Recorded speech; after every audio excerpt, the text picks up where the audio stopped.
capital and labor, das Kapital and das Labor, right? So it's a trap.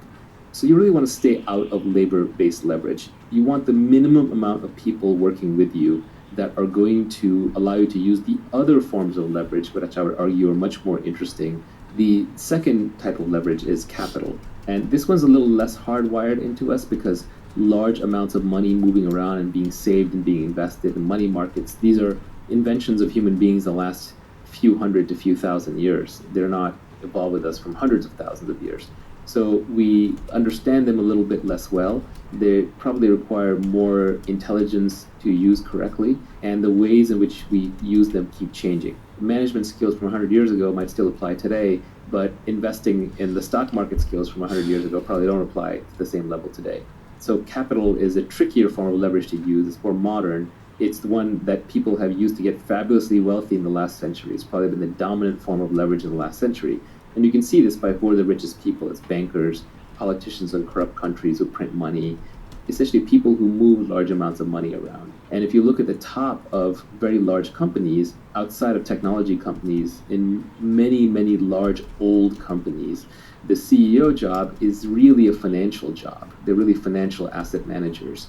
Now, sometimes an asset manager can put a pleasant face on it, so you get a Warren Buffett type. But deep down, I think we all dislike capital as a form of leverage because it feels unfair, because it's this invisible thing that can be accumulated and passed across generations and suddenly seems to result in people having gargantuan amounts of money with nobody else kind of around them or necessarily sharing in it.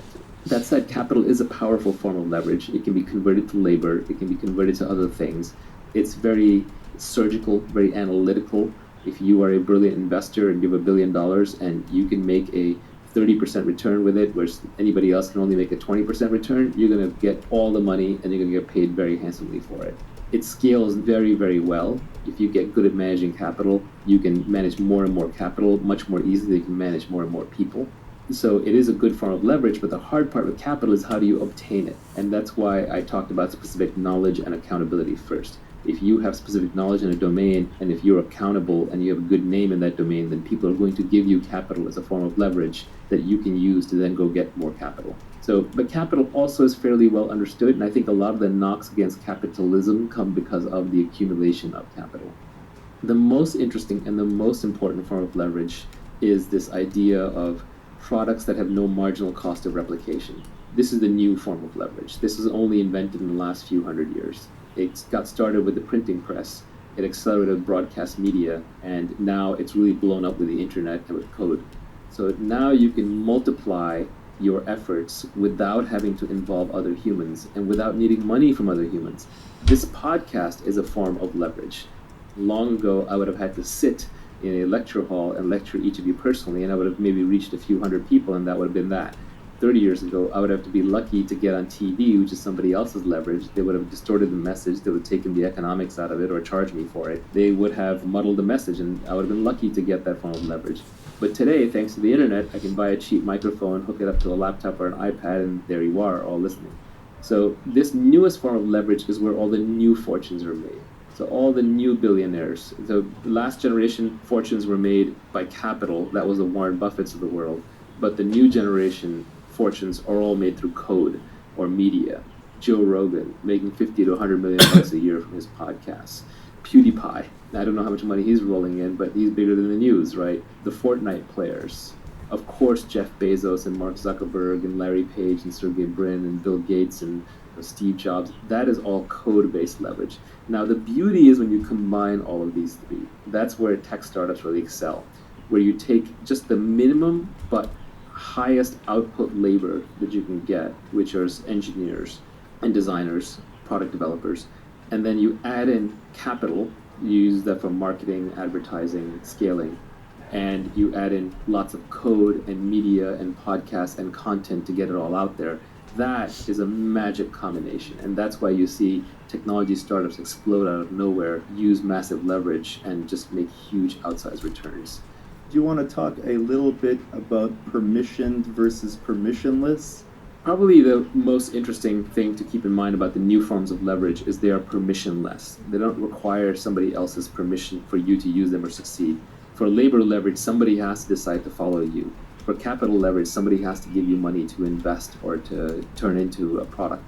But coding, writing books, recording podcasts, tweeting, YouTubing, these kinds of things, these are permissionless. You don't need anyone's permission to do them. And that's why they're very egalitarian. They're great equalizers of leverage. And as much as people may rail on Facebook and YouTube, they're not going to stop using it, because this permissionless leverage where everyone can be a broadcaster is just too good. The same way, you can rail upon Apple for having a slightly closed ecosystem in the iPhone, but everyone's writing apps for it. And so as long as you can write apps for it, you can get rich or reach users doing that, why not?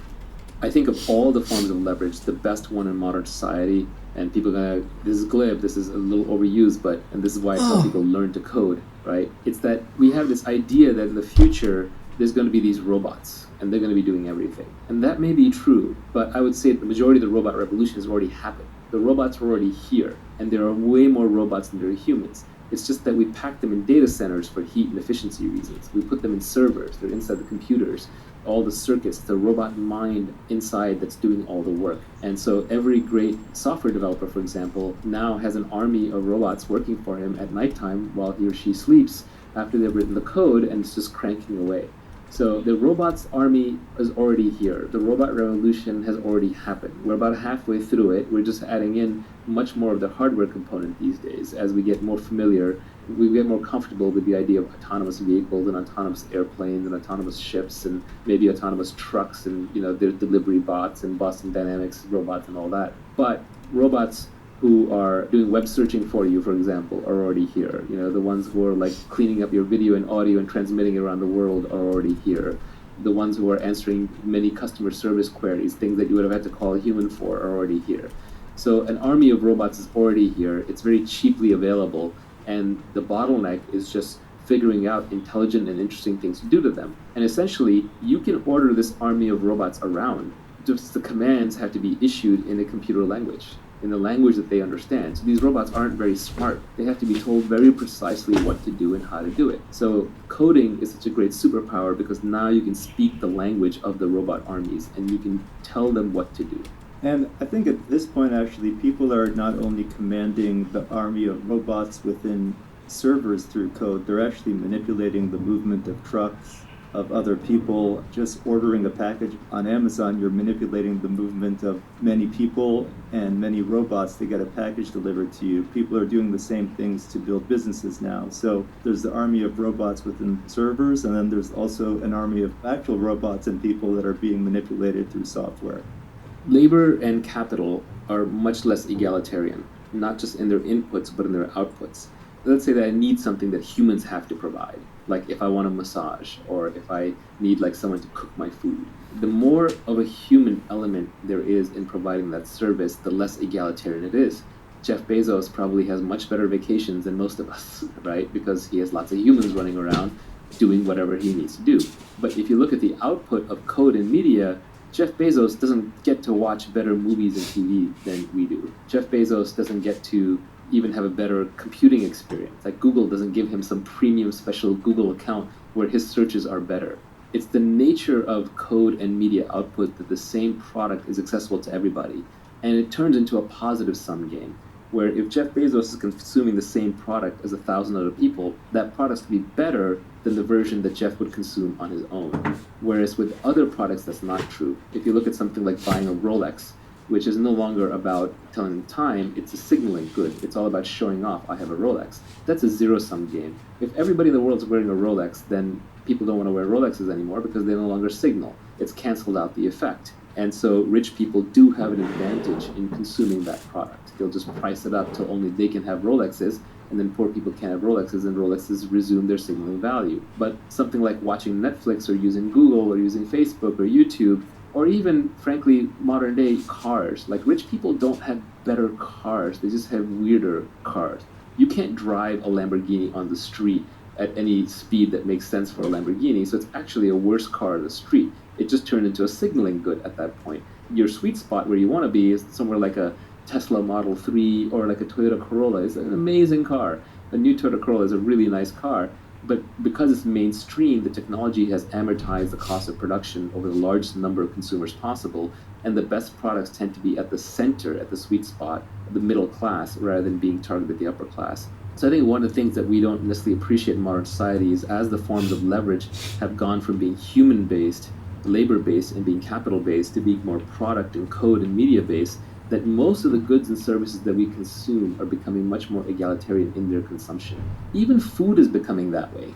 Like food is becoming cheap and abundant, at least in the first world, too much so to our detriment. Jeff Bezos isn't necessarily eating better food, he's just eating different food, or he's eating like food that's prepared and served theatrically. So it's almost like more of, again, that human element performance. But the labor element out of food production has gone down massively. The capital element has gone down massively. And so even food production itself has become more technology oriented. And so the gap between the haves and the have-nots is getting smaller.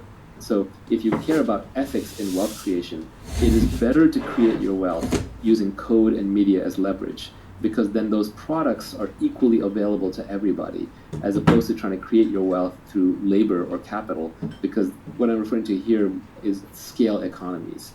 Technology products and media products have such amazing scale economies that you always want to use the product that is used by the most people. The one that's used by the most people ends up having the largest budget. There's no marginal cost of adding another user, and so with the largest budget, you get the highest quality. So the best TV shows are actually not going to be some obscure ones just made for a few rich people. They're going to be the big budget ones like the Game of Thrones or the Breaking Bad or Bird Box, where they have massive, massive budgets. They can just use those budgets to get to a certain quality level. And then the rich people, to be different, they have to fly to Sundance and watch a documentary, because you and I aren't going to fly to Sundance because, that's something that bored rich people do to show off. And we're not going to watch a documentary because most of them just aren't actually even that good, right? Again, if you're wealthy today, for large classes of things, you spend your money on signaling goods to show other people that you're wealthy, and you try and convert them to status, as opposed to actually consuming the goods for their own sake. People and capital as a form of leverage have a negative externality, and code and product have a positive externality attached to them, if I was going to sum up your point. I think that capital and labor are also starting to become a little more permissionless, or at least the permissioning is diffuse because of the internet. So instead of labor, we have community now, which is a diffused form of labor. For example, Mark Zuckerberg has 1 billion people doing work for him by using Facebook. And instead of going to raise capital from someone who's rich, now we have crowdfunding. So you can raise millions and millions of dollars for a charity, for a health problem, or for a business. You can do it all online. So capital and labor are also becoming permissionless, and you don't need to necessarily do it the old-fashioned way, where you have to go around and ask people for permission to use their money or their time. One more question about leverage. Do you think a choice of business model or a choice of product can also bring a kind of leverage to it? For example, pursuing a business that has network effects, pursuing a business that has brand effects, or other choices of business model that people could manipulate that just give you free leverage? Yeah, there's some really good microeconomic concepts that are important to understand. One of those is scale economies, which is the more you produce of something, the cheaper it gets to make it. That's something that a lot of businesses have, basic economics 101, and you should try and get into a business where making widget number 12 is cheaper than making widget number 5, and making widget number 10,000 is a lot cheaper than the previous ones. And this builds up an automatic sort of barrier to entry against competition and getting commoditized. So that's an important one. Another one, this is along the same lines, but technology products especially and media products have this great quality where they have zero marginal cost of reproduction. So creating another copy of what you just created is free. So when somebody listens to this podcast or watches a YouTube video about this, it doesn't cost me anything for the next person who shows up. Those zero marginal cost things, they take a while to get going because you make very little money per user, but over time they can really, really add up. So Joe Rogan is working no harder on his current podcast than he was on podcast number 1. But on podcast number 1100, he's making $1 million for the podcast, whereas for the previous one, he probably lost money for the first one. That's an example of zero marginal cost. And then the most subtle but the most important is this idea of network effects. And it comes from computer networking. Bob Metcalfe, who created Ethernet, famously coined Metcalfe's law, which is the value of a network is proportional to the square of the number of nodes in the network.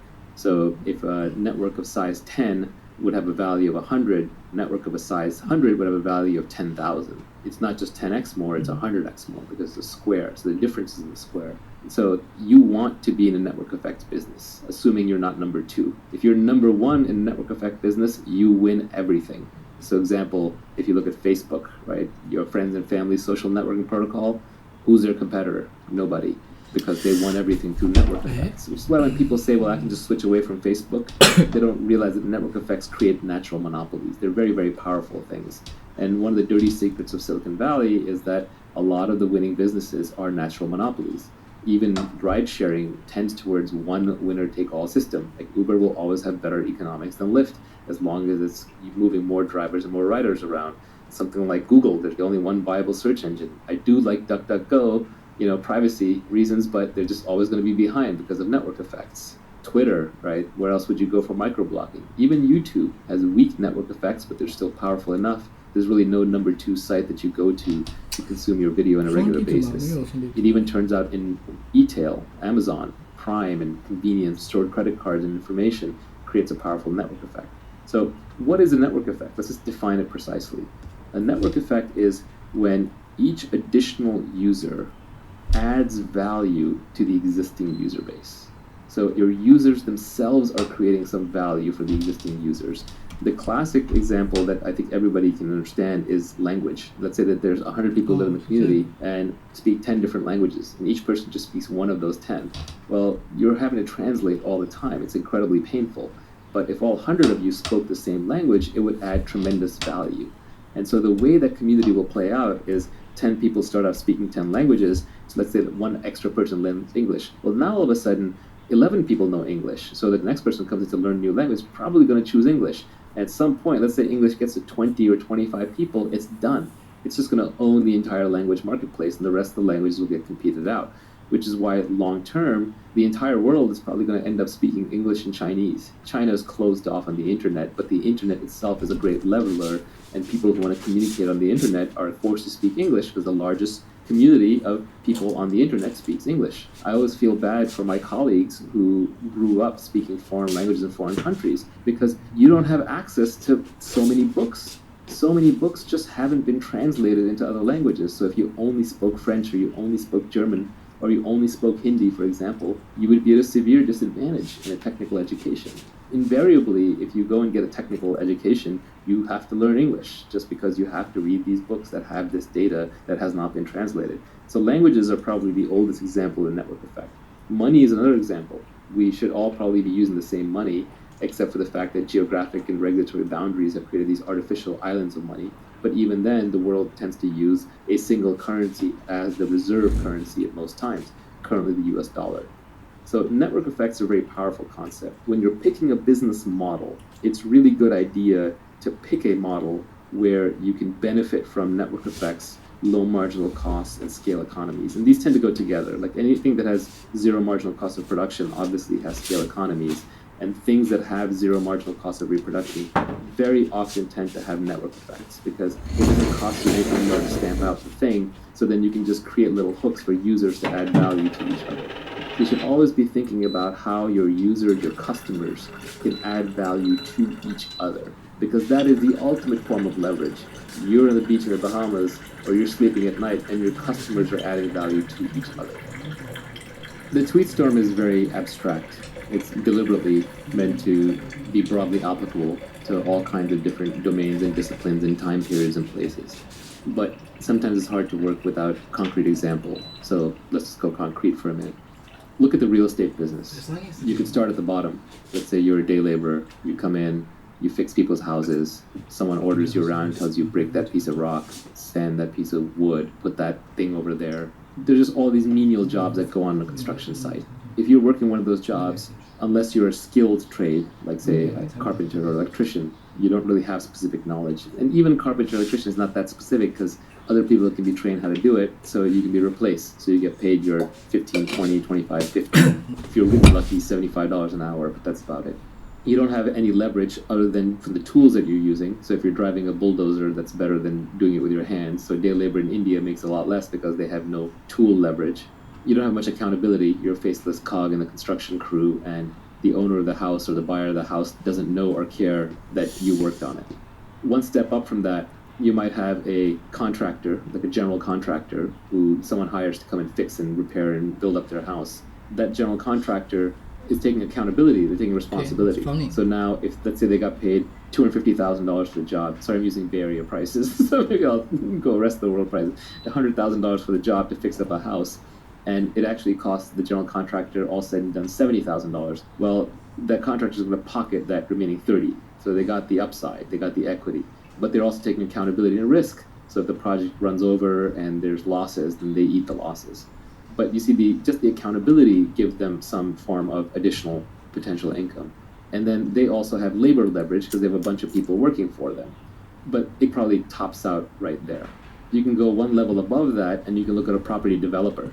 This might be someone who is a contractor who did a bunch of houses, did a really good job, then decided to go into business for themselves, and they go around looking for beaten down properties that have potential. They buy them, they either raise money from investors, they're fronted themselves, they fix the place up, and then they sell it for twice what they bought it for. Maybe they only put in 20% more, so it's a healthy profit. So now a developer like that takes on more accountability, has more risk, they have more specific knowledge, because now you have to know which neighborhoods are worth buying in, which lots are actually good and or which lots are bad, what makes or breaks a specific property. You have to imagine the finished house that's going to be there, even when the property itself might look really bad right now. So there's more specific knowledge, there's more accountability and risk, and now you also have capital leverage because you're also putting money into the project. But conceivably, you could buy, a piece of land or a broken down house for $200,000 and turn it into $1 million mansion and pocket all the difference. One level beyond that might be a famous architect or a developer, where just having your name on a property because you've done so many great properties increases its value.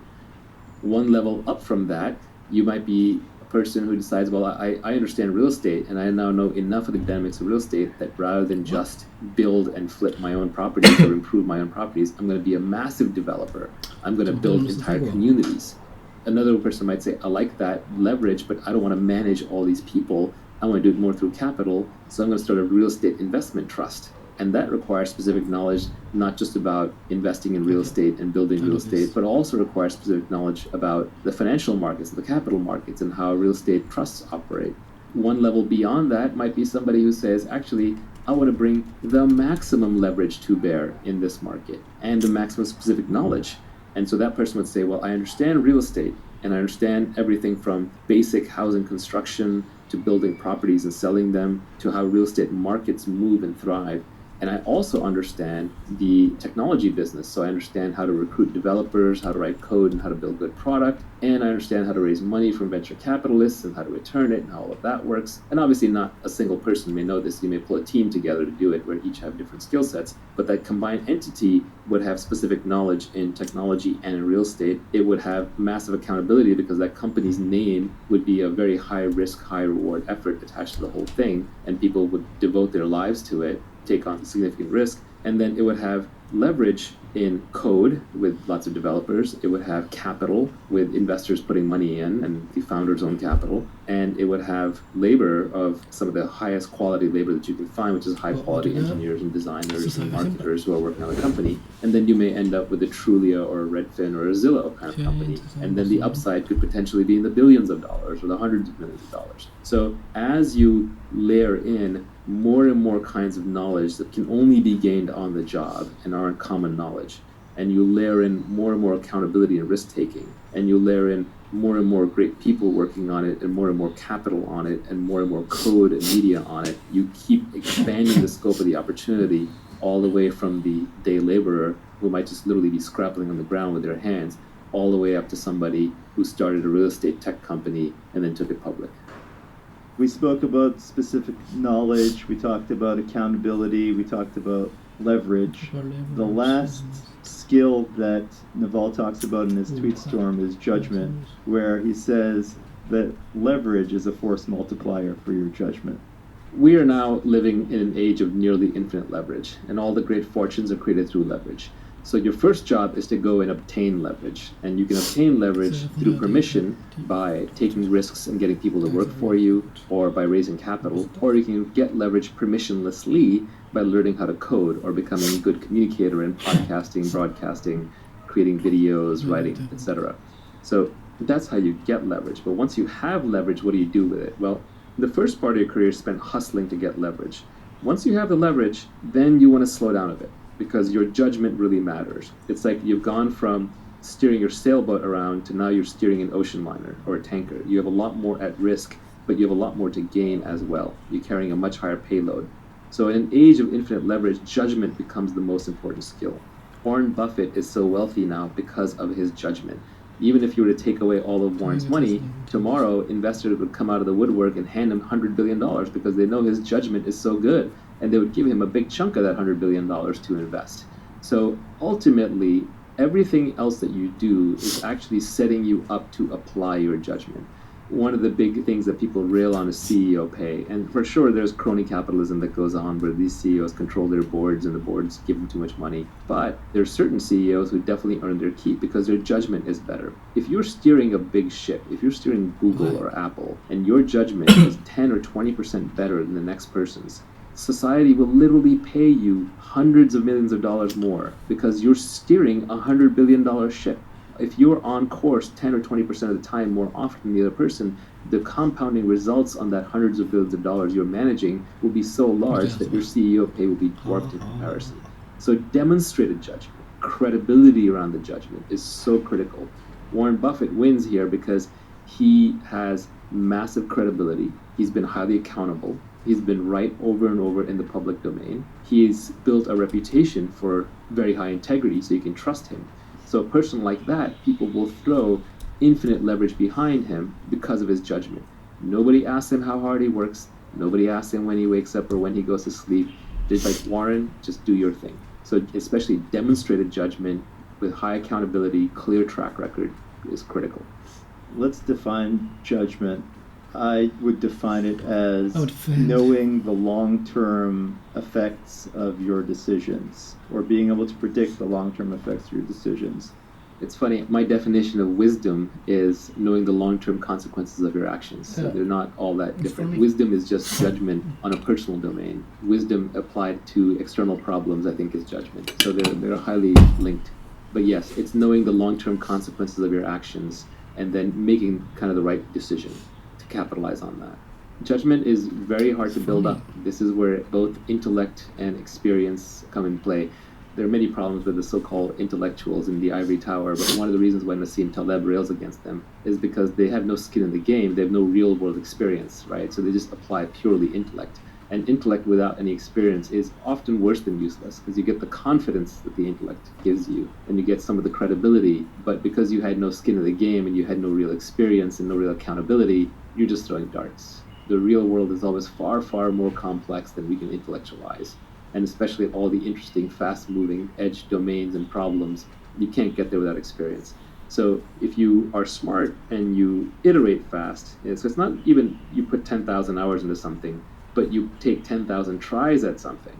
If you are smart and you have a lot of quick iterations and you try to keep your emotions out of it, the people with the best judgment are actually among the least emotional. A lot of the best investors are considered almost robotic in that regard, but I wouldn't be surprised if even the best entrepreneurs often come across as unemotional. There is this archetype of the passionate entrepreneur, and yeah, they have to care about what they're doing, but they also have to see very clearly what's actually happening. And the thing that prevents you from seeing what's actually happening are your emotions. Our emotions are constantly clouding our judgment. And in investing or in running companies or in building products or being an entrepreneur, emotions really get in the way. Emotions are what prevent you from seeing what's actually happening until you can no longer resist the truth of what's happening, until it becomes too sudden and then you're forced into suffering, which is a breaking of this emotional fantasy that you would put together. To try and connect some of these concepts, I would say that first, you're accountable for your judgment.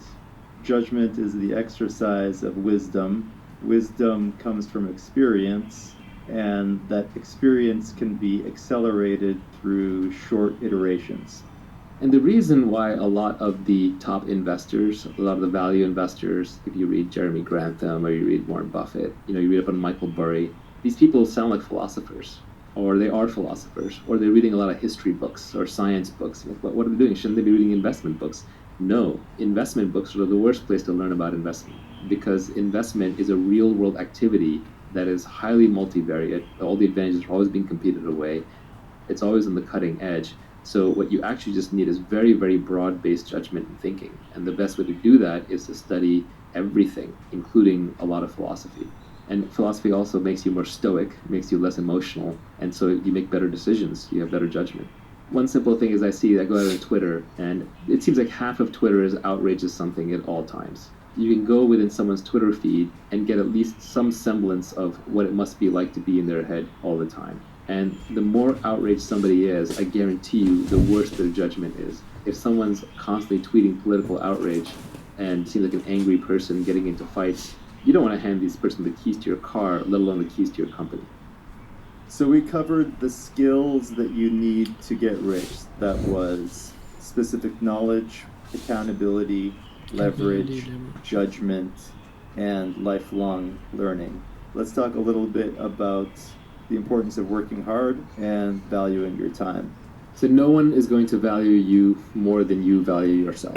So you just have to set a very high personal hourly rate, and you have to stick to it. So even since when I was young, I just decided that I was worth a lot more than the market thought I was worth, but I started treating myself that way. So always factor your time into every decision. How much time does it take? Oh, it's going to take me an hour to get across town to get this thing. Well, I value myself at $100 an hour. That's throwing $100 out of my pocket. Am I going to do that? You buy something from Amazon, they screwed it up, you have to return it. Is it worth your time to return it? Is it worth the mental hassle? Keep in mind that you have less work hours, you have less mentally high output hours. Do you want to use them to run errands and solve little problems, or do you want to save them for the big stuff? All the great scientists were terrible at managing their household life. None of them had a clean, organized room, or made all their social events on time or sent their thank you cards. You can spend your life however you want, but if you want to get rich, it has to be your number one overwhelming desire, which means that it has to come before anything else, which means you can't be penny pinching. This is what people don't understand. You can penny pinch your way to the basic sustenance. You can keep your expenses low, maybe retire early and not spend too much, and that's perfectly valid. But we're here to talk about wealth creation. And if you're going to do that, then that has to be your number one overwhelming priority. So fast forward to your wealthy self and pick some intermediate hourly rate. For me, believe it or not, back when you could have hired me, which now obviously you can't, but back when you could have hired me, and this was true a decade ago or even 2 decades ago before I had any real money, my hourly rate, I used to say to myself over and over, is $5,000 an hour. Today, when I look back, really it was about $1,000 an hour. And of course, I still ended up doing stupid things like arguing with the electrician or returning the broken speaker, but I shouldn't have. And I did it a lot less than any of my friends would. And I would make a theatrical show out of throwing something in the trash pile or giving it to Salvation Army rather than trying to return it, or handing something to people rather than trying to fix it. I would argue with my girlfriends, and even today to my wife, like, I don't do that. That's not a problem that I solve. I still argue that with my mother when she hands me like little to-dos. I just don't do that. I would rather hire you an assistant. And this was true even when I didn't have money. Another way of thinking about something is that if you can outsource something or not do something for less than your hourly rate, outsource it or don't do it. So if you can hire someone to do it for less than your hourly rate, hire them. That even includes things like cooking. Now, you may want to eat your healthy home-cooked meals, but if you can outsource it, do that instead. And I know some people will say, well, what about the joy of life and what about getting it right just your way? Sure, you can do that, but you're not going to be wealthy because now you've made something else a priority. Paul Graham said it pretty well for Y Combinator startups. He said you should be working on your product and getting product market fit, and you should be exercising and eating healthy. Like, that's about it. That's kind of all you have time for while you're on this mission. So set a very high hourly aspirational rate for yourself and stick to it. And it should seem and feel absurdly high. If it doesn't, it's not high enough. And whatever you picked, my advice to you would be raise it. Like I said, for myself, even before I had money, for the longest time, I used $5,000 an hour. And if you extrapolate that out into what it looks like as an annual salary, it's multiple millions of dollars per year. Ironically, I actually think I've beaten it. When I look back, because I'm not the hardest working person, I'm actually kind of a lazy person. So I work through bursts of energy where I'm really motivated with something. So if I actually look at how much I've earned per actual hour that I've put in, it's probably quite a bit higher than that. So let's talk about hard work. There's this battle that happens on Twitter a lot between should you work harder and should you not. Like David Hauser's on there saying, it's like you're slave driving people. And Keith Rabois is always on there saying, like, no, all the great founders work their fingers to the bone. And they're talking past each other. First of all, they're talking about two different things. David is talking about employees in a lifestyle business, which is fine. Your number one thing in life, if you're doing that, is not getting wealthy. You have a job, you also have your family, you also have your life. But Keith is talking about the Olympics of startups. He's talking about the person going for the gold medal and trying to build a multi-billion-dollar public company. That person has to get everything right. They have to have great judgment, they have to pick the right thing to work on, they have to recruit the right team, and they have to work crazy hard because they're basically engaged in a competitive sprint. So if getting wealthy is your goal, you are going to have to work as hard as you can. But hard work is absolutely no substitute for who you work with and what you work on. What you work on is probably the most important thing. Finding product market founder fit, to expand on Mark Andreessen's definition, he came up with product market fit, but I would add product market founder fit, which is how well you are personally suited to that business. The combination of that three, that should be your overwhelming goal. And you can save yourself a lot of time if you pick the right area to work in. Picking the right people to work with is the next most important piece. And then third comes how hard you work. But they're like three legs of a stool. If you shortchange on any one of them, the whole stool is going to fall down. So it's not like you can pick one over the other that easily. So the order of operations when you're building a business is, or even building your career, is first figure out, what should I be doing? What is something where there is a market that is emerging, there's a product that I can build that I'm excited to work on, and something where I have specific knowledge and I'm really into it. And then second, surround yourself with the best people possible. And no matter how high your bar is, raise your bar. Because you can never be working with other people who are great enough. If there's someone greater out there to work with, you should go work with them. I advise a lot of people who are looking at which startup to join in Silicon Valley. I say basically pick the one that's going to have the best alumni network for you in the future. Look at the PayPal mafia. They worked with a bunch of geniuses, so they all got rich. So just try and pick based on the highest intelligence, energy, and integrity people that you can find. And then finally, once you've picked the right thing to work on and the right people to work with, then you work as hard as you can. This is where the mythology gets a little crazy. People will work 80, 120-hour weeks. A lot of that's just status signaling. It's showing off. Nobody really works 80 to 120 hours a week sustained at high output with mental clarity. Your brain breaks down. You just won't have good ideas. So really the way people tend to work most effectively, especially in knowledge work, is they sprint as hard as they can while they're working on something and they're inspired and they're passionate, and then they rest, they take long breaks. It's more like a lion hunting and much less like a marathon runner running. So you sprint, then you rest, you reassess, and then you try again.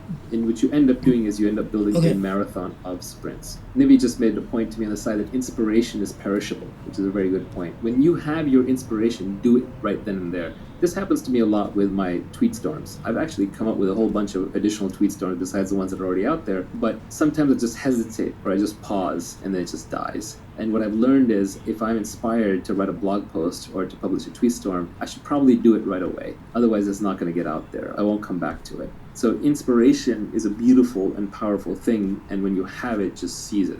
So people talk about impatience. When do you know to be impatient? When do you know to be patient? My glib tweet on this was impatience with actions and patience with the results. And I think that's actually a good philosophy for life. Anything you have to do, just get it done. Why wait? You're not getting any younger. Your life is slipping away. You don't want to spend it waiting in line. You don't want to spend it traveling back and forth. You don't want to spend it doing things that you know ultimately aren't part of your mission. And when you do them, you want to do them as quickly as you can while you do them well with your full attention. But then you just have to give up on the results. You have to be patient with the results because you're dealing with complex systems, you're dealing with lots of people. It takes a long time for markets to adopt products. It takes time for people to get comfortable working with each other. It takes time for great products to emerge as you polish away.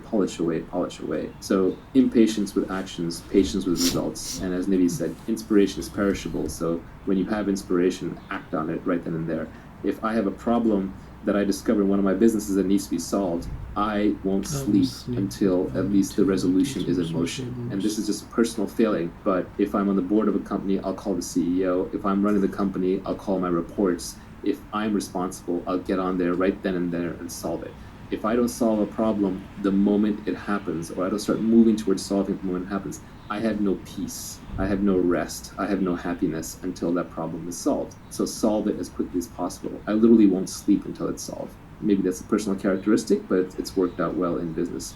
We squander our time with the death of 1,000 cuts. So another tweet I had was, you should be too busy to do coffee while still keeping an uncluttered calendar. People who know me know that I'm famous for simultaneously doing two things. One is having a very clean calendar. I have almost no meetings on it, and there are people that I meet with when they see my calendar, they almost weep. While at the same time, I am busy all the time. I'm always doing something. And it's usually quote-unquote work-related, but it is whatever the highest impact thing is that needs to be done at that time and that I'm most interested and inspired about. But the only way to do that is to constantly, ruthlessly decline meetings. People want to do coffee and build relationships, and that's fine early in your career when you're still exploring, but later in your career when you're exploiting and there are more things coming at you than you have time for, you have to ruthlessly cut meetings out of your life. If someone wants to do a meeting, see if you can do it with a phone call instead. If they want to do a phone call, see if they can do it with an email instead. If they want to do it with email, see if they can do it with a text message instead. If they're text messaging, you should probably be ignoring most text messages unless they're true emergencies. So one has to be utterly ruthless about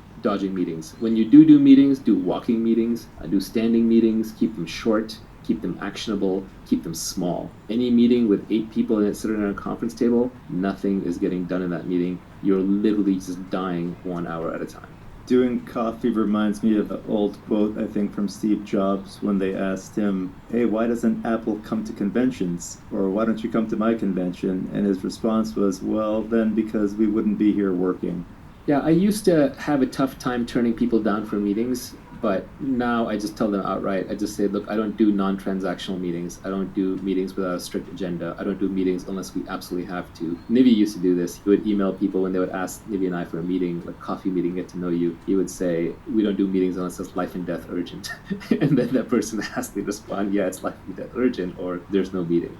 When you have something important or something valuable, other busy, interesting people will meet with you. Your calling card has to be, hey, here's what I've done, here's what I can show you, let's meet and I'll be respectful of your time if this is useful to you. And I find that there are very busy, important people who will take your meeting, but you have to come with a proper calling card. All the people who tweet and who email famous or rich people saying, hey, if I could just get one meeting with you, and they're vague about it, they're not going to get anywhere in life.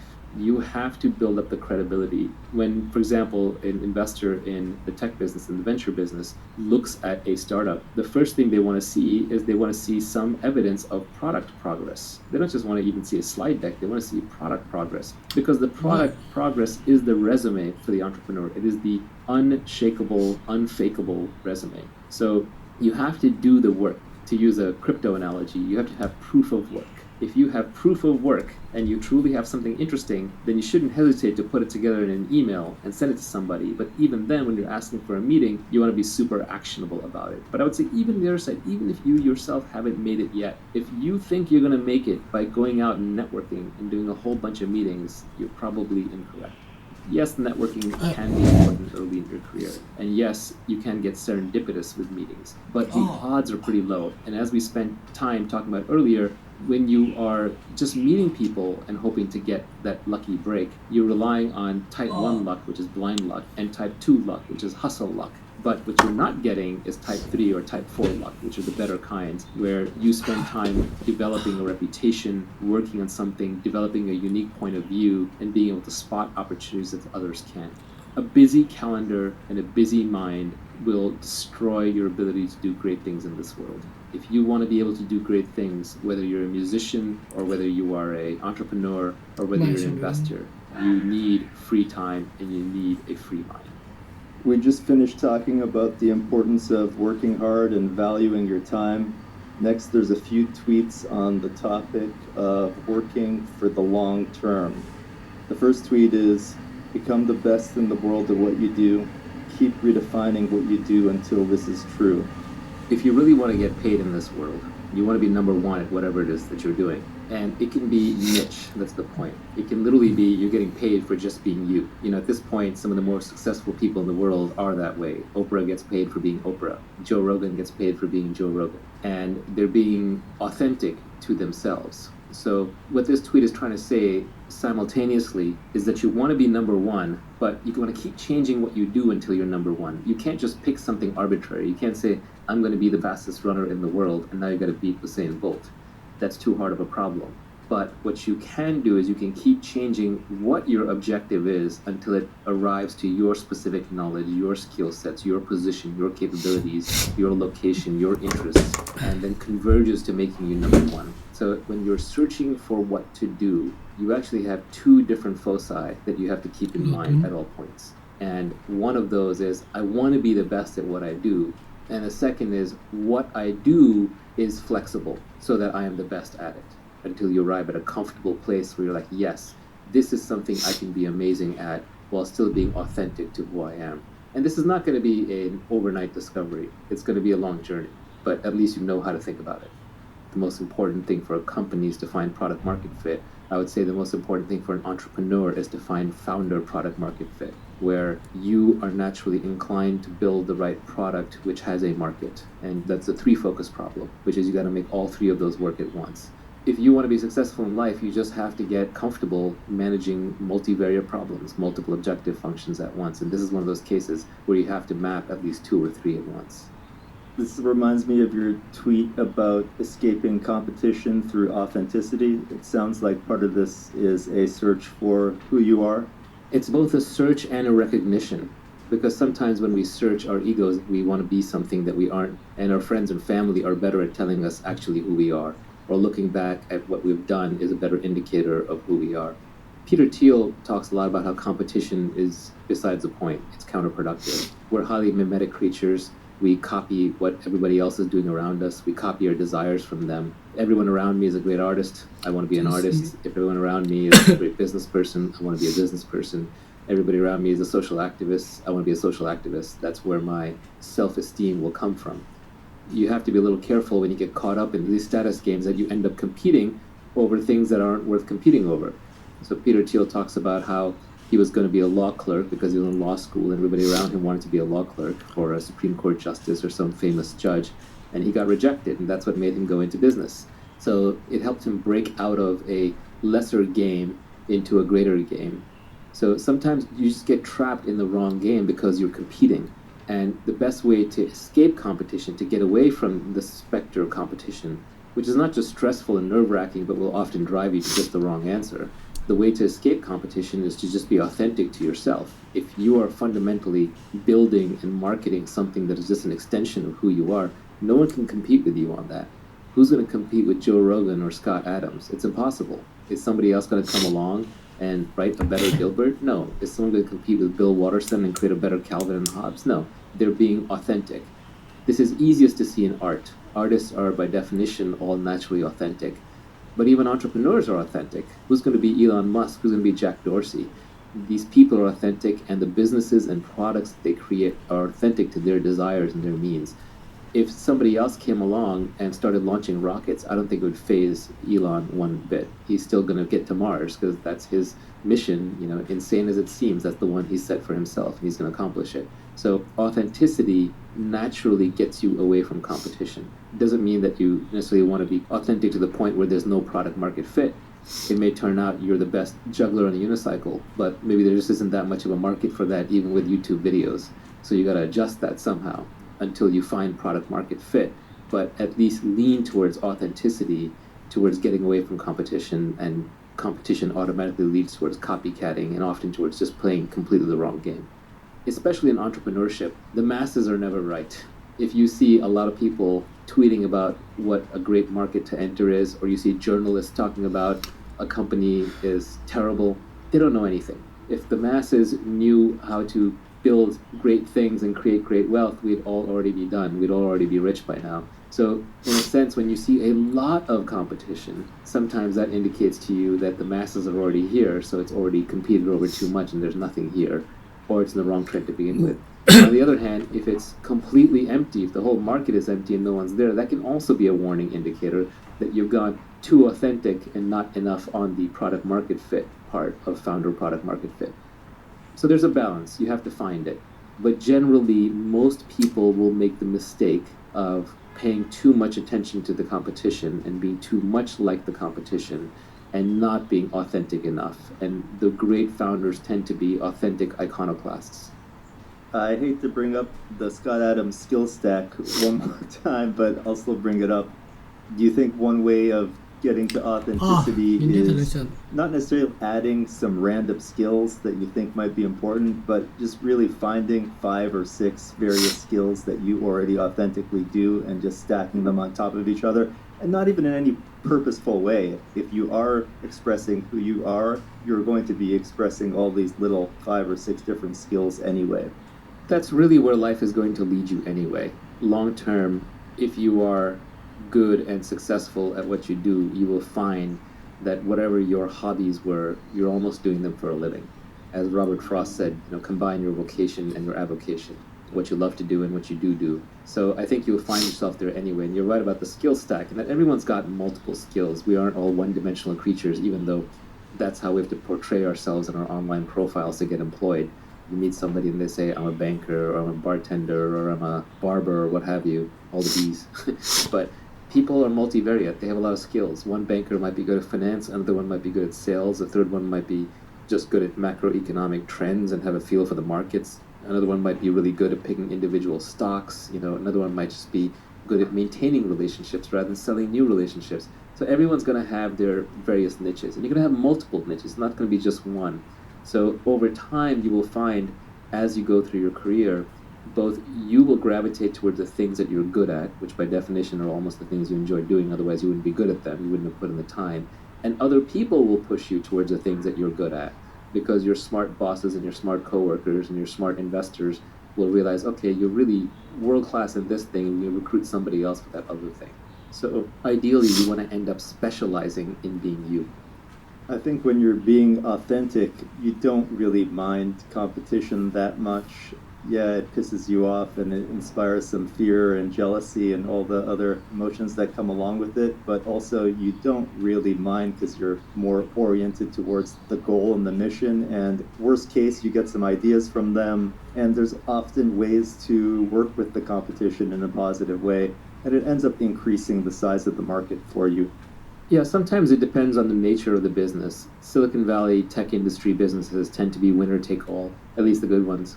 And so when you see competition, it can make you fly into a rage because it really does endanger everything you've built. Whereas if I was opening a restaurant and a more interesting version of the same restaurant opens up in a different town, that's fantastic. I'm going to lift from them what's working and drop what I can see that they have already figured out is not working. So it does depend to some extent on the nature of the business. That said, even the businesses that seem like that they are often in direct competition really aren't. They can end up adjacent or slightly different. You're one step away from a completely different business, and sometimes you need to take that one step, and you're not going to be able to take it if you're busy fighting over a booby prize. Kind of, you're playing a stupid game, you're going to win a stupid prize, and it's not obvious right now because you're blinded by competition, but 3 years from now it'll be obvious. To give a simple example, when I was first starting companies, one of my first ones was called Opinions, which was an online product review site for all the products out there that was independent of Amazon. And that space eventually turned into TripAdvisor and Yelp, which is where we should have gone. We should have done more local reviews because there's more value to having a review of a scarce item like in the local restaurant than it is of an item like a camera, which is going to have 1,000 reviews on Amazon. But before we could get there, we got caught up in the whole comparison shopping game. And so we ended up merging with Deal Time, and we competed with MySimon and BizRate, which became Shopzilla, and Price Grabber and NextTag, and a whole bunch of these price comparison engines. And we're all caught in fierce competition with each other, and that whole space went to zero because it turns out Amazon won e-tail completely. So there was no need for price comparison. Everyone just went to Amazon. But we got the booby prize because we were caught in a competition with a bunch of our peers, when really we should have been looking at what the consumer really wanted and being authentic to ourselves, which was reviews and not price comparison, and gone more and more into more and more esoteric items that needed to be reviewed where customers had less and less data and wanted reviews more badly. So if we'd stayed authentic to ourselves, we would have done better. We're still talking about working for the long term. The next tweet on that topic is apply specific knowledge with leverage, and eventually you will get what you deserve. I would also add to that, apply judgment, apply accountability, and apply the skill of reading. This one is just a glib way of saying that it takes time. Even once you have all of these pieces in place, there is an indeterminate amount of time that you're going to have to put in. And if you're counting, you will run out of patience before it actually arrives. So you just have to make sure that you give these things a proper time. Life is long. Charlie Munger had some line on this. Somebody asked him about making money, and he reinterpreted that. He said, what the questioner is actually asking is, how do I get rich like you but faster before I end up as a really old guy?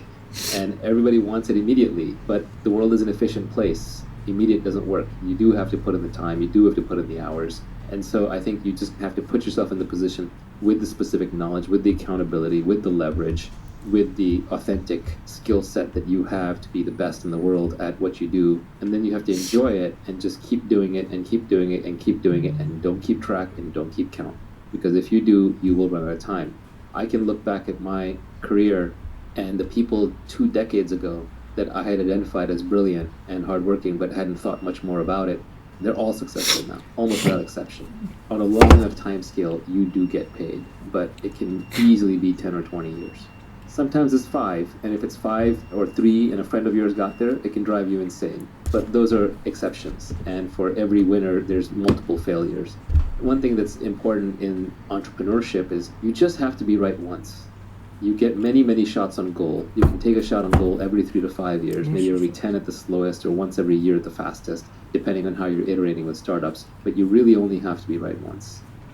My little equation is that your eventual outcome will be equal to something like the distinctiveness of your specific knowledge times how much leverage you can apply to that knowledge times how often your judgment is correct times how singularly accountable you are for the outcome times how much society values what you're doing. And then you compound all of that with how long you can keep doing it and how long you can keep improving it through reading and learning. That's actually a really good way to summarize it. It's probably worth even trying to sketch that equation out. That said, people try to then apply mathematics to what is really philosophy. So I've seen this happen in the past where I say one thing and then I say another thing that seems contradictory if you treat it as a math equation, but it's obviously in a different context. And then people will say, well, you say that desire is suffering, it's the Buddhist saying, and then you say that all greatness comes from suffering, so does that mean all greatness comes from desire? It's like, well, this isn't math, people. You can't just start carrying variables around and forming absolute logical outputs. You have to know when to apply things.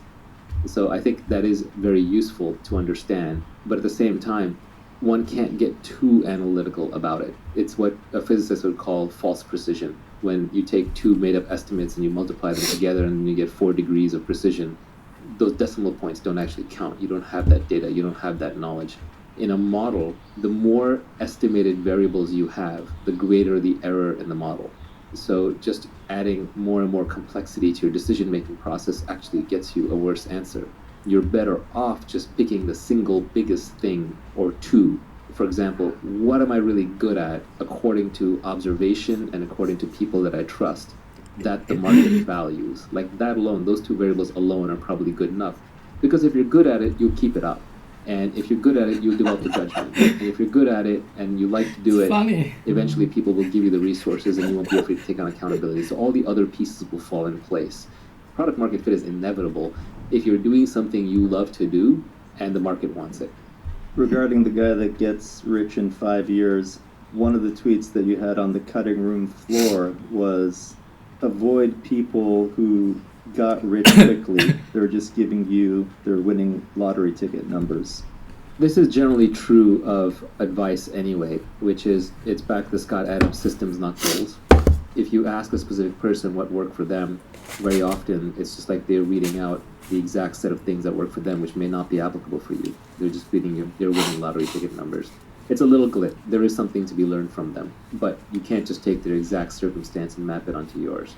The best founders I know, they listen and read to everyone, but then they ignore everybody, and they make up their own mind. They have their own internal model of how to apply things to their situation, and they do not hesitate to discard information. If you survey enough people, all the advice will cancel to zero. So you do have to have your own point of view, and when something is sent your way, you have to very quickly decide, is that true? Is that true outside of the context of what that person applied in? Is it true in my context? And then do I want to apply it? You have to reject most advice, but you have to listen to and read enough of it to know what to reject and what to accept. Even in this podcast, you should examine everything. If something does not feel true to you, put it down, set it aside. If too many things seem untrue, delete this podcast. I think the most dangerous part of taking advice is that the person that gave it to you is not going to be around to tell you when it doesn't apply any longer. Yeah, I view the purpose of advice as a little different than most people.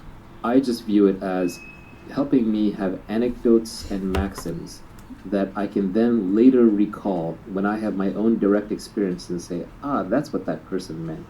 90% of my tweets are actually just maxims that I carve for myself that are then little mental hooks to remind me when I'm in that situation again, like, I'm the one who tweeted, if you can't see yourself working with someone for life, then don't work with them for a day. So as soon as I know that this person is not going to be someone that I'm going to be working with 10 years from now, then I have to start extricating myself from that relationship or just not investing that much more effort into it.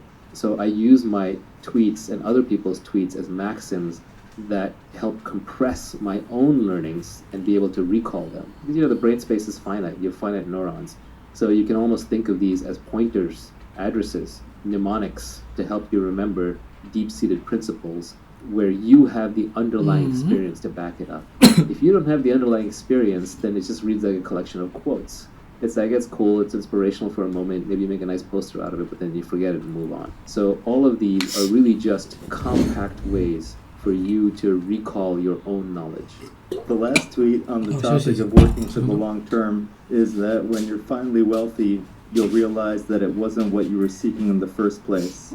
But that's for another day. That's a multi-hour topic in of itself. First of all, I just thought it was a really clever way to end the whole thing, because it disarms a whole set of people who'd say, well, what's the point of getting rich? Because there are a lot of people who just like the status signal, virtue signal against the idea of wealth creation or making money. So it was just a good way to disarm all of them. But it's also true in that the things that you really want in life, yes, money will solve all your money problems, but it doesn't get you everywhere. The first thing you'll realize when you've made a bunch of money is that you're still the same person. If you're happy, you're happy. If you're unhappy, you're unhappy. If you're calm and fulfilled and peaceful, you're still that same person. I know lots of very rich people who are extremely out of shape. I know lots of rich people who have really bad family lives. I know lots of rich people who are internally a mess. So I would lean on another tweet that I put out, which is actually, when I think back on it, I think it's my favorite tweet of mine. It's not necessarily the most insightful, it's not necessarily the most helpful, it's not even the one I think about the most, but when I look at it, there's just such a certain truth in there that it just resonates. And that is that a calm mind, a fit body, and a house full of love. These things cannot be bought, they must be earned. Even if you have all the money in the world, you can't have those three things. Jeff Bezos still has to work out, he still has to work in his marriage or whatever his next relationship is, and his internal mental state is still going to be very much not controlled by external events. It's going to be based on how calm and peaceful he's inside. So I think those three things, your health, your mental health, and your close relationships, are things that you have to cultivate and can probably bring you a lot more peace and happiness than any amount of money ever will. So that's what I meant. Now, how to get there is actually a tweet storm that I still need to put out. I've been working on it. I have probably 100 tweets on it. It's just very hard to say anything on the topic without getting attacked from 50 different directions, especially these days on Twitter. So I've been hesitant to do it because I want to target it for a very specific kind of person. There's a bunch of people who don't believe that working on your internal state is useful. They're too focused on the external. And that's fine. There's nothing wrong with that. They should do that, and that's who How to Get Rich Tweetstorm is for. There's a bunch of people who believe that the only thing worth working on is complete liberation, like you become the Buddha, and they'll attack anything in the middle as being useless. That's fine too, but most people aren't there.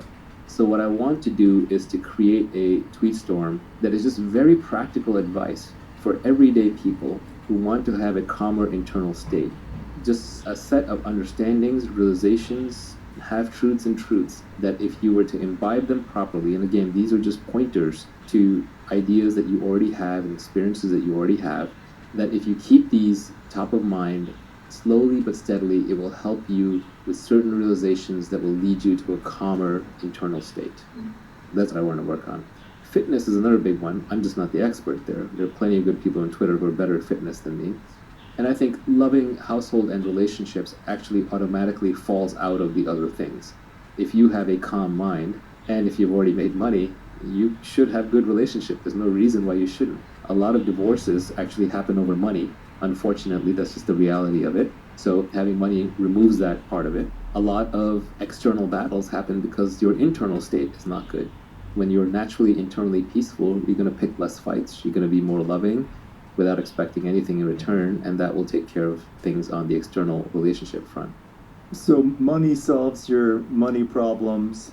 Money buys you freedom in the material world. I think that was a tweet from your cutting room floor. And money lets you not do the things that you don't want to do. Yeah, to me, the ultimate purpose of money is so that you do not have to be in a specific place at a specific time doing anything you don't want to do. We skipped one tweet because I wanted to cover all of the tweets on the topic of the long term. And the tweet that we skipped was, "There are no get-rich-quick schemes. That's just someone else getting rich off you." This goes back to the world being an efficient place. If there's an easy way to get rich, it's already been exploited. And there are a lot of people who will sell you ideas and schemes on how to make money, but they're just always selling you some $79.95 course or some audiobook or some seminar, which is fine. Everyone needs to eat. People need to make a living. They might actually have really good tips. But if they're giving you actionable, high-quality advice that acknowledges that it's a difficult journey and will take a lot of time, then I think that's realistic.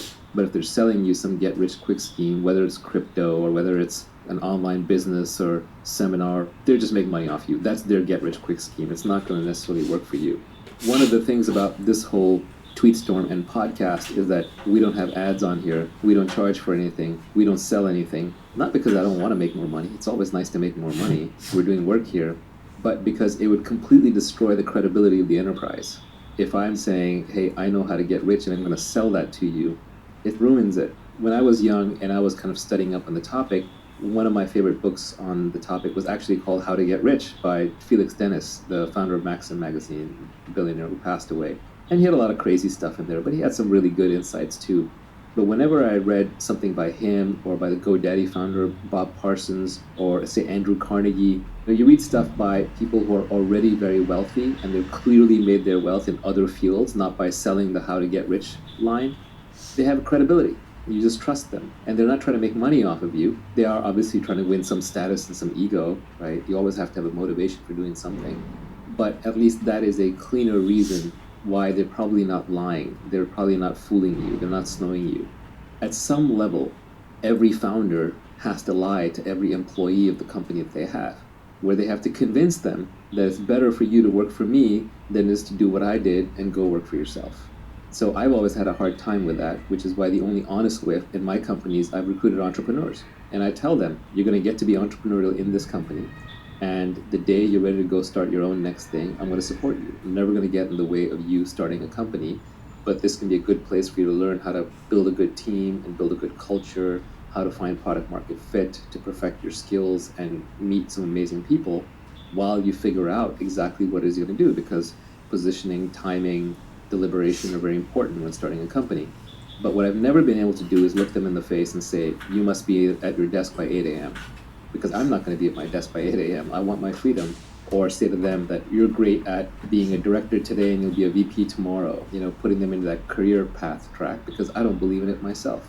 If anyone is giving advice on how to get rich and they're also making money off of it, they should have made their money elsewhere. Like, you don't want to learn how to be fit from a fat person. You don't want to learn how to be happy from a depressed person. So you don't want to learn how to be rich from a poor person, but you also don't want to learn how to be rich from somebody who makes their money by telling people how to be rich. It's suspect. Anytime you see somebody who's actually gotten rich following some guru's advice on getting rich, just remember that in any random process, if you run it long enough and if enough people participate in it, you will always get every single possible outcome with probability 1. There's a lot of random error in there, and then also this is why you have to absolutely and completely ignore business journalists and economists, academics, when they talk about private companies. I wouldn't even name names, but like when a famous economist rails on Bitcoin, or when a business journalist attacks the latest company that's IPOing, it's complete nonsense. Those people have never built anything. They're professional critics. They don't know anything about making money. All they know is how to criticize and get page views, and you are literally becoming dumber by reading them. You are burning neurons. I'll leave you with a quote from Nassim Taleb that I liked, where he said, if you want to be a philosopher king, first become a king and then become a philosopher, not first become a philosopher and then become a king. I'm glad you brought up Taleb, because I was going to finish this by saying just remember the title of his first book, which is Fooled by Randomness. One of the reasons why we're a little vague in this podcast is because we're trying to lay down principles that are timeless, as opposed to just giving you the winning lottery ticket numbers from yesterday. You summarized this entire tweet storm with 2 words: productize yourself. Productize and yourself. Yourself has uniqueness. Productize has leverage. Yourself has accountability. Productize has specific knowledge. Yourself also has specific knowledge in there. So all of these pieces, you can combine them into these 2 words. Whenever you're doing anything in business, if you're looking towards a long term of getting wealthy, you should ask yourself, is this authentic to me? Is it myself that I am projecting? And then, am I productizing it? Am I scaling it? Am I scaling with labor, or with capital, or with code, or with media? So it's a very handy, simple mnemonic. I mean, what is this podcast? This is a podcast called Naval. I'm literally productizing myself with a podcast. You want to figure out what you're uniquely good at, or what you uniquely are, and apply as much leverage as possible. So making money isn't even something you do. It's not a skill. It's who you are stamped out a million times. Making money should be a function of your identity and what you like to do. Another tweet that I really liked was, this was not mine, somebody else put this up. They said, find 3 hobbies. One that makes you money, one that keeps you fit, and one that makes you creative. I would change that slightly. So I would say one that makes you money, one that makes you fit, and one that makes you smarter. So in my case, my hobbies would be reading. Making money is I love working with startups, either investing in them, brainstorming them, starting them. I just love that ideation and initial creation phase around startups. And then on the hobby that keeps you fit, I don't really have one. Closest thing I have is yoga, but that's where I fell apart. And I think people who early in life discover something like surfing or swimming or tennis or some sport that they continue doing throughout most of their life are very lucky, because they found a hobby that will make them fit. We finished discussing the tweet storm, and we're going to spend some time on Q&A and discussing some of the tweets on the cutting room floor that didn't make it into the tweet storm. My first question is, do you think there are some common failure modes or typical things that people do wrong when they're trying to apply this advice? A lot of people don't understand what specific knowledge really is, or how to quote-unquote obtain it. People don't understand what accountability really entails. They think that accountability means being successfully accountable. No, it means that you have to stick your neck out and fail with your name out there publicly and be willing to let people hate on you. One of the reasons I'm less active on Twitter lately is because every tweet summons an army of nitpickers and haters, and it gets exhausting. But on the other hand, you have to learn how to ignore them, otherwise you can't survive on Twitter. A lot of people try to reconcile it with, like, should I quit my 9-to-5 job or not? That can be a very hard decision. I don't think you need to go that extreme. You can start applying accountability and leverage and specific knowledge even within your existing career. It doesn't have to necessarily be fork off and do something else completely. A lot of people will use it as a way to agree and disagree with their existing biases. They'll say, oh yeah, I agree with that part, or that part you're completely wrong. The most interesting parts should be the ones that you disagree with. Because clearly I've proven that I know a few things. So if you disagree with it, then maybe that is an area where you can improve your thinking. I've definitely improved my thinking all the time, but I will tell you that in this tweet storm, I put down the minimum viable principles. I did not put down the whole universe of what I know about how to make money, because 90% of it is suspect. I put down the bedrock, the stuff that I'm pretty solidly sure about. And I have not yet seen a tweet that has successfully contradicted anything in this tweet storm that would cause me to say, oh yeah, I got that one wrong. I think another place where people get a little bit off is they look at this and they say, well, this only applies to tech entrepreneurs. I disagree. The example that I gave about real estate was a good one in that regard. It's just the nature of leverage that technology drives leverage. So I'm going to push you in a tech direction to get the free leverage that is available in tech. And obviously this message is being delivered through the internet, so it's going to have a pro-internet bias. There are also people who believe that it is unfair to the people who don't have these opportunities to do anything with the opportunities that they do have. With that defeatist attitude, why even get out of bed in the morning? 90% of people are dead. There's a lot of people who are living on $1 a day. Do you live on $1 a day? No, it's up to you to play the hand that you're dealt to the best of your ability and then you can take the winnings, the pot from that hand, and do whatever you want with it to fix the world. But saying that you should not do things just because others can't do things is living in denial. It's an excuse to not do anything. There are also people who believe that wealth creation is fundamentally at odds with an environmentally safe and healthy planet. And they view the whole thing as a giant zero-sum game. That's a false narrative as well. Elon Musk is not playing a zero-sum game with the environment, and there are plenty of entrepreneurs who are not. If anything, there is a word that environmentalists love, which is sustainability, and for-profit businesses are at least financially sustainable, if nothing else. You can do a B Corp, which has a dual mission. A lot of non-profit efforts would actually be better served by for-profit companies, because then they wouldn't have to go begging for grants all the time. They would be financially sustainable. Some great founders realize their philanthropic visions by running a... Okay, let me see. Go away.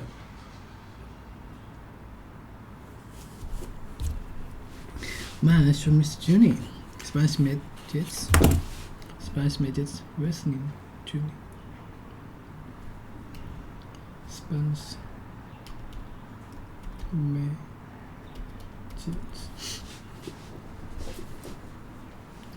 Midget. Unoffensive word for a very small person. That's midget. Yeah, I'm wrong. I love that. Midget. Spanish midget.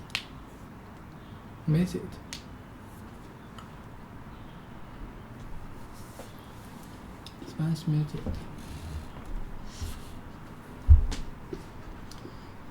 Spanish midget.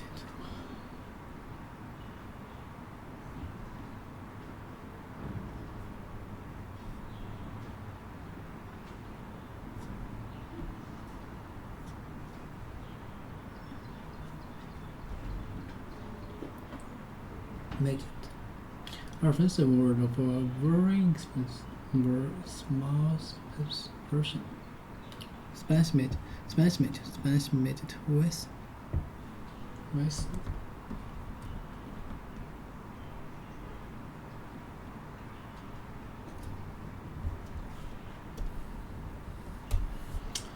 midget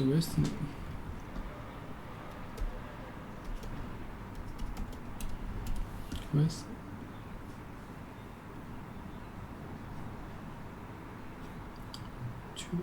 okay, I know that.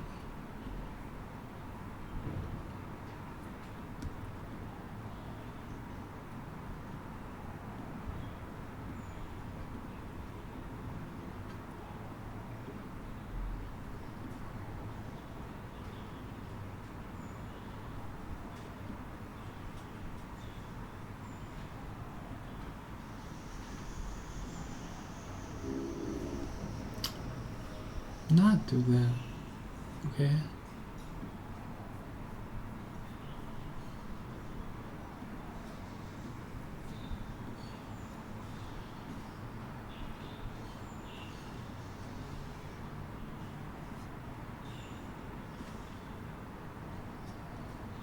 Spice midgets.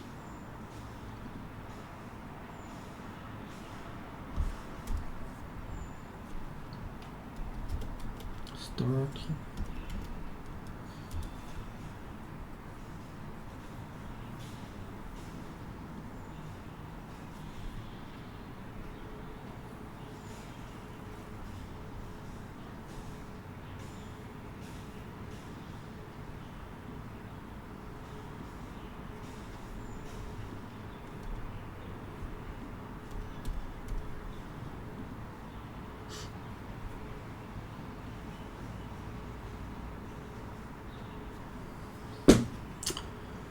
Spice midgets dressed in jewelry.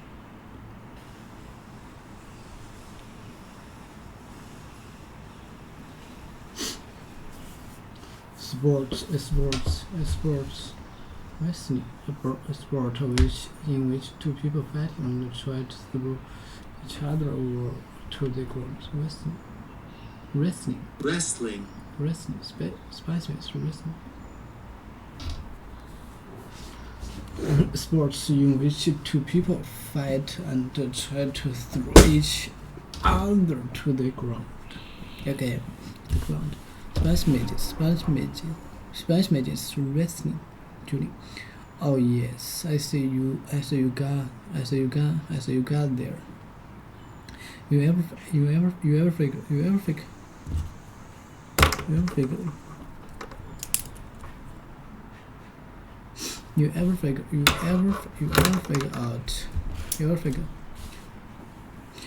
figure out what that thing?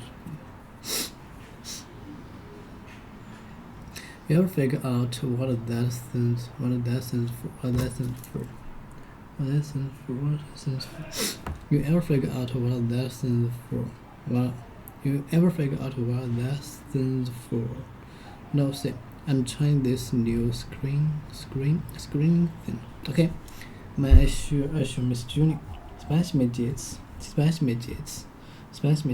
wrestling, Junie. Okay. No, say, I'm trying to the new screen thing. I'm trying to think of screen thing. What is this? 为什么老是提醒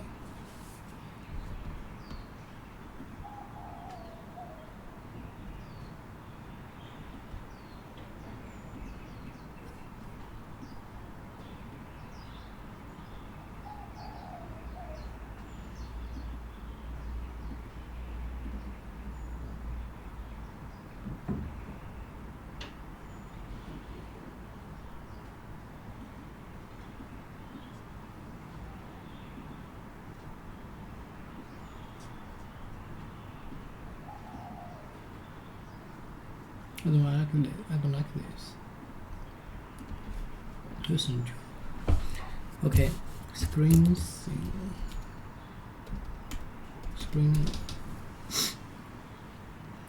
Screening things. Okay, I see you can do. I think I do that. Screening.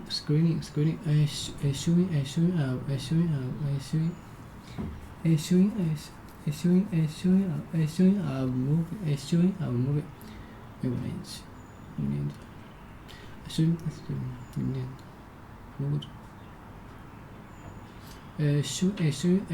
a movie. There will be three screening of a movie.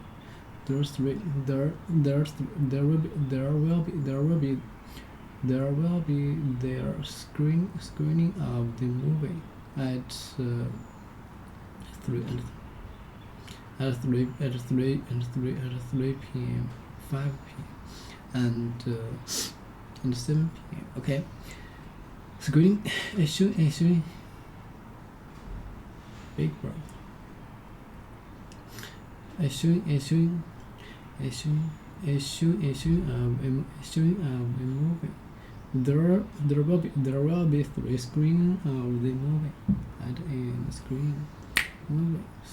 A showing of a movie. Screening.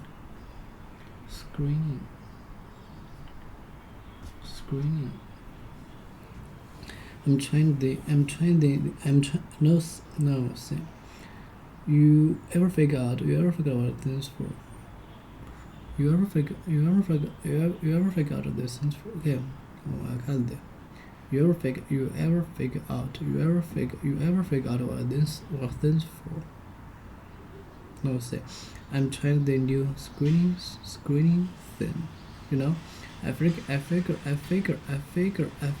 I'm always answer this one. I'm trying the new screening thing. You ever figure out what things for? Okay, you ever figure out what things for? Oh yes. No, say, I'm trying the new screening thing. I'm trying this new screening thing. You know, I figure if I always answer the phone, people think I don't have a knife. My God. Retrigger never gets pinned.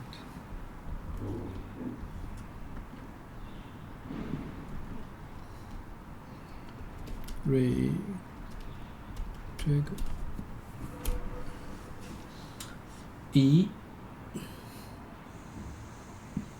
Rodrigo. Okay. Rodrigo. Rodrigo.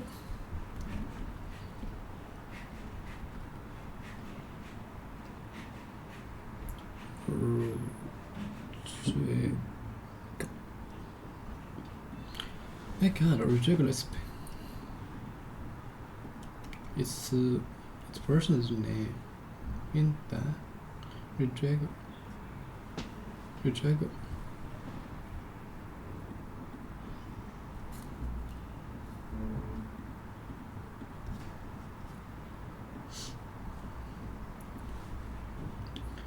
Into that.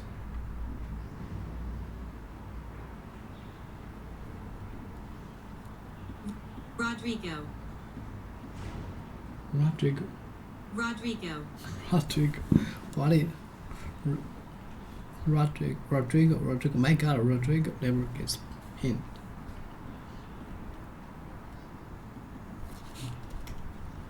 Pinned. Okay. My God, Rodrigo is piece of meat. Rodrigo pinned. A small thin piece of metal with a point at one end. Especially used. What this mean? Apple Watch. Cannot do.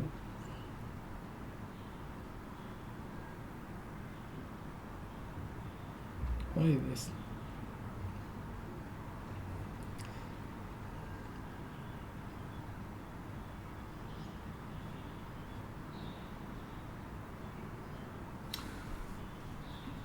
I don't like this.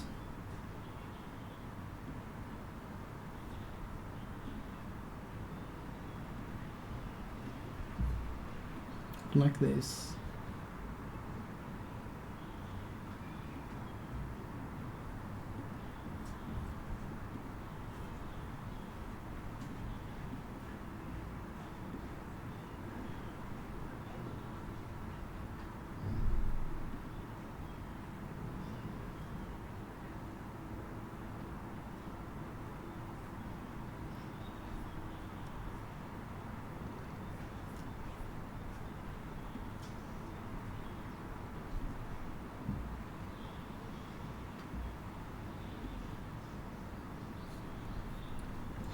Pin.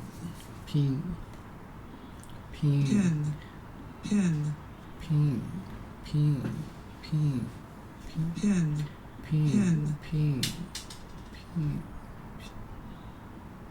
The demographic used as your improving. One of a group of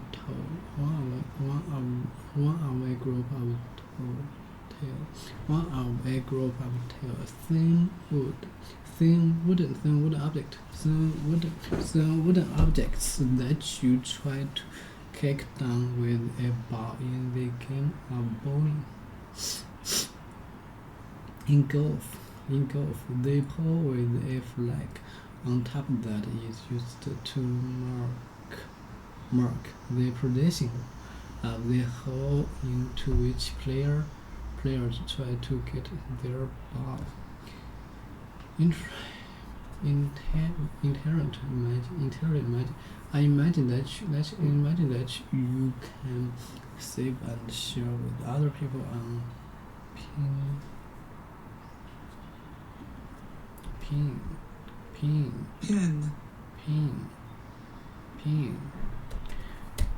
Jog.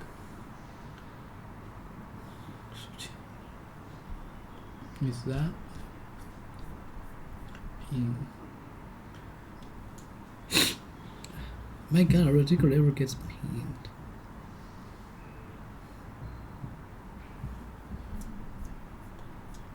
Pin. The same piece of metal pinned. Never gets pinned. My God, Rodrigo My God, Rodrigo never gets pinned. Here comes to beep.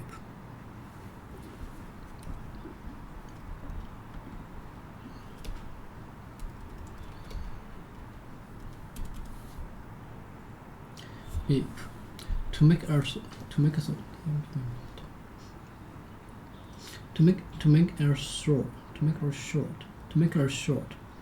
loud sound. To make her short, loud sound. To make her short, loud sound. Beep. Beep. To make a short, loud sound. The cab driver beeped. The cab driver beeped. Impendently at the guy on the back.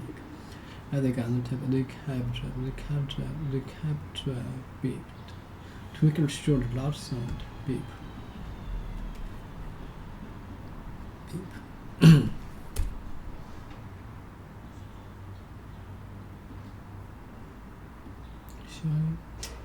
Beep. The cab driver beeped. The cab driver beeped. Impendently at the guy on the back. At the guy on the back. At the guy on the back. At the guy on the back. I don't like this. I don't like those watches that keep beeping every hour. Question to them. Beep. Beep. Beep. To make a short, loud sound. Sure. The cab driver beep. The cab driver beep. The cab driver beeped impendently at the guy on the back. I don't like those watches that keep beeping every hour. Beeping every hour. I don't like those watches this keep beeping every hour.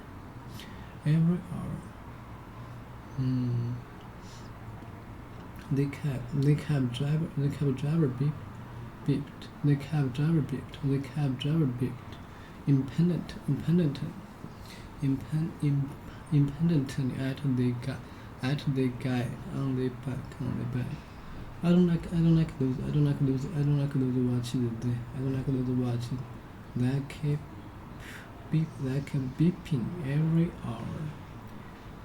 To call someone. For example, a doctor by setting a sign to a beeper. Okay.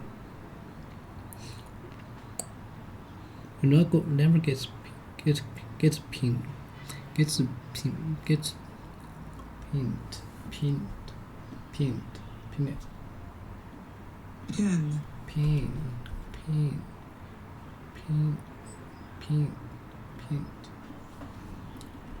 Wait. Rodrigo.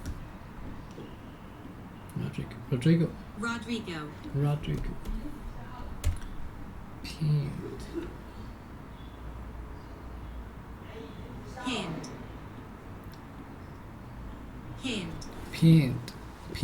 Okay, pinned. It's never gets pinned. Here's come to beep. You know what to do? Here come to beep. Here comes to beep. You know what to do? Well, I'm looking for Bob. I'm looking for Bob. This is Jade. I don't know if you are still at this number, but I was just thinking about us and how great it was. Well, I know it's been 3 hours, but I was kind of hope. But I was kind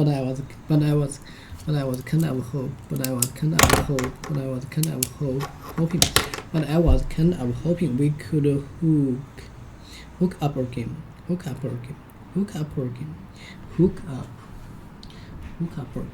Let's see.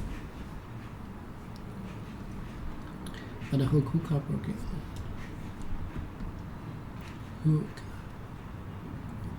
Hook up.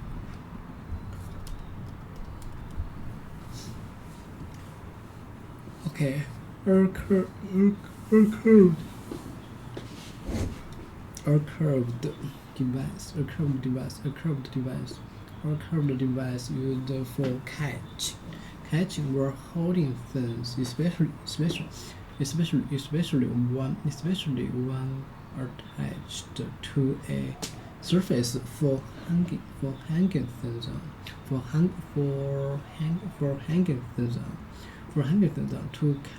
To curved device used for catching or holding things, especially one attached to a surface for hanging things on.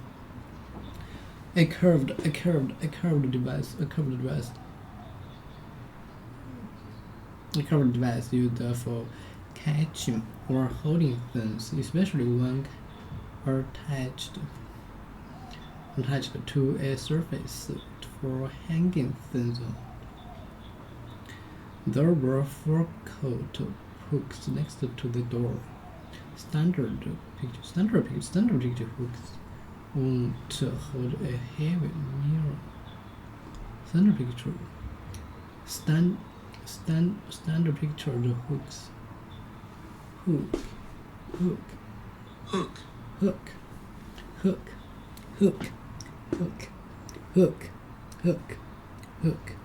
Okay. I don't know.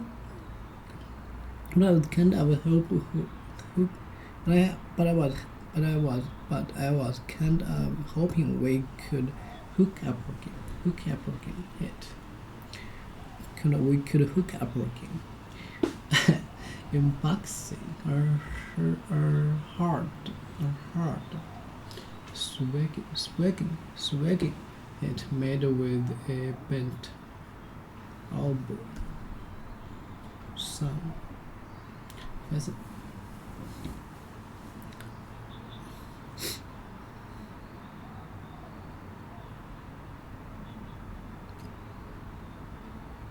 We could hook up again. You know, I barely. Okay.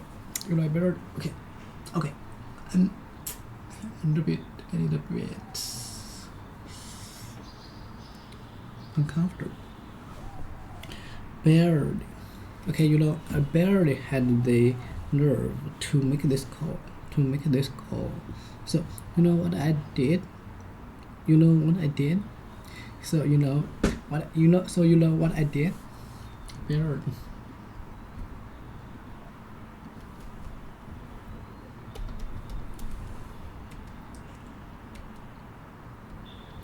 By the smallest amount. So I barely had the nerve.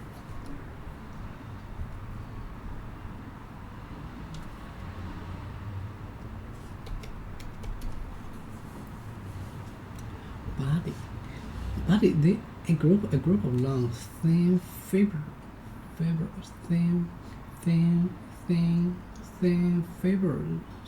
that carry information or instructions between the brain and other parts of the body.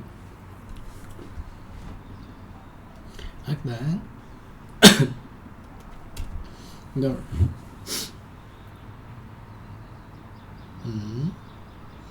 But a bird. Nerve. A group of long, thin fibers, structures like threads, carry information or something between the brain and other parts of the body. Nerve. worry, nerve. Redness, nerve. Body fever, body fever, body fever,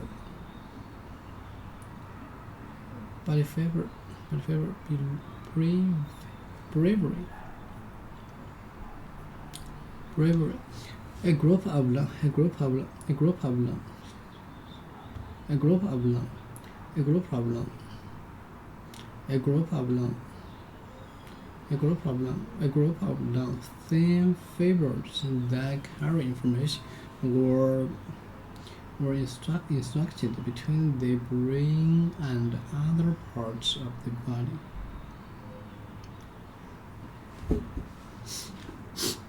Group they carry information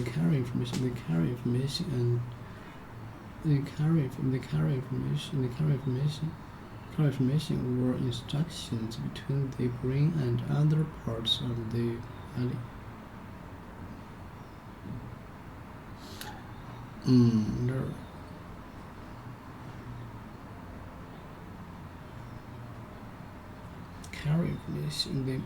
That carry information were instructions between the brain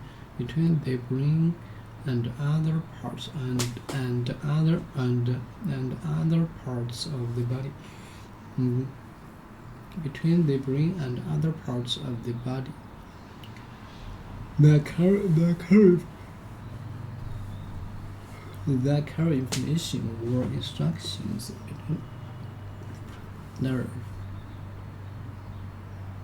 A small amount, barely, I barely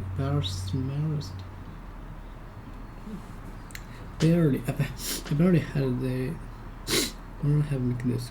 I barely had the nerve to make this call. So you know what? So you know. I barely had the nerve to make this call. So you know what I did.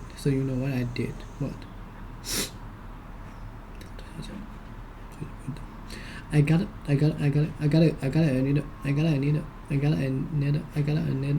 needle drunk and naked.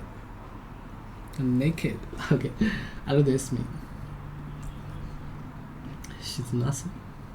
Her body with the body. She's nothing with her body. That's it. Naked. Not curved by clothes. Not curved by clothes.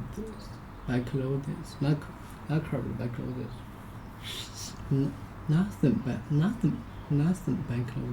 Nothing. Not curved. Not curved by clothes. Not curved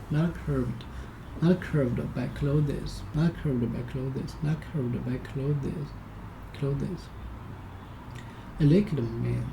A naked body. Naked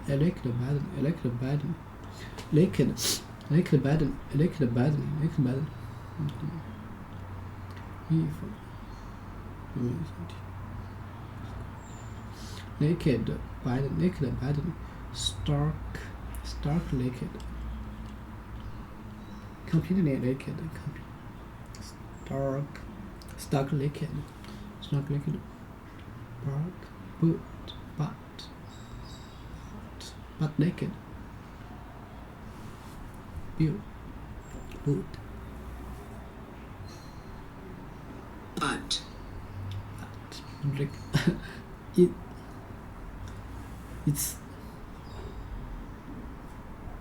It's not different. Difference.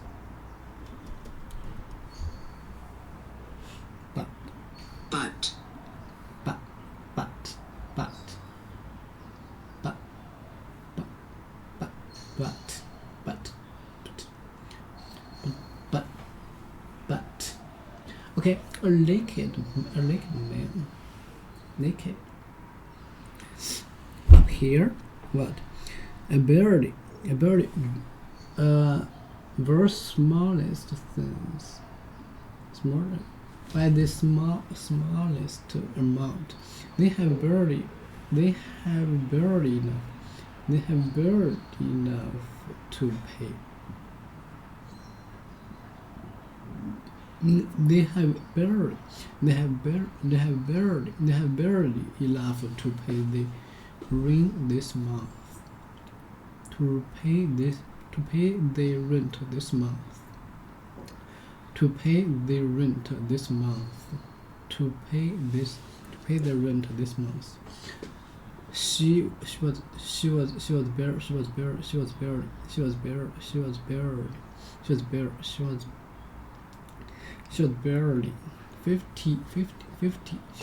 15 when she won her first championship by the smallest amount.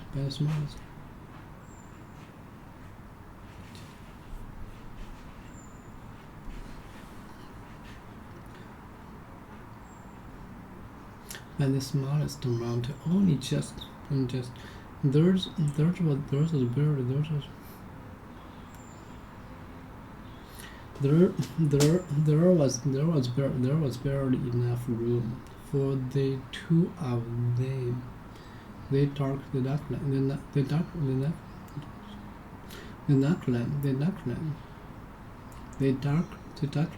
of the mountains was barely visible against the light sky. So, what have you been up to? What have you been up to? Oh no, they usually teaching aerobics.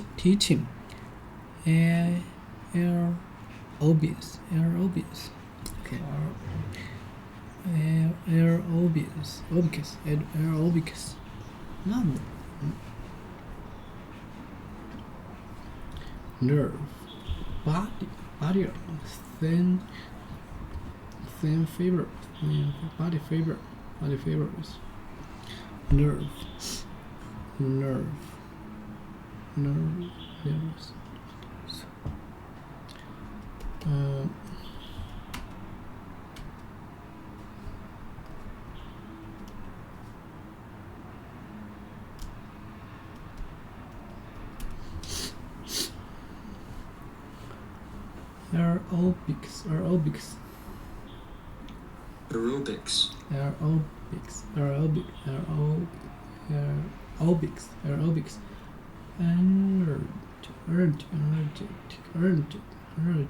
Energetic physical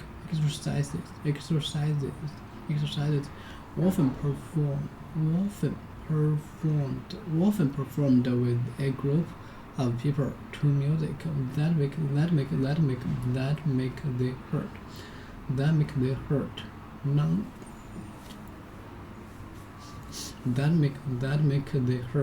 nuts and muscles stronger and increase the amount of oxygen in the blood. She does aerobics.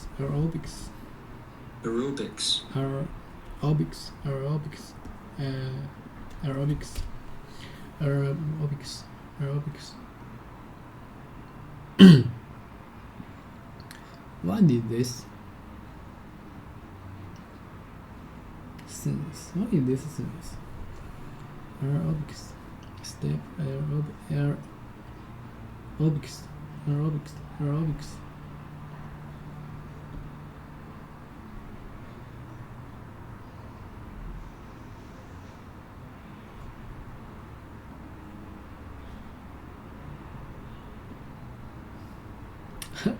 What is this exercise?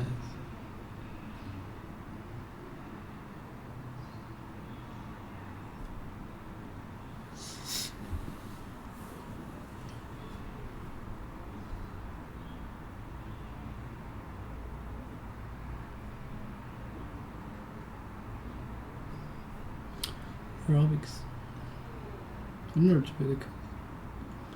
Aerobics. Aerobics. Aerobics. Aerobics. Aerobics. Aerobics.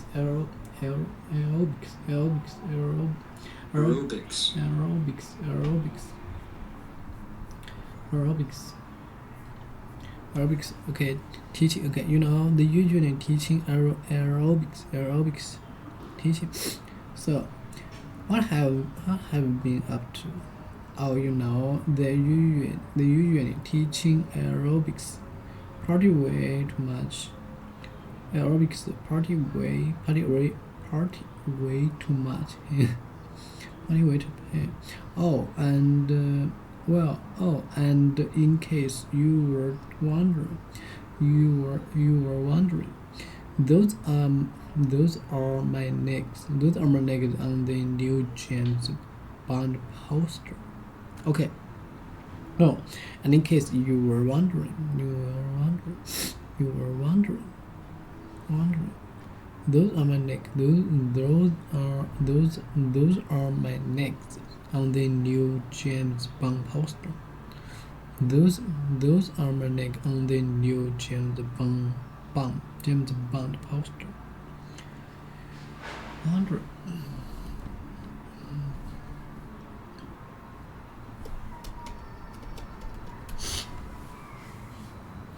Question. To ask yourself question or express. To ask yourself questions or express which to know about the which to ask yourself to ask yourself a question to ask you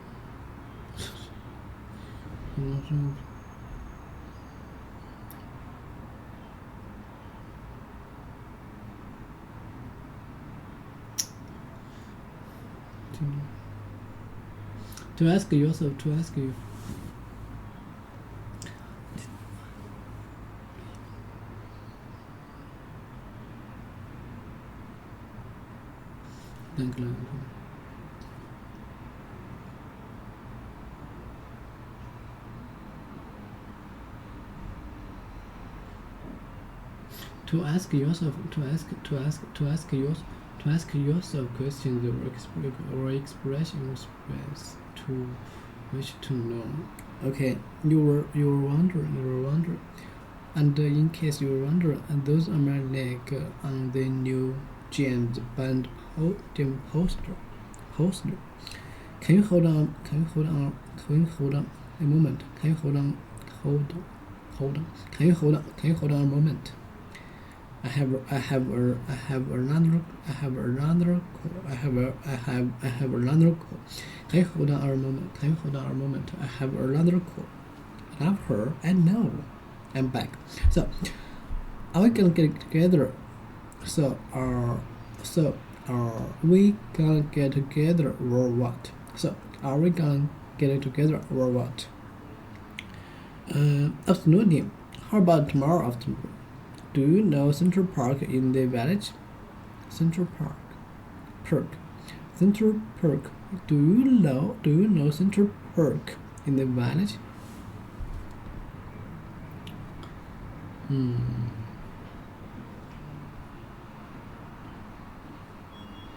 Central Park.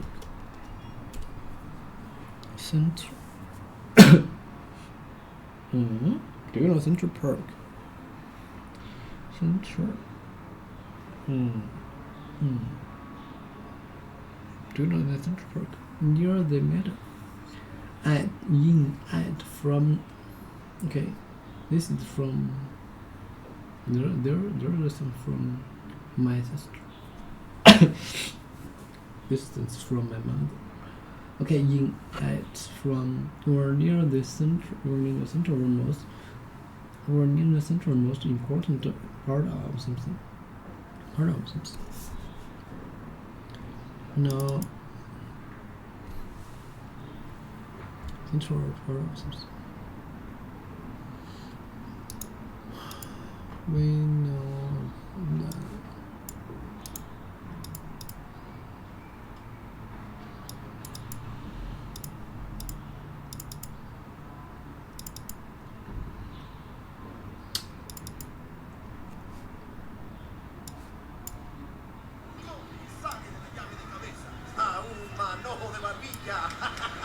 Man, I sure miss Julie. Spanish midgets. Spanish midgets. Spanish midgets wrestling. Wrestling. Julie. Okay, yes, I see how you got there. Spanish midgets. You ever figure out what that thing's for? See, I'm trying this new screening thing. You know, I figure if I'm always answering the phone, people think I don't have a life. My God, Rodrigo never gets pinned. You know what to do. Hello, I'm looking for Bob. This is Jade. I don't know if you're still at this number, but I was just thinking about us and how great it was. And, well, I know it's been 3 years, but I was kind of hoping we could hook up again. You know, I barely had the nerve to make this call, so you know what I did? What? I got a little drunk. And naked. Bob here.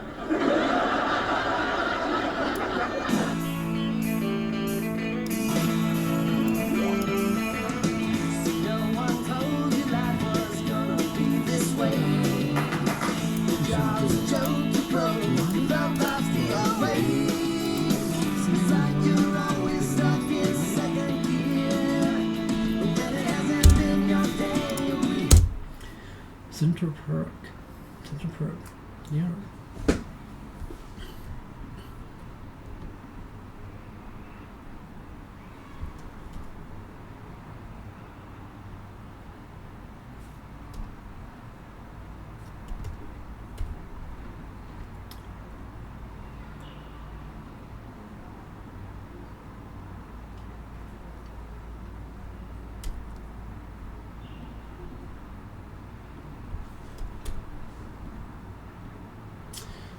Central Park.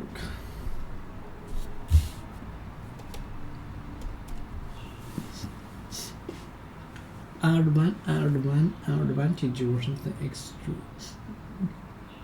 Or something extra, such as money or good.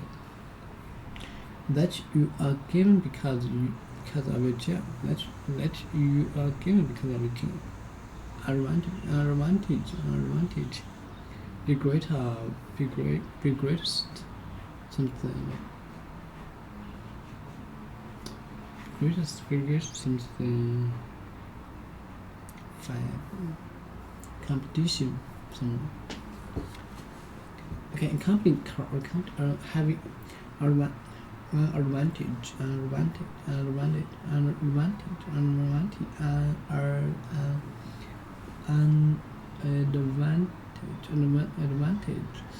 having such easy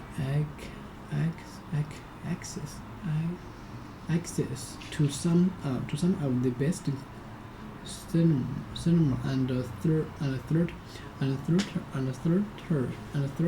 is one of the perk of living in city. Having such easy access to some of the best cinema and third. Okay, I'm done. There's someone talk. Theater is one of the perks of living in city. The company and itself are some of the perks that come with your job. Perk. Do you know Central Park in the village? Central Park.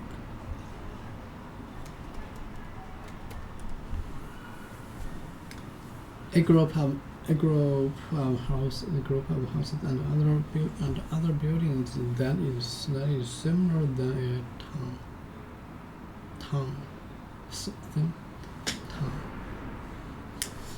usually in the countryside.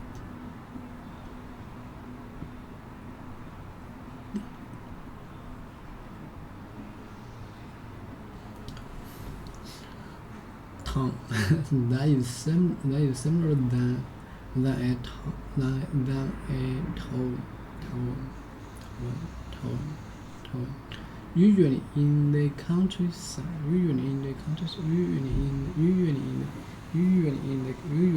countryside. A fish village, a mountain village. This one should be called. Okay. A village shop. You should soon a village group. Okay. So,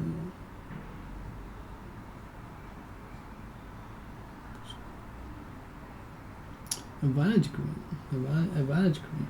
An area of grass. Okay. Maybe we think about a valley. Ours urban ours black. Maybe we think about our advantage. You know, you like some you are like some you're not like most of the people. You are lower price.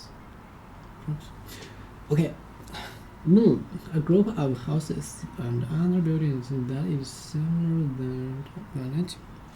Do you know Central Park? Do you know Central Park in the village? C5-ish. C5-ish. Great. I'll see you then. Okay. Oh, okay.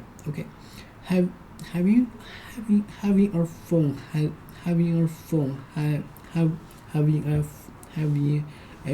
has family paid off. Okay, having a phone has finally paid off. Okay, having a phone has finally paid off. Okay, having a phone has finally paid off. Great, I'll see you then. Okay. Having a phone has family paid off. Even though you do a good Bob, even though you do a good Bob impression.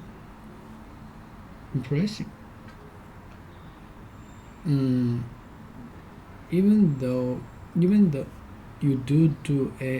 you do a good Bob impression. I'm thinking when she says you tomorrow. I'm thinking when she said you. I'm thinking when she said you. I'm thinking when she said you tomorrow. He's probably gonna realize, hey, you're not Bob. I was realized. She's probably gonna realize. She's probably gonna realize. Valid impression. I think opinion. Bob impressive.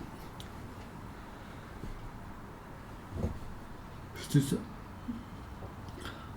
something or someone like that. an idea or opinion of what something or someone is like. An expression. Impress it. What something or someone is like, or something. Okay. Idea or opinion or someone is like. Impression. Express. Showing. The act of express. No. The act of saying what you think or showing how you feel. Use the words or action. Showing. To show a feeling, opinion. To show a feeling, opinion, or fact. Expression. Is as expressing deep sadness. Express his eyes, my face, my leg. Expression. Hurt. Deep hurt. Soon to soon.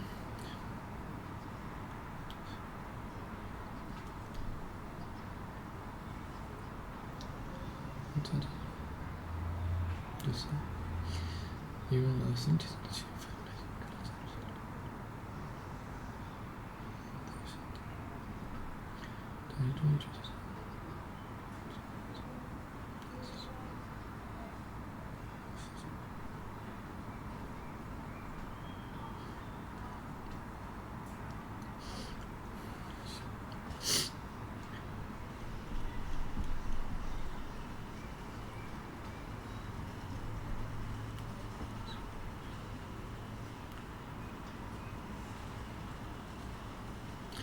her eyes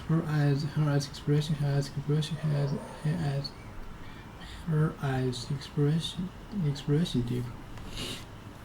Her eyes.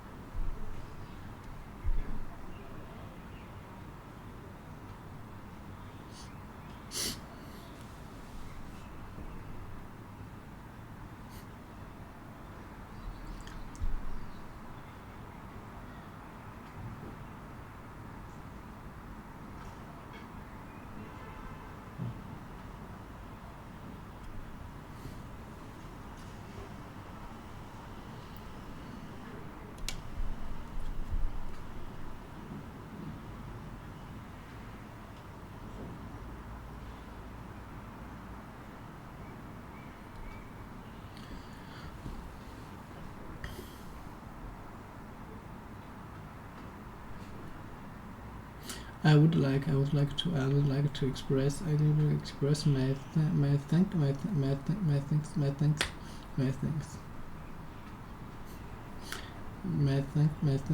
for your kindness. To show a feeling, opinion, or fact. To show a feeling, opinion, or fact.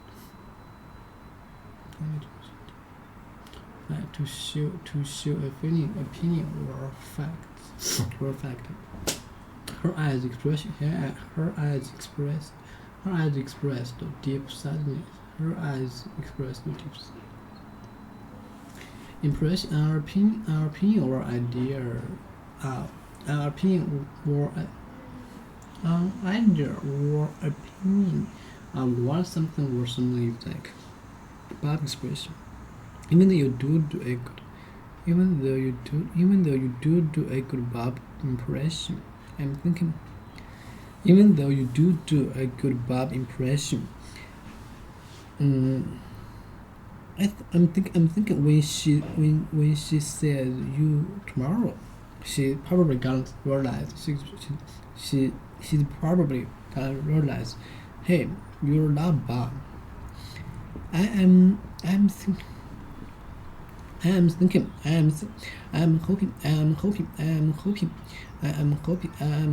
that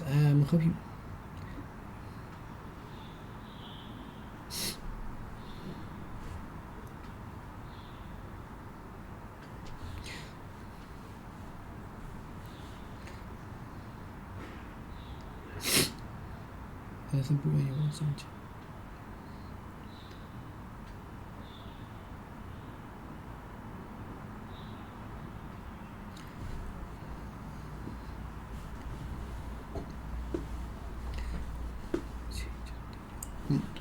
需要下下进入而且小人电动电流，你看下。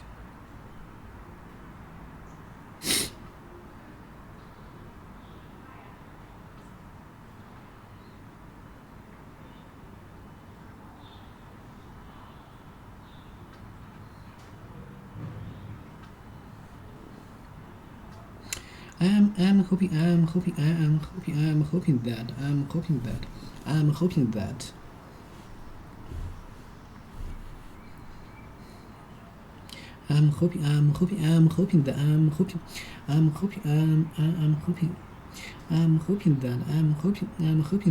hoping that when Bob doesn't show up, I'm hoping that when Bob doesn't show up, she will seek comfort.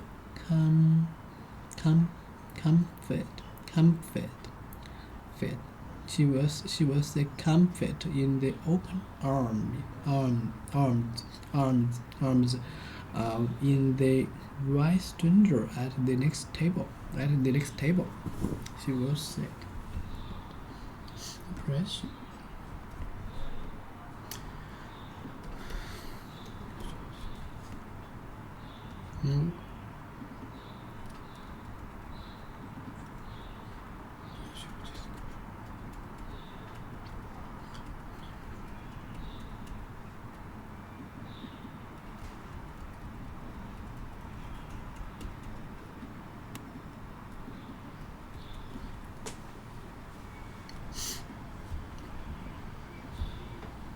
countries.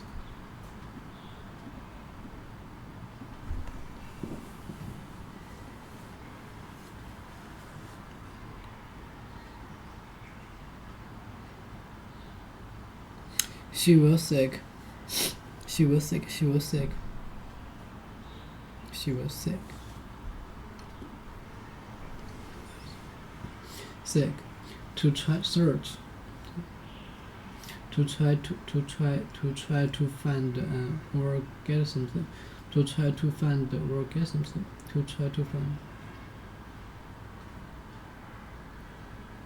To try to find or search.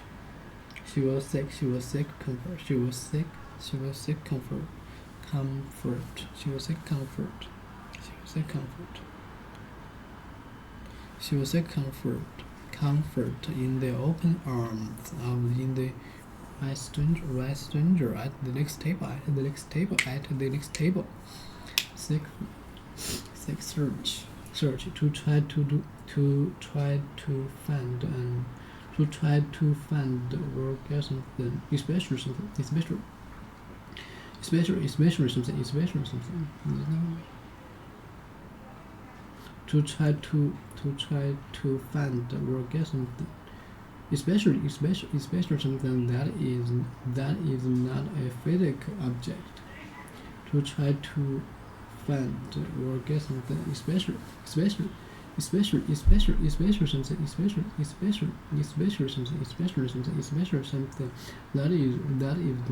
is not something.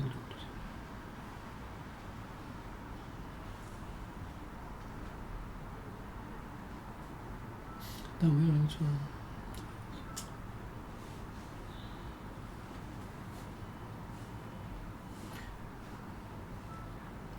To try to find or get.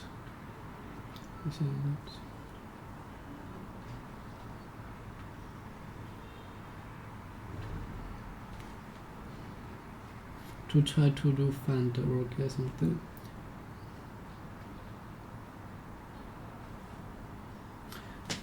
To try to defend or get something. To try to defend. To try to defend something special, something that is not a physical object. Physical object. To try to find something special, something. Are you activity sick, child? She asked. Are you actively sick?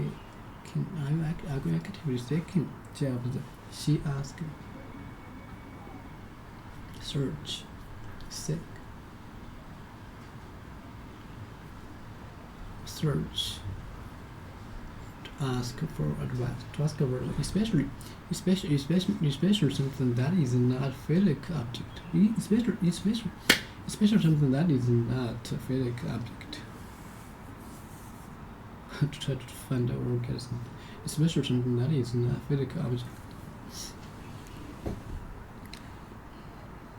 She will sick again.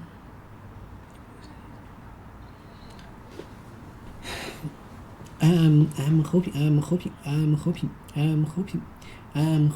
that when Bob doesn't show up, she will say comfort. Okay. I don't want to mean business.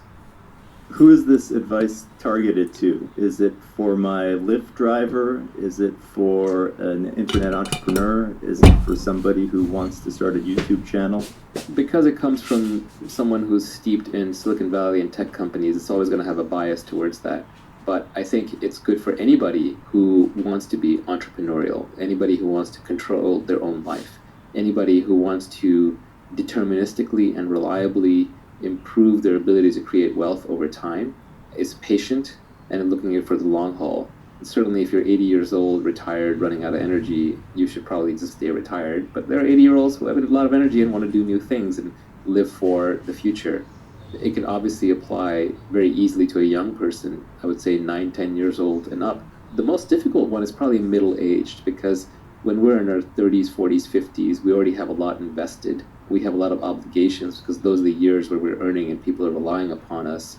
We don't want to change because we don't want to admit defeat in what we've been doing to date. But that's where it can actually be the most fruitful. It may be the most difficult pivot. You have a 9-to-5 job, you have a family relying upon you. And so it may seem like the things in this podcast are far too idealistic, but maybe it can inform your weekend projects. Maybe it can inform your self-re-education that you do at night on the internet. Maybe it can inform what roles you take on in the company that you're at, because they move you closer and closer to points of leverage, points of judgment, or points where you're naturally good at and you're authentic. It might cause you to take on more accountability. Even applied piecemeals, these principles can directionally guide you regardless of what stage you are at in life short of retirement.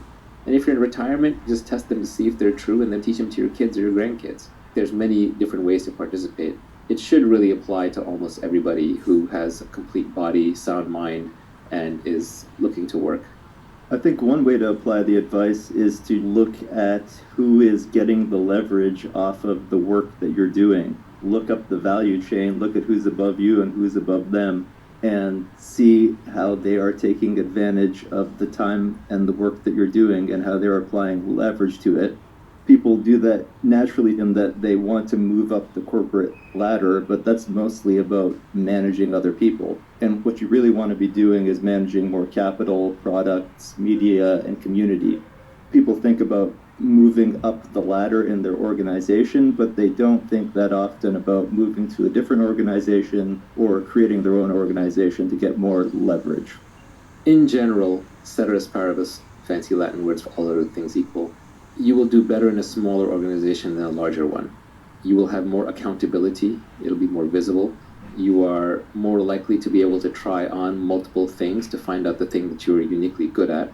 People are more likely to give you leverage through battlefield promotions. You're going to have more flexibility, there'll be more authenticity to how the company operates. A good progression for a career, start out in a large company and then progressively move to smaller and smaller ones. It's very hard to go from a small company to work in a larger company. Larger companies tend to be more about politics and less about merit. They're more stable, but they're less innovative situations.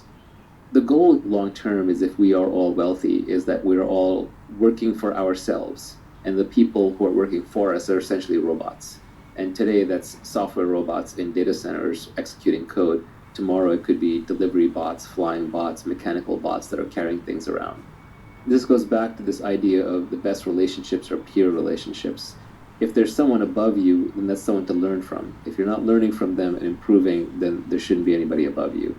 If there's somebody below you, it's because you're teaching them and enabling them. If you're not teaching them and enabling them, then get a robot underneath. You don't need a human being below you. This is utopian, and it's a long ways off, but in the not too distant future, anybody who wants to work for themselves will be able to work for themselves. You may have to make other sacrifices. You may have to take on more risk. You may have to take on more accountability. You may have less steady income. But more and more, I think the younger generation is realizing that if they're going to work for themselves. In one of your tweets, you listed out some of the things you should study, like programming, sales, reading, writing, arithmetic. One of the items that ended up on the cutting room floor was that you should also study ethics. I was originally going to put that out there as a concession to people who believe that making money is evil and that the only way to make it is evil. But then I realized ethics is not necessarily something you study. It's something you think about, and it's something you do. Every one of us has a personal moral code, and where you got that moral code from is different for everybody. It's not like I can point you to a textbook. Sure, I could point you to some Roman and Greek text, but that's not going to suddenly make you ethical. There's the golden rule, right? Do unto others as you would have them do unto you. Or there's Nassim Taleb's silver rule, which is don't do unto others what you don't want them doing unto you. Once you've been in business long enough, you will realize how much of business is about trust. And it's about trust because you want to compound interest. You want to be able to work for long periods of time with trustworthy people without having to reevaluate every discussion, without having to rethink each time, and without having to constantly look over your shoulder. And so over time, you gravitate towards working with certain kinds of people. And similarly, those people will gravitate towards working with other ethical, quote-unquote, people. So being ethical turns out to be a selfish imperative. You want to be ethical because it attracts the other long-term players in the network. and then they want to do business with you. And if you build a good enough reputation for being ethical, eventually people will pay you just to do deals through you, because you're the one who will validate and ensure the deals by your presence, because you wouldn't be involved with low quality stuff. So being ethical actually pays off in the long run, but it's the very long run. In the short run, being unethical pays off, which is why so many people go for it. It's a greedy algorithm. But you can be ethical simply because you're long-term greedy. And I can even outline a framework for different parts of so-called ethics just based on the idea of long-term selfishness. For example, you want to be honest because it leaves you with a clear mind. You don't have two threads running in your head. One is the lies that you told you to keep track of, and the other one is what you're saying. You just have to think about one thing at a time, so you have more energy to think about that thing, so you're a clearer thinker. Also, by being honest, you're rejecting the people who only want to hear the pretty lies. So you force those people out of your network, and sometimes it's painful, like friends and family, but long term you create room for the people who like you exactly the way that you are. So that is a selfish reason to be honest. For example, in negotiations, if you're the kind of person who always tries to get the best deal for yourself, you will win a lot of very early deals and it'll feel very good. But on the other hand, there are a few people who will recognize that you're always scrabbling and not acting fairly, and they will tend to avoid you. Over time, those people end up being the deal makers in the network because people go to them for a fair shake or to figure out what's fair. And so if you are cutting people fair deals, you don't get paid in the short term, but in the long term, everybody wants to deal with you, and you end up being a market hub. You have more information, you have trust, you have reputation, and people end up doing deals through you. A lot of wisdom is just realizing the long-term consequences of your actions. And so the longer term you're willing to look, the wiser that you're going to seem to everybody around you. Do you want to tell us about some of the jobs that you had as a youth and the specific job that kicked off your fanatical obsession with creating wealth? This gets a little personal, and I don't want to do the humble brag thing. There was some thread going around on Twitter about, like, name 5 jobs you've held, and every rich person on there was trying to signal how they've held, like, normal jobs. So I don't want to play that game. I've held a bunch of menial jobs. There are people who had it worse than me, people who had it better than me. There was one point where I was washing dishes in the school cafeteria, and I said, F this, I hate this, I can't do this anymore. And I sweet-talked my way to a computer science prof of helping TA his CS class in algorithms when I myself was completely unqualified for that. And so it forced me to learn computer science algorithms so I could TA the rest of the course. But that desire came out of the suffering of washing dishes in the college cafeteria, which is not to say there's anything wrong with that. There's nothing wrong with anything, really. But it was just not for me. I did not enjoy it. I had an active mind, and I wanted to make my money and earn my living through mental activities, not through physical activities. But sometimes it takes the suffering of doing the wrong thing to motivate you enough to do the right thing. I worked at a law firm for a while, a big prestigious law firm in New York City. I had a big internship there, and I basically got fired for surfing Usenet back in the day. This is before the internet was a big thing. Usenet was the news groups, and it was the only way for me to stay from being completely bored. And I was an overpaid guy wearing a tie and a suit, and I had to hang out in the conference room. When the lawyers needed photocopies, I would make photocopies. And in the meantime, I would be bored out of my skull. This is pre-iPhone. Thank God to Steve Jobs for saving us all from unending boredom. But I used to read the Wall Street Journal, or anything that I could get my hands on. I would have read the back of a brochure just to keep from going insane, because listening to a bunch of corporate lawyers discuss how to optimize minute details in a big contract is really dull. And they got mad at me because they wanted me to sit there quietly and not read the Wall Street Journal. They said, that's rude, that's misbehavior. So I got called up and reprimanded a bunch of times, and then I was finally terminated. And I was sent home in shame early from my very prestigious internship, destroying my chance of going to law school. And I was unhappy for all of an hour. But ultimately, it's one of the best things that ever happened to me, because then I would have ended up as a lawyer. Not that I have anything against lawyers, but it's not what I was meant to do. You mentioned a catering job that you had a while back that really kicked off the whole obsession. That was an envy thing. When I was in high school, I had to make some money to pay for my first semester at college, and I had to get a job. It was the summer of 1990, 1991 time frame. So this was the Bush senior recession, if anyone who was alive back then remembers this. So it was actually really hard to get a job. So I ended up working for an Indian food catering company, and I ended up having to serve at a birthday party for a kid who was actually in my school, so I saw my classmates and I was out there serving food and drinks to them. And that was incredibly embarrassing. I wanted to hide away and die right there. But you know what? It's all part of the plan. It's all part of the motivation. If I hadn't had that happen, I probably wouldn't be as motivated and I wouldn't be as successful. So it's all fine. But it was definitely a very strong motivator. In that sense, envy can be useful. Envy can also eat you alive if you let it follow you your entire life. But there are points in your life where it can be a very powerful booster rocket. We spoke earlier about picking a business model that has leverage, from scale economies, network effects, zero marginal cost of replication. There were a few other ideas on the cutting room floor that I want to go through with you. The first one was the principal-agent problem. So mental models are all the rage. Everyone's trying to become smarter by adopting mental models. I think mental models are interesting, but I don't think explicitly in terms of a mental model checklist. I know Charlie Munger does, but that's just not how I think. Instead, I tend to focus on the few lessons that I've learned in life over and over that I think are incredibly important and seem to apply almost universally.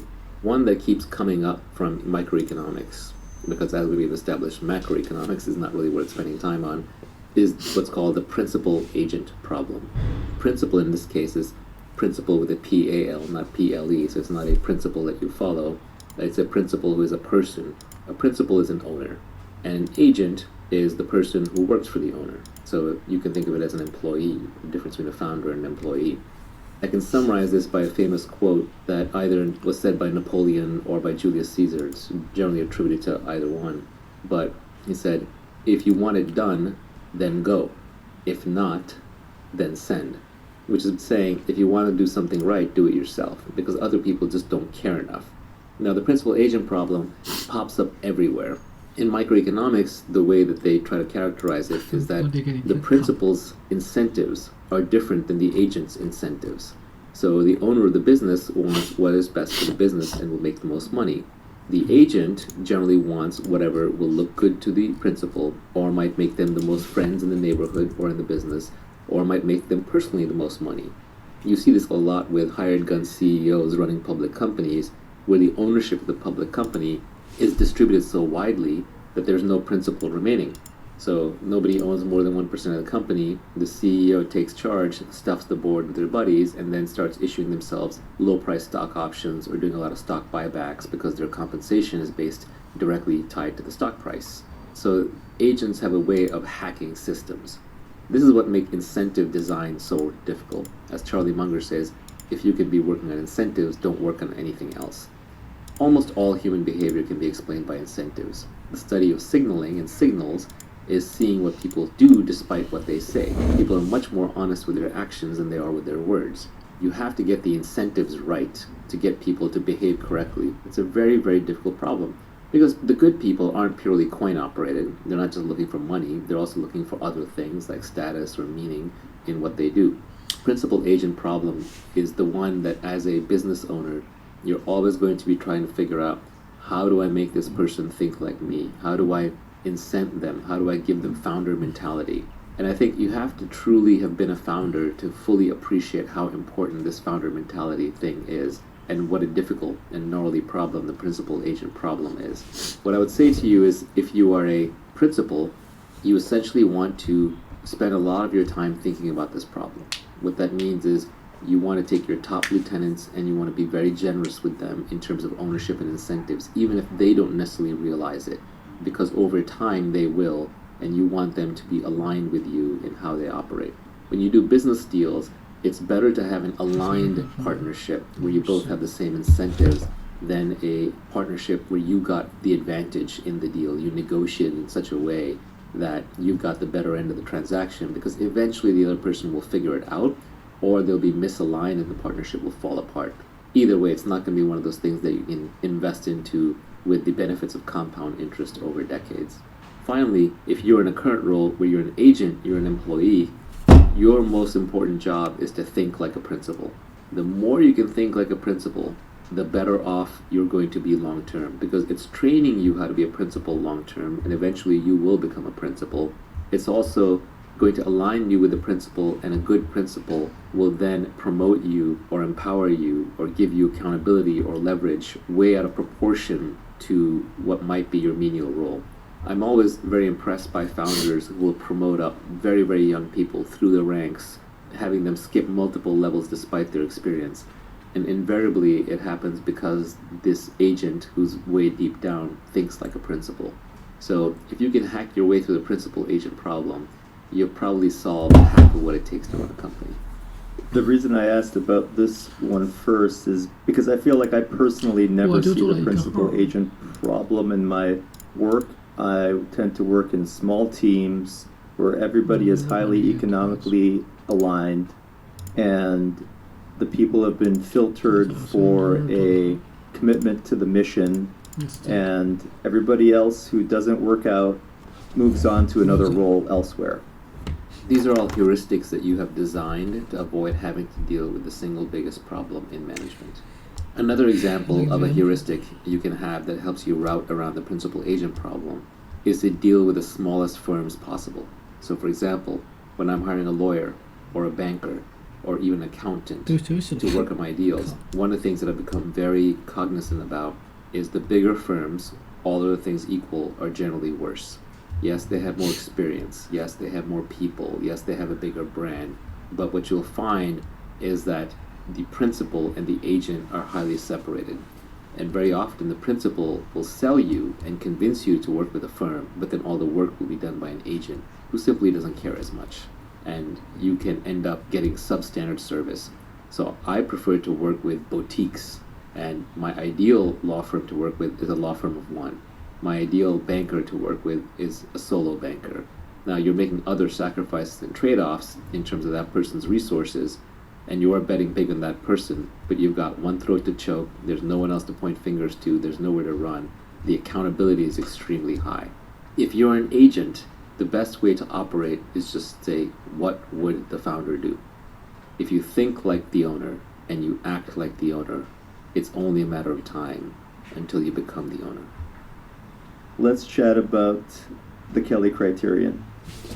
The Kelly criterion is a very popularized mathematical formulation of a simple concept. And the simple concept is don't risk everything. Stay out of jail. Don't bet everything on one big gamble. Just be very careful how much you bet each time so you don't lose the whole kitty.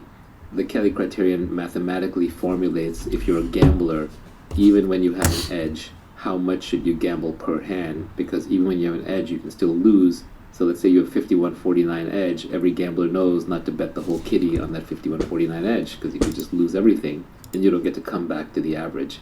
Nassim Taleb famously talks about ergodicity, which is a fancy word for the simple concept that what is true for 100 people on average isn't the same as one person averaging that same thing 100 times.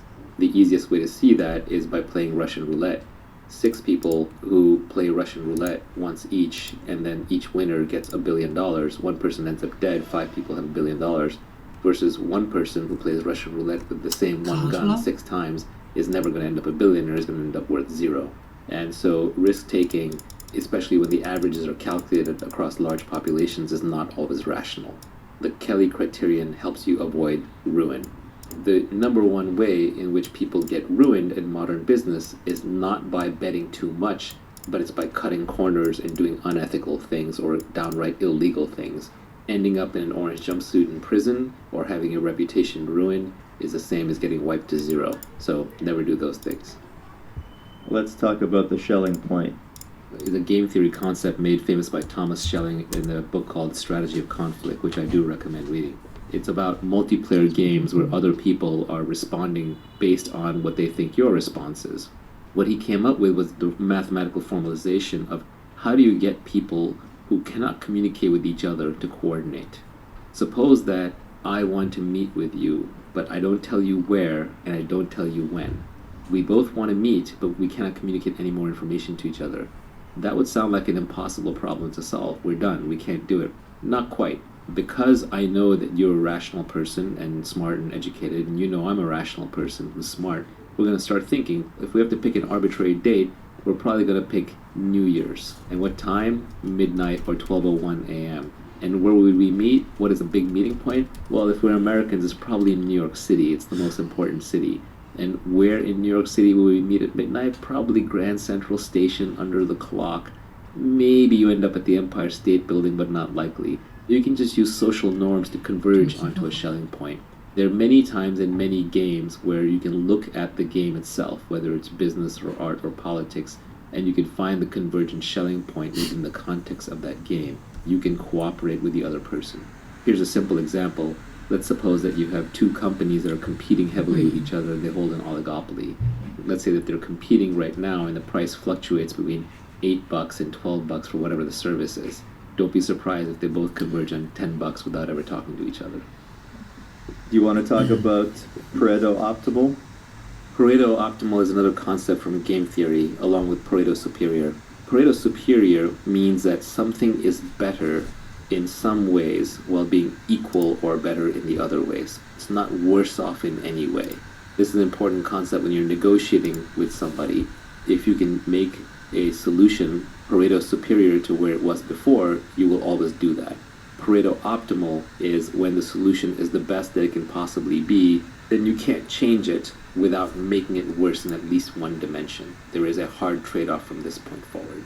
These are important concepts to understand when you're involved in a big negotiation. In negotiation, though, I would generally say that, this is a tweet that I have, negotiations are won by whoever cares less. Negotiation, at the end of the day, is about not wanting it too badly. If you want something too badly, then the other person will be able to extract more price from it. If you do care more about something than the other person, and they are taking advantage of you in a negotiation, then your best way to deal with that is to turn it from a short-term game into a long-term game. Try to make it into a repeat game. Try to bring reputation into line. Try to bring other people in who may have a say in the future or may want to play games with this person in the future. An example of a very high cost, low information, single move game is having your house renovated. Contractors are notorious for overbooking, ripping people off, being unaccountable. I'm sure contractors have their own side of it. The homeowner has unreasonable demands. We found problems. The homeowner doesn't want to pay for it. They don't understand. They're low information buyers. It's a very expensive transaction. Historically, it's been very hard to find good contractors, and the contractor has no choice on what a good homeowner is. You try to go through friends, you try to go through reputation, and what you're basically doing there is you're trying to convert a single move, expensive game with a high probability of cheating on both sides into a multi-move game. One way to do that would say, well, actually, I need two different projects done. So the first project we'll do together, and then based on that, I'll decide if we do the second project. You can split your work up into two projects. Another way might be, I'm going to do this project with you, and then I have three friends who want projects done, and they're waiting to see the outcome of these projects. Another one might be the same person operating within the same community and having a reputation in the community to protect. Another one could be you write them a Yelp review or a Thumbtack review. These are all ways of turning a single move game into a longer term game and helping get past a position of poor negotiating leverage and poor information. We talked about compounding and compounding interest, but we didn't really dig into it that much. Relationships are a good example of compound interest. Once you've been in a good relationship with somebody for a while, whether it's business or it's romantic, life gets a lot easier because you know that person's got your back. You don't have to keep questioning. If I'm doing a deal with someone that I've dealt with for 20 years and I trust them and they trust me, we don't have to read the legal contracts. Maybe we don't even need to create legal contracts. Maybe we can actually do it on handshakes. That kind of trust makes it very, very easy to do business. If Nivi and I start another company, I know that if things aren't working out, we're both going to be extremely reasonable about how to go about it, how to exit out of it, how to shut it down, or even if we're scaling it, how to bring in new people. At this point, we have mutual trust, and that allows us to start businesses more easily and almost compounds the effect. Especially when you're dealing with something like a startup, which is so difficult to pull off. Removing these frictional mechanisms can actually often be the difference between success and failure. I think the number one most under-recognized reason startups fail is because the founders fall apart. There's a couple non-intuitive things about compounding. The first one is that most of the benefits of compounding comes at the end of the compounding. So you may not necessarily see huge benefits of it up front. There was a good quote from an article that Sam Altman wrote where he said, I always want it to be a project that, if successful, will make the rest of my career look like a footnote. Again, that just goes back to the idea that most of the benefits of compounding come at the end. The other thing that's a little non-intuitive about compounding is that I think it's better to have a few deep compounding relationships with people instead of a large amount of non-compounding relationships. One of the under-realized things in business is that it takes just as much effort to create a small business as it does to create a large business. Whether you're Elon Musk or whether you're the guy running 3 Italian restaurants in town, you're working 80 hours a week. You're sweating bullets, you're hiring and firing people, you're trying to balance the books. It's highly stressful and it takes years and years of your life. But in one case, you get companies that are worth $50, $100 billion and the adulation of everybody. And the other hand, you might make a little bit of money and you've got some nice restaurants. So think big. Are there any other microeconomic concepts outside of zero marginal cost of replication and scale economies that are important for people to understand? Price discrimination is an important thing to understand. What it means is that you can charge people different things based on their propensity to pay. Now, you're not allowed to charge different people different things just because you don't like them. You have to offer them a little something extra, but it has to be something that rich people care about. Business class seats will routinely cost 5 or 10 times what an economy class seat does, but it probably costs the airline just 2, maybe 3x to provide that. It's just the rich person is more willing to pay, so you have to give them the little things that they need extra to either signal they're rich or that little bit of comfort that they want. Price discrimination gets used a lot in enterprise software, where you have a freemium product. The free version will do almost everything, but then if you want the version that's a little extra secure or hosted on your site or has multi-user administration so the IT person can monitor everything that's going on, you suddenly find yourself paying 10, 100, or infinite times as much as you go from a free product to a priced product. Another good concept is consumer surplus and producer surplus, which is the excess value that somebody gets. Even though they were willing to pay more, the product was priced the same for everybody. I get a lot of joy out of my morning coffee. Obviously, I've made some money. If my coffee cost $20, I would pay $20 for my morning coffee. But Starbucks doesn't know that. It can't price the coffee at $20 just for me because it's selling the exact same product. So I'm getting a lot of consumer surplus out of the coffee. And all businesses generate consumer surplus. It's a good thing to keep in mind when someone's harping about how evil companies are. Amazon might be $1 trillion company, but I will bet you they're generating trillions of dollars in consumer surplus through convenience and willingness to pay. There are a lot of people who are willing to pay more than what Amazon charges them for all their services. Let's talk about NPV. NPV is just the net present value of something. It's when you say, that stream of payments I'm going to get in the future, what is that worth today? So a common example of this is you're joining a startup company and you're getting stock options, and the founder says, well, this company is going to be worth $1 billion and I'm giving you 0.1% of the company, therefore you're getting $1 million worth of stock. What he or she's arguing is what's going to be worth in the future. You have to discount that back to today. You have to figure out what is that worth today, and you have to apply a discount rate or an interest rate that takes into account the massive risk that startups face. What you'll end up with is the price that it's worth today, and that's the price at which a venture capitalist would invest in the company today. So if that founder just raised around at $10 million, and that company's only worth 1% of what the founder is arguing, your $1 million package is actually worth $10,000. So NPV calculations at a very rough level, you should be very comfortable doing in your head. What's a mispriced externality? You mentioned that at some point during our podcast. An externality is when there is an additional cost that is imposed by whatever product is being produced or consumed that is not accounted for in the price of the product. Sometimes you can fix that by putting the price back into the product. One of the most ardent ways people attack capitalism these days is that it's destroying the environment. And if you throw away capitalism because it's destroying the environment, then guess what? We're all headed back to pre-industrial times. It's not going to be a good thing. So rather, there's an externality because the environment is finite, the environment is precious, and we have to price it properly and fold it back in. If people are wasting water or putting hydrocarbons in the atmosphere or polluting things, you want to charge them what it costs to clean up that pollution and return it to a pristine state. Perhaps that price has to be very, very, very high. If you raise that price high enough, you knock out pollution. It's much better than feel-good measures where we're just going to ban plastic bags and we're going to say don't take showers on Saturdays and Sundays when we're having a drought.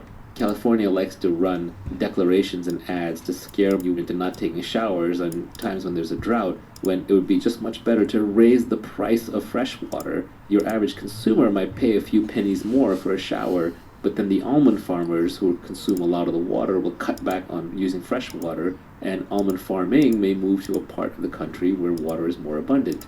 Properly pricing externalities can save resources in a tremendous way. It's a good framework to think about how to be effective when you want to do things like save the environment, rather than feel good things that won't actually amount to anything.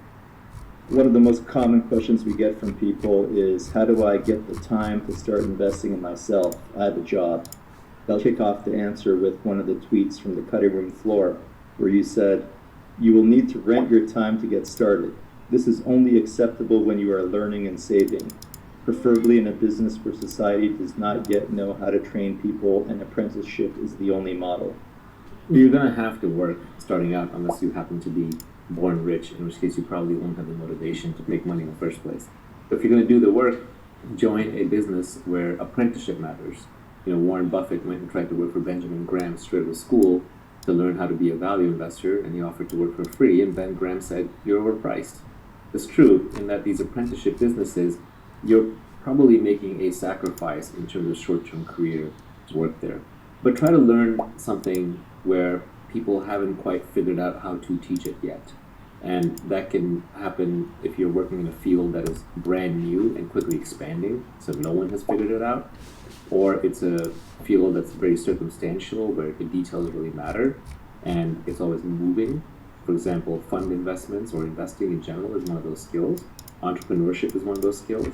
One of the most coveted jobs that's come up in Silicon Valley in the last half decade or so is being a chief of staff for an entrepreneur, where the brightest young kids will follow the CEO or the entrepreneur around and do whatever that person needs them to do.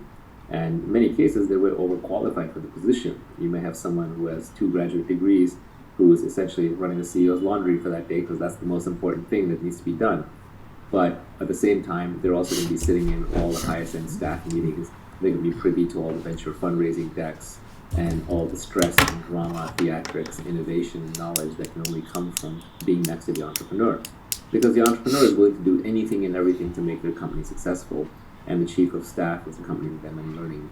Now, obviously, this is very Silicon Valley-centric tech company advice. If you are currently stuck in a normal job and you don't have the opportunity to learn an apprenticeship model and you need to make money, then go ahead and do that job. But even within the context of that job, try to be innovative, sign up to take on new challenges, new responsibilities, find the part of the job that has the steepest learning curve. What you're really trying to avoid is repetitive drudgery. Repetitive drudgery doesn't serve anybody. Then you're essentially just counting the time until your job is automated away. Even if you're a barista at the coffee shop, try to figure out how to make connections with the customers. Try to figure out how to innovate on what you're offering them in your basic service and delight the customer. And what will happen is managers, founders, owners, they notice. The hardest thing for any founder is to find people who will work with them, who have founder mentality. That's just a fancy way of saying they care enough. And what most people will say, well, I'm not the founder, I'm not being paid enough to care. Actually, you are. The knowledge and the skills that you gain by having founder mentality set you up to be a founder down the line, and it pays you in that sense. You can get a lot out of almost any position, you just have to put a lot into it. If I'm working a job and I want to figure out if I should get accountability, judgment, specific knowledge, leverage, it sounds like you're saying the one thing to optimize for is specific knowledge out of all those things if you can. Judgment takes experience, takes a lot of time to build up. You have to put yourself in positions where you can exercise judgment that'll come from taking on accountability. Leverage is something that society gives you much later once you've demonstrated your judgment, unless you learn a code or you become good with media. These are permissionless leverage. Leverage kind of comes later, judgment comes later. Accountability you can take on immediately. You can say, hey, I'll take charge of this thing that nobody wants to take charge of. So accountability is where you can step up, but then you're publicly putting your neck on the chopping block. So you have to deliver. Specific knowledge gets built up by taking on accountability for things that other people don't know how to do, and that perhaps you enjoy doing or you're naturally inclined towards doing. I'm certain. Be working in a factory, and Complicated. it may turn out that the hardest thing in the factory is knowing how to raise capital to keep the factory running, and that's what the owner of the factory is always stressed out about. And if you notice this and you're like, I'm good at balancing my checkbook and I'm a good head for numbers and I'm good at watching money, but I haven't really raised money before, you offer your help and become the owner's sidekick in that regard. You help solve their biggest problem. You'll become the heir apparent. Early on, find things where you have any interest and take on accountability. Don't worry about short-term compensation. If you dive into the edge of knowledge, which nobody knows how to solve, and you solve the hard problems, taking on accountability, people will line up behind you. The leverage will come. There were a couple other related tweets to the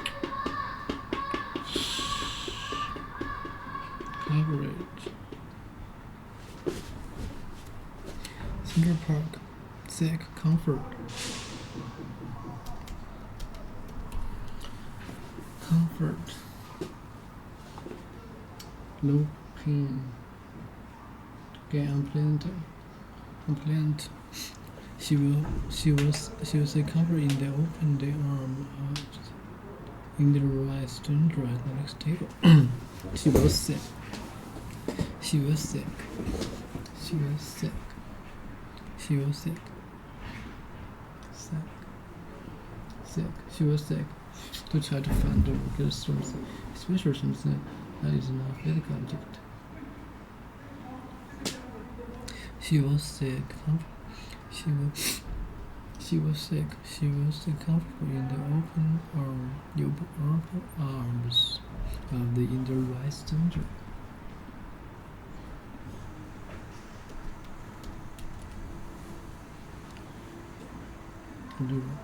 Showing that you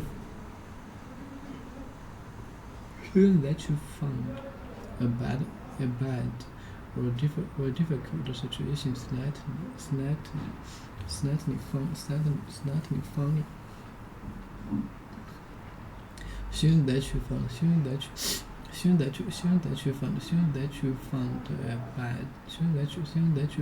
a bad or difficult situation slightly funny. Showing that you found a bad or difficult situation slightly funny. Showing that you found a bad or difficult situation slightly funny. Showing that you found a bad or difficult situation slightly. Showing that you found a bad or difficult situation slightly funny.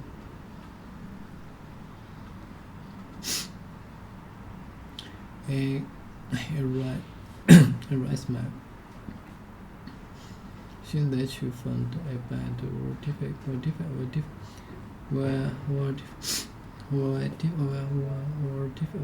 situation slightly funny. Showing that you found a bad or difficult situation slightly funny. Right. Showing that you found a bad or difficult situation slightly funny. Right. Right danger.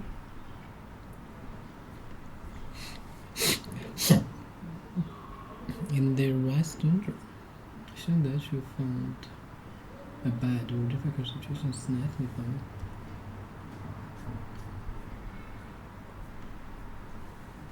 Right danger. Okay, I'm hoping that you, when Bob doesn't show up, she will say comfort. She will say comfort in the open arms. In the right stranger at the next table. Oh my God, you are pure. Oh my God, you are pure evil. Oh my God, you are pure evil.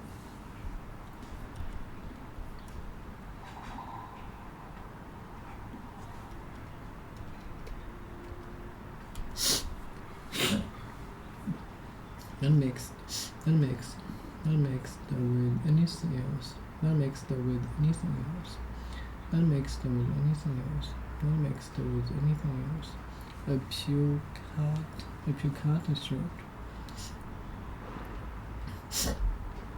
Pure orange juice. Pure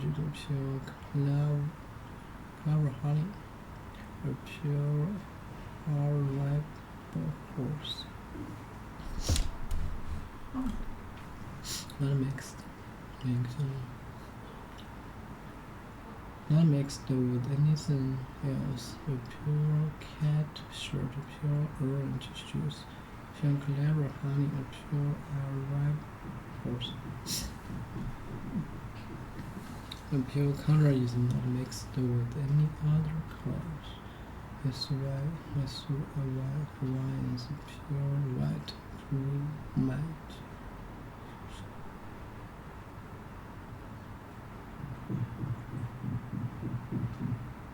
It's clear and perfect. The pure makeup tones. Clean and free from harmful substance. Not mixed with anything else. A pure cotton shirt, pure orange juice, pure clover honey, a pure ripe horse. Not mixed. Pure evil. Oh, you got pure evil. Pure.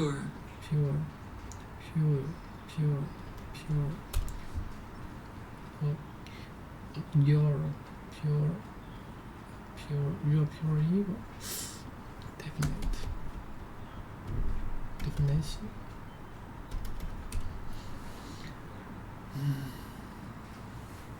You're pure evil.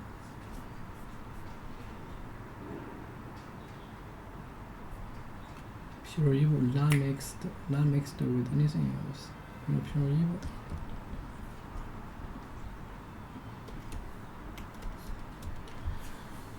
So, morally bad, cruel, verbal, unpleasant, morally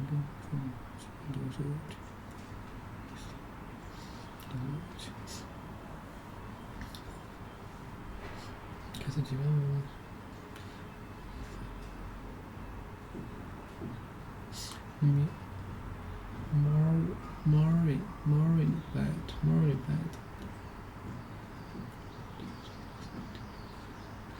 Morally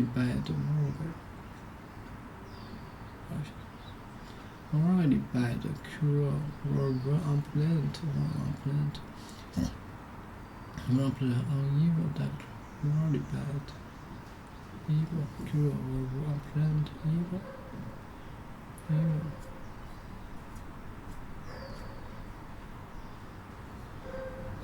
You are pure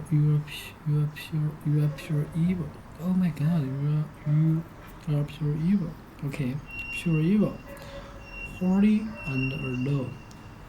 I've done this. Pure evil.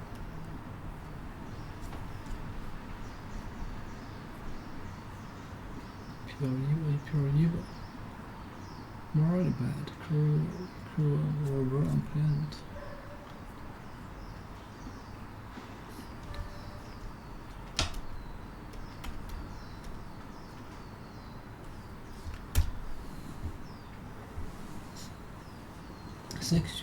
Sexually excited, sexually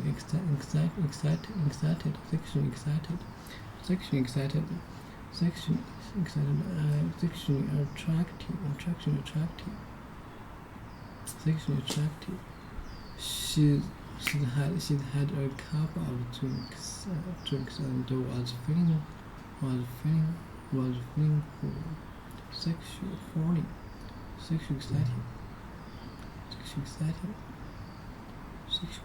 excited. Okay, pure evil, holy and low. I've done this. Pure evil, holy and low. I've done this. Sexual excited, attractive. Okay, number 1. Sexual excited, She had a cup of drinks and was feeling horny. Pure evil, horny, and look, I've done this. Yeah, everybody here.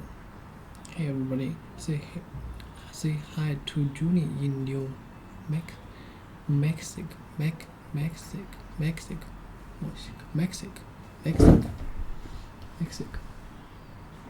Topic from the cutting room floor that I'll read out. First, the technology industry is a great place to acquire specific knowledge.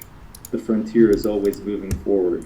If you are genuinely intellectually curious, you will acquire the knowledge ahead of others. Real technology is around us everywhere. The spoon was technology once. Fire was technology once. But once we figured out how to make it work, it disappeared in the background and became part of our everyday lives. So technology is by definition the intellectual frontier. It's taking the things that are recent from science or from culture that we have not yet figured out how to mass produce, and it's figuring out how to commercialize it, how to make it available to everybody. So technology will always be where you can pick up specific knowledge that's valuable to society that doesn't quite understand yet. For example, if I become a world-class expert in machine learning, just when machine learning is starting to take off, and I got there through my genuine intellectual interest and I bet my career on it, I'm going to do really well.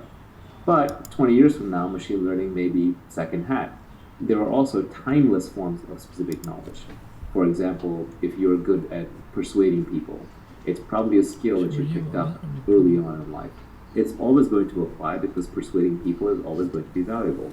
This is one of those skills that's generic. It probably alone is not enough to build a career on. It needs to be combined, a skill stack. You might combine persuasion with accounting, combined with understanding, for example, semiconductor production lines, and now all of a sudden you're the best semiconductor salesperson that becomes the best semiconductor company CEO. There are timeless specific knowledge skills. Those are skills I would say that can pretty much never be taught. And then there are timely specific knowledge skills which come and go, but even those tend to have fairly long shelf lives of a decade or 2 decades or 3 decades. So technology is just a good place to find those specific skill sets. And if you can bring in a more generic specialized knowledge skill sets. The other tweet from the cutting room floor was related to accountability in companies. It said, companies don't know how to measure outputs, so they measure inputs instead. Work in a way that your outputs are visible and measurable. If you don't have accountability, do something different. The entire structure of rewarding people comes from the agricultural and industrial age, where your inputs and your outputs matched up very closely. The amount of hours that you put into doing something was a good, rough proxy for what kind of output you were going to get. Today, it's extremely nonlinear. One good investment decision can make a company $10 or $100 million. One good product feature can be the difference between product market fit and complete failure. So judgment and accountability matter much, much more.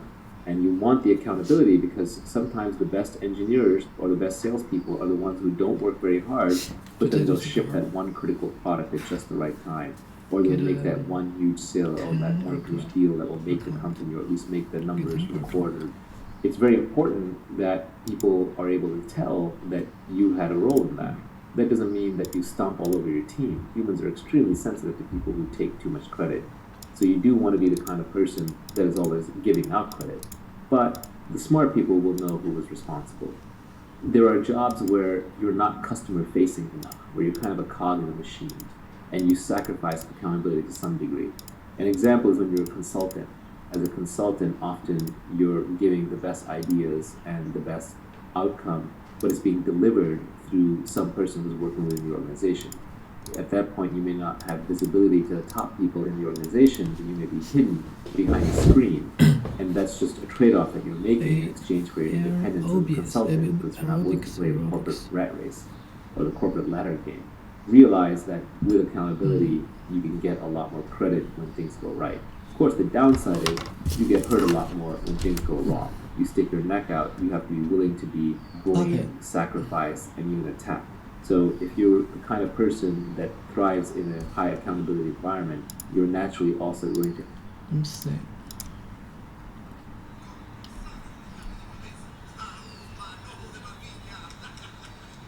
sure miss Julie. Spanish fidgets.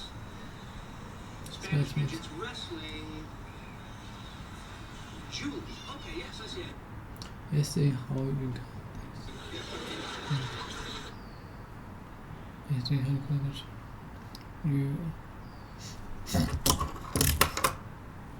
smash midgets.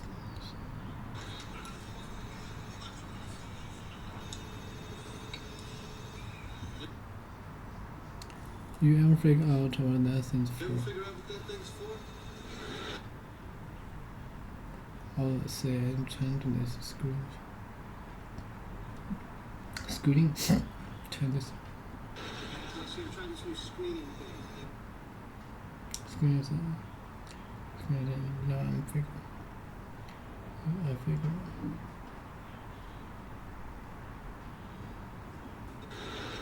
So you're trying this new I'm trying this screen. screening thing. You know, I figure if I'm always answering the phone, people think I don't have a life. Micah? Yeah, I got a ring. Rodrigo never gets Rodrigo never gets pin. Yeah, here comes the pin. Hello, I'm looking for Bob. Here comes the twin, you know what to do. Here comes the twin, you know what to do. This is Jade. Hello, I'm looking for Bob. This is Jade. See, I don't know if you're still this number. this is only about us, but they're just thinking about us. Or by the time I was just thinking about us and how great it was. Good advice. Well, I know it's been 3 years, but I was kind of I was okay. hoping we could hang out again. You know, I barely had the But apparently hadn't nerve to make this call. look this. You know what I did? What?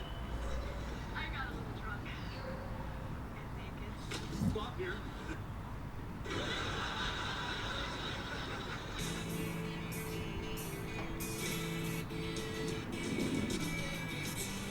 Oh, you know,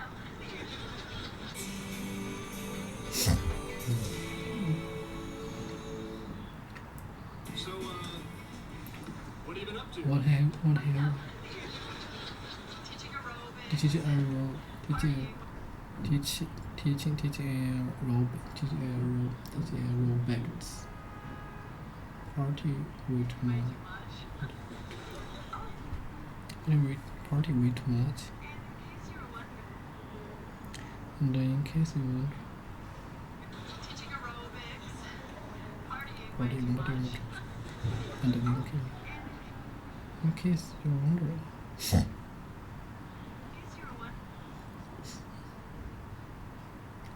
James Master. Okay. There's my neck down the new team. We can continue to down post. Can you hold on a moment? I have another call. I love her. I know. I'm back. So, oh, are we gonna get together or what? Absolutely. So are we gonna get together? What? How about tomorrow afternoon? Do you know, Do you know the Central Park? Central Park. Do you know this? Central Park in the village, say 5-ish? It's fabulous. I'll see you then. Okay. Okay. Having a phone. Having fun. Finally paid off. Okay, finally. Having fun has finally paid off. Even though you do. Has finally paid off. Even though you do a good Bob. You do a good Bob. A good Bob impression. I'm thinking that And she it's sees you tomorrow, nice. she's probably going to realize, hey, you're not You know Bob. what, Bob?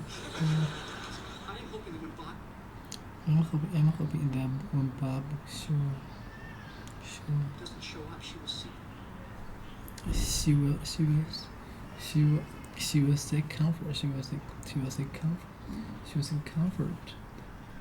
Comfort in the open arms at the Rye stranger at the I next can Oh my God, you were pure evil. You're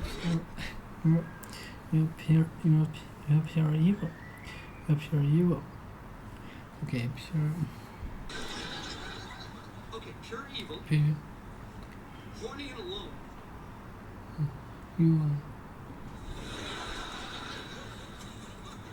Oh my God, you were pure evil. I'm confused. You are pure evil. Okay, pure evil, Pure evil. horny and alone. Holy and alone. I've done this. I've done this. I've done this. I've done this. Michigan. Everybody say, everybody say hi to Julie in New Mexico. Michigan. Go. Hi, Julie. Okay, small. Ross on the phone. Ross on the phone. Okay, Julie on the phone. Okay, let me see. I've Very done thick this. skin over time. You're going to get hurt a lot. People are going to attack you if you fail. If you're working a job, I think you can apply a lot of the you're pure principles evil. of the tweet Pure storm evil. inside the job, pure like evil, we just horny- discussed, Pure including evil. other ones like partnering with Horny. rational optimists. You can find people in the organization who are optimistic and rational, that have energy, integrity, You're pure and evil. intelligence. And the flip side of this is that if you once you get some specific knowledge, one way to scale it is to start training apprentices. These are symbiotes that help us survive. We can survive without them. But to me, those are partners in the wealth creation that creates the human body. But if you just were filled with parasites, if you got infected with worms or a virus or bacteria that were purely parasitical, you would die.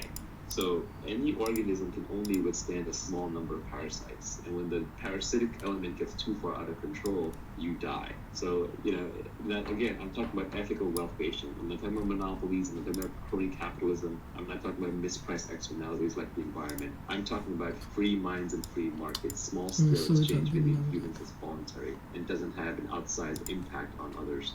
But I think that kind of wealth creation, if a society does not respect it, if a group does not respect it, that society will plunge into ruin and darkness. Obviously, we want to be wealthy and we want to get there in this lifetime without having to rely on luck. A lot of people think making money is about luck. It's not. It's not. It's about becoming the kind of person that makes money.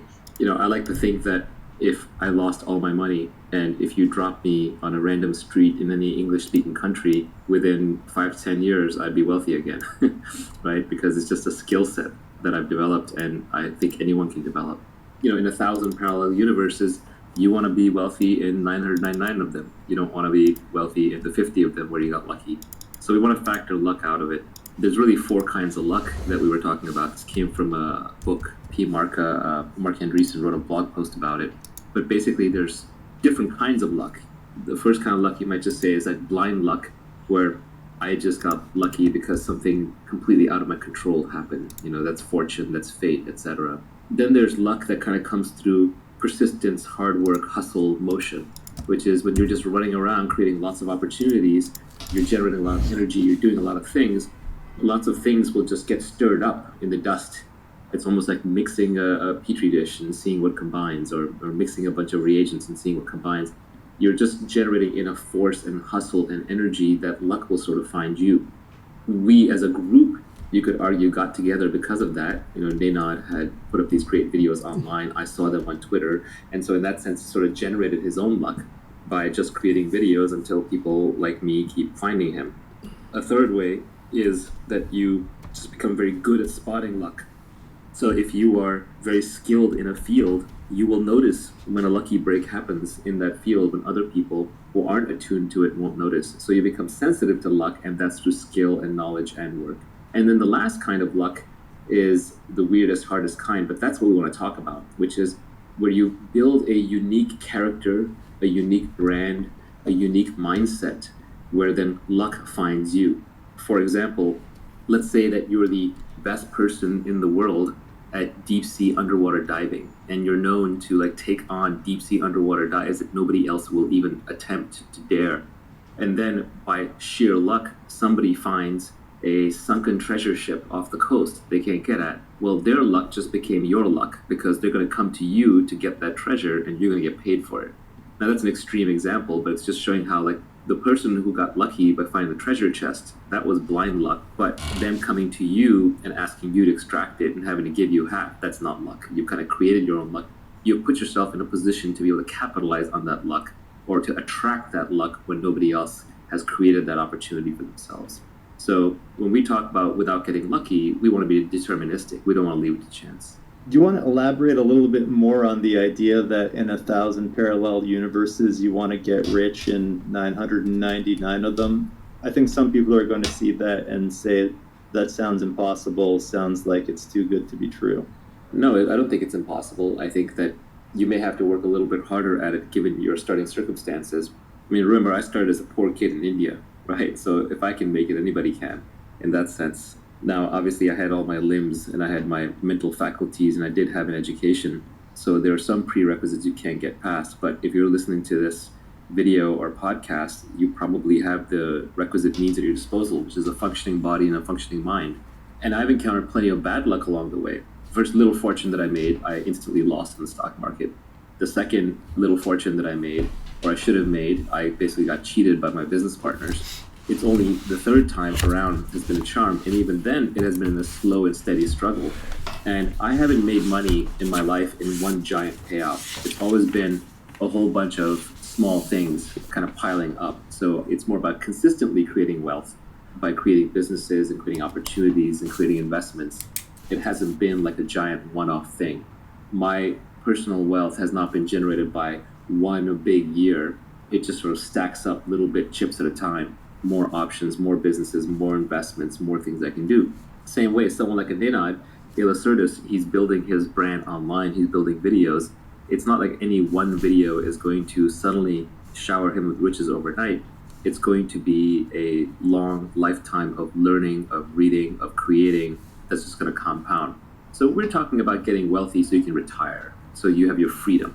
Not retire in the sense that you don't do anything, but in the sense that you don't have to be any place you don't want to be, you don't have to do anything you don't want to do, and you can wake up when you want, you can sleep when you want, you don't have a boss. That's freedom. So we're talking about enough wealth to get to freedom, and especially thanks to the internet these days, those opportunities are massively abundant. I, in fact, have too many ways to make money. I don't have enough time. I literally have opportunities pouring out of my ears, and the thing I keep running out of is time. There's just so many ways to create wealth, to create products, to create businesses, to create opportunities, and to, as a byproduct, get paid by society, that I just can't even handle it all. I think it's pretty interesting that the first three kinds of luck that you described, there are very common cliches for them that everybody knows. And then for that last kind of luck that comes to you out of the unique way that you act, there's no real cliche for it. So for the first three kinds, there's dumb luck or blind luck. That's the first kind of luck. The second kind of luck, there's the cliche that fortune favors the bold. That's a person who gets lucky just by stirring the pot and acting. The third kind of luck, people say that chance favors the prepared mind. But for the fourth kind of luck, there is not really a common cliche out there that matches the unique character of your action, which I think is interesting and perhaps an opportunity. And it also just shows that people aren't necessarily taking advantage of that kind of luck the way they should be. I think also at that point, it starts becoming so deterministic that it stops being luck. So the definition starts fading from luck to more destiny. So I would characterize that fourth one is you build your character in a certain way, and then your character becomes your destiny. One of the things I think that is important to making money, you want the kind of reputation that makes people do deals through you. You know, I use the example of like if you're a great diver, then treasure hunters will come and give you a piece of the treasure for your diving skills. If you're a trusted, reliable, high integrity, long-term thinking deal maker, then when other people want to do deals, but they don't know how to do them in a trustworthy manner with strangers, they will literally approach you and give you a cut of the deal or offer you a unique deal just because of the integrity and reputation that you've built up.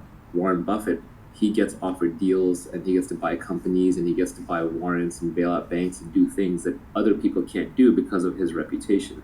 But of course, that's fragile. It has accountability on the line. It has a strong brand on the line. And as we will talk about later, that comes with accountability attached. But I would say your character, your reputation These are things that you can build that then will let you take out advantages of opportunities that other people may characterize as lucky, but you know that it wasn't luck.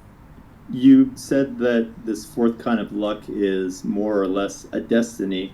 There's a quote from that original book that was in Mark's blog post from Benjamin Disraeli, who I think was the former Prime Minister of the UK. The quote to describe this kind of luck was, "We make our fortunes and we call them fate." There were a couple other interesting things about this kind of luck that were mentioned in the blog post. I think it'll be good for the listeners to hear about, is that this fourth kind of luck can almost come out of eccentric ways that you do your things, and that eccentricity is not necessarily a bad thing in this case. In fact, it's a good thing. Yeah, absolutely, because the world is a very efficient place, so everyone has dug through all the obvious places to dig. And so to find something that's new and novel and uncovered, it helps to be operating on a frontier, where right there you have to be a little eccentric to be out on the frontier by yourself. And then you just have to be willing to dig deeper than other people do, deeper than seems irrational just because you're interested. Yeah, the two quotes that I've seen that express this kind of luck, in addition to that Benjamin Disraeli one, are this one from Sam Altman where he said, "Extreme people get extreme results." I think that's pretty nice. And then there's this other one from Jeffrey Pfeffer, who's a professor at Stanford, that you can't be normal and expect abnormal returns. I've always enjoyed that one too. Yeah, and the one quote that I like, which is the exact opposite of that, is "Play stupid games, win stupid prizes." Right? A lot of people spend a lot of their time playing social games, like on Twitter, where you're just trying to improve your social standing, and you basically win stupid social prizes, which are worthless. I guess the last thing that I have from this blog post is just the idea that by pursuing these kinds of luck, especially the last one, basically everything but dumb luck, by pursuing them, you essentially run out of unluck. So if you just keep stirring the pot and stirring the pot, that alone, you will run out of unluck. Yeah, or it could just be a reversion to the mean, right? So then you at least neutralize luck so that it's your own talents that come into play.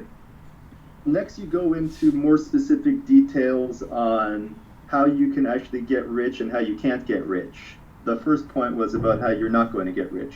You're not going to get rich renting out your time. You must own equity, a piece of a business, to gain your financial freedom. This is probably one of the absolute most important points. People seem to think that you can create wealth and make money through work, and it's probably not going to work. There are many reasons for that, but the most basic is just that your inputs are very closely tied to your outputs. In almost any salaried job, even at one that's paying a lot per hour, like a lawyer or a doctor, you're still putting in the hours, and every hour you get paid. So what that means is when you're sleeping, you're not earning. When you're retired, you're not earning. When you're on vacation, you're not earning. And you can't earn non-linearly. If you look at even doctors who get rich, like really rich, it's because they open a business. They open like a private practice, and that private practice builds a brand, and that brand attracts people, or they build some kind of a medical device or a procedure or a process where they have intellectual property. So essentially you're working for somebody else. And that person is taking on the risk and has the accountability and the intellectual property and the brand. So they're just not going to pay you enough. They're going to pay you the bare minimum that they have to get you to do the job. And that can be a high bare minimum, but it's still not going to be true wealth where you're retired. And then finally, you're actually just not even creating that much original for society. Like I said, this tweet storm should have been called "How to Create Wealth." It's just "How to Get Rich" was a more catchy title. But you're not creating new things for society. You're just doing things over and over. And you're essentially replaceable because you're now doing a set role. Most set roles can be taught. If they can be taught, like in a school, then eventually you're going to be competing with someone who's got more recent knowledge, who's been taught and is coming in to replace you. You're much more likely to be doing a job that can be eventually replaced by a robot or by an AI. And it doesn't even have to be wholesale replaced overnight. It can be replaced a little bit at a time. And that kind of eats into your wealth creation and therefore your earning capability. So fundamentally, your inputs are matched to your outputs, you're replaceable, and you're not being creative. I just don't think that that is a way that you can truly make money. So everybody who really makes money at some point owns a piece of a product or a business or some kind of IP. That can be through stock options. So you can be working in a tech company, that's a fine way to start. But usually the real wealth is created by starting your own companies, or by, even investors, they're in an investment firm and they're buying equity. So these are much more the routes to wealth. It doesn't come through the hours. You really just want a job or a career or a profession where your inputs don't match your outputs. So if you look at modern society, again, just later in the tweet storm, businesses that have high creativity and high leverage tend to be ones where you could do an hour of work and it can have a huge effect, or you can do 1,000 hours of work and it can have no effect. For example, look at software engineering. One great engineer can, for example, create Bitcoin and create billions of dollars worth of value. An engineer who's working on the wrong thing, or not quite as good, or just not as creative or thoughtful or whatever, can work for an entire year, and every piece of code they ship ends up not getting used. Customers don't want it. That is an example of a profession where the input and the outputs are highly disconnected. It's not based on the number of hours that you put in. Whereas on the extreme other end, if you're a lumberjack, even the best lumberjack in the world, assuming they're not working with tools, so the inputs and outputs are pretty connected, you're just using an axe or a saw, the best lumberjack in the world may be like 3x better than one of the worst lumberjacks, right? It's not going to be a gigantic difference. So you want to look for professions and careers where the inputs and the outputs are highly disconnected. This is another way of saying that you want to look for things that are leveraged. And by leverage, I don't mean financial leverage alone, like Wall Street uses, and that has a bad name. I'm just talking about tools. We're using tools. Computer is a tool that software engineers use. If I'm a lumberjack with bulldozers and automatic robot axes and saws, I'm going to be using tools and have more leverage than someone who's just using his bare hands and trying to rip the trees out by their roots. Tools and leverage are what create this disconnection between inputs and outputs. Creativity, so the higher the creativity component of a profession, the more likely it is to have disconnected inputs and outputs. So I think that if you're looking at professions where your inputs and your outputs are highly connected, it's going to be very, very, very hard to create wealth and make wealth for yourself in that process. Any other big things you should avoid other than renting out your time? Yeah, there are 2 tweets that I put out that are related. So the first one I was talking about, we were talking about like how your lifestyle, has to upgrade, shouldn't get upgraded too fast. And that one basically said, people who are living far below their means enjoy a freedom that people busy upgrading their lifestyles just can't fathom. And I think that's very important, like just to not upgrade your lifestyle all the time to maintain your freedom. And it just gives you freedom of operation.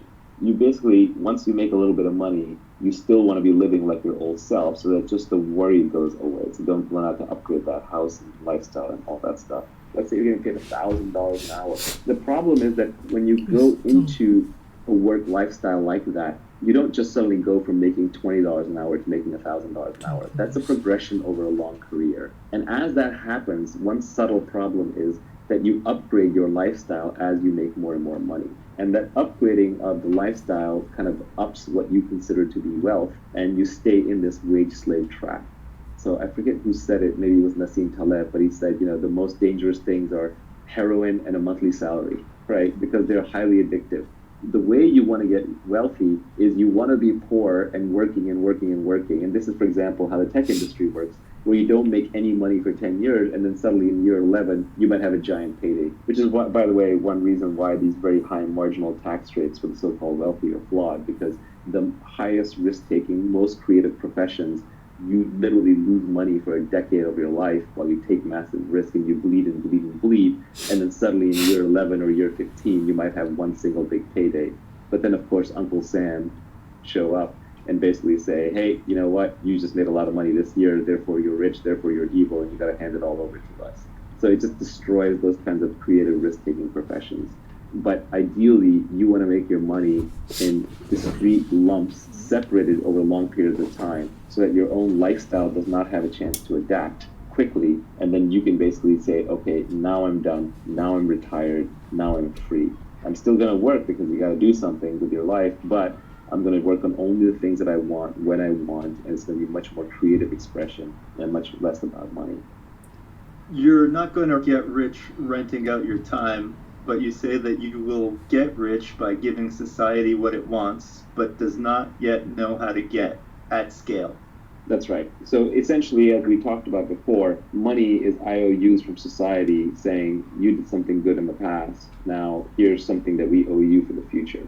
And so society will pay you for creating things that it wants. But society doesn't yet know how to create those things. Because if it did, it wouldn't need you. They would already be stamped out big time. Almost everything in your house, in your workplace, and on the street used to be technology at one point in time. There was a time when oil was technology that made J.D. Rockefeller rich. There was a time when cars were technology that made Henry Ford rich. So technology is just a set of things, as Alan Kay said, that don't quite work yet. Once something works, it's no longer technology. So society always wants new things. And if you want to be wealthy, you want to figure out which one of those things you can provide for society that it does not yet know how to get, but it will want. That's natural to you and within your skill set, within your capabilities. And then you have to figure out how to scale it. Because if you just build one of it, that's not enough. You got to build thousands or hundreds of thousands or millions or billions of them so everybody can have one. Steve Jobs and his team, of course, figured out that society would want smartphones, computer in their pocket that had all the phone capability times 100 and be easy to use. So they figured out how to build that, and then they figured out how to scale it, and they figured out how to get one into every first world citizen's pocket, and eventually every third world citizen too. And so because of that, they're handsomely rewarded, and Apple is the most valuable company in the world. The way I tried to put it was that the entrepreneur's job is to try to bring the high end to the mass market. It starts as high end. First, it starts as an act of creativity. First, you create it just because you want it.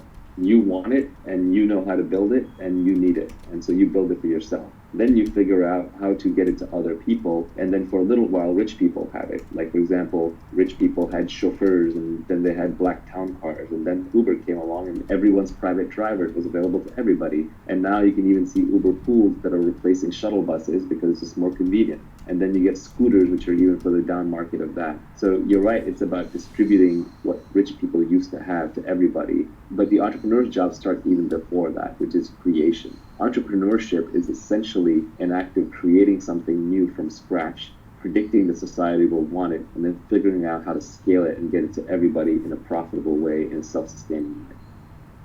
Let's look at this next tweet, which I thought was cryptic and also super interesting about the kind of job or career.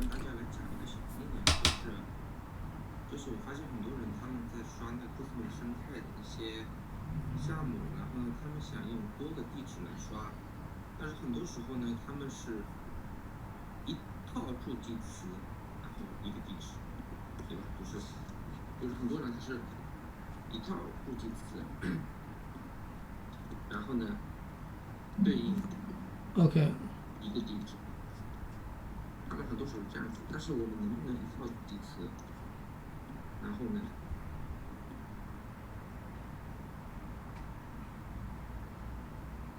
啊，shit。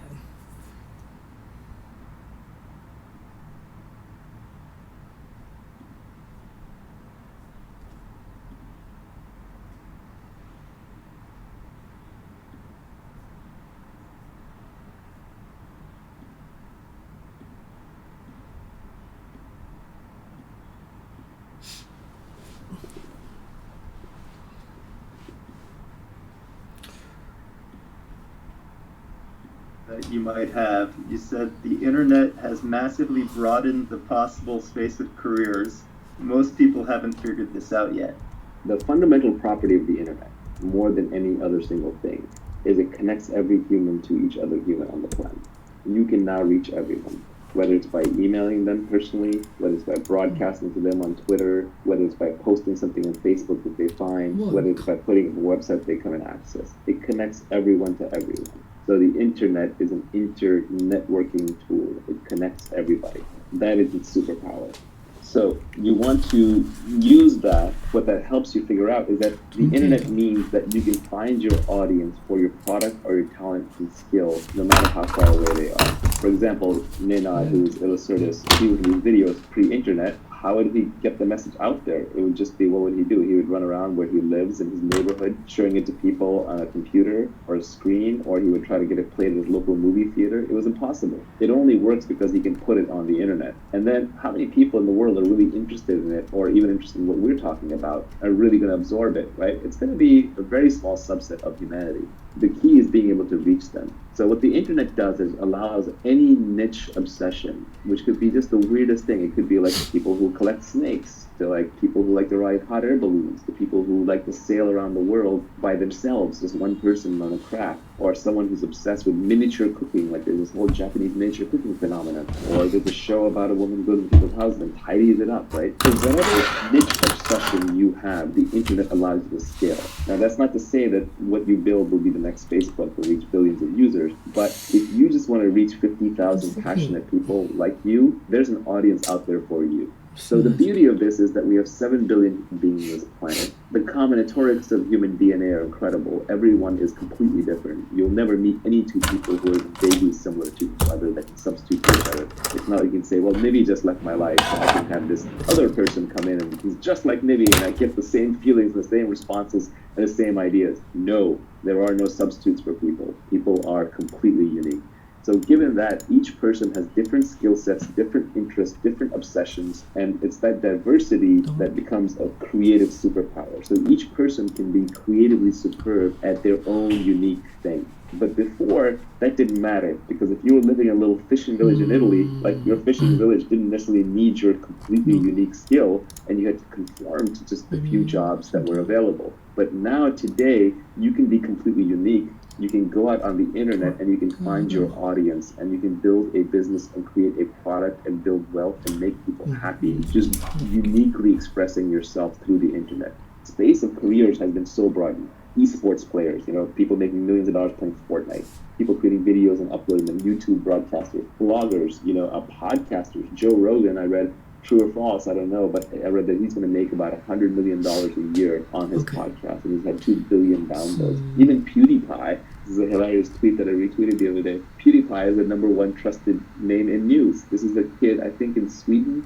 and he's got 3 times the distribution of the top cable news networks, just on his news channel. It's not even on his entertainment channel.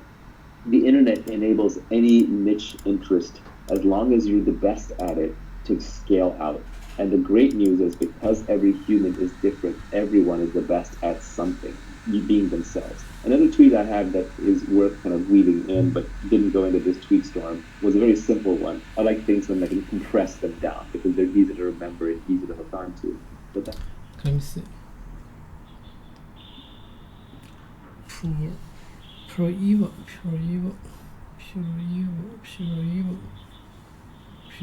lies fixed.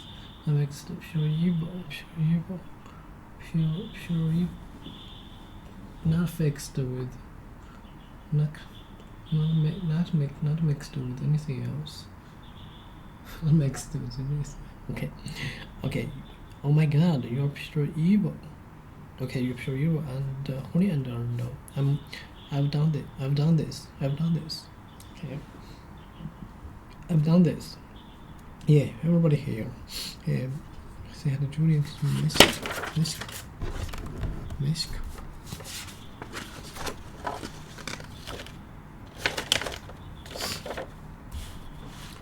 Okay, where's Junie is on the phone? Okay, where's Junie is on the phone? Everybody owes me. Hi, Junie. Hi, Junie. Hi, Junie. Okay, while Ross is on the phone, everybody owes me. Everybody 62 bucks for his birthday. Everybody hits me because owes me. Everybody owes me 20 bucks.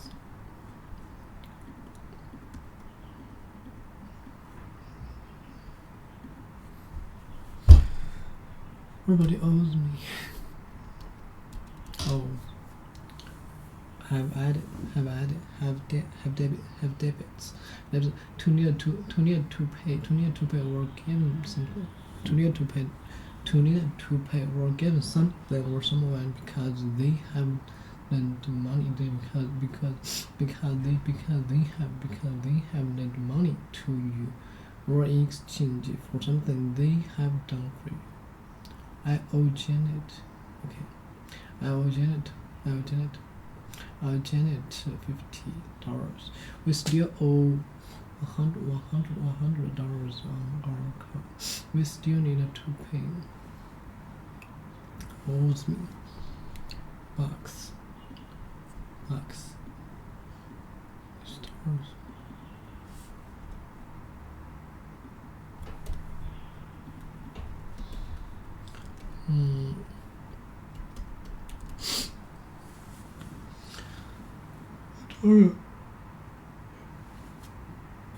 Can you borrow a couple of bucks?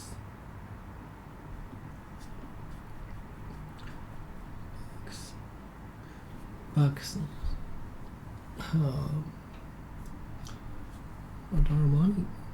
Equivalent bucks. Owes me $62 for his birthday. Is there any chance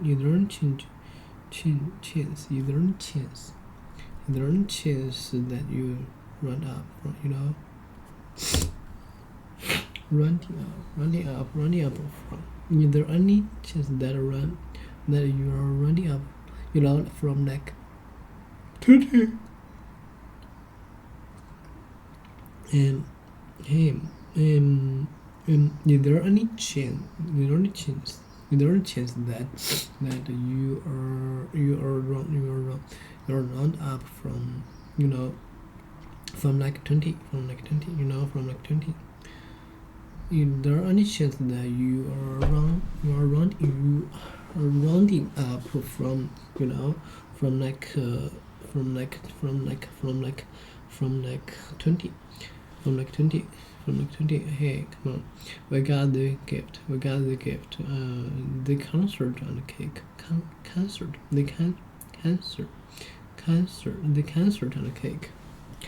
the cake. Okay. The concert and the cake.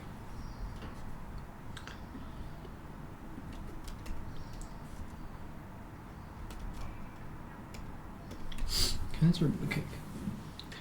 Concert.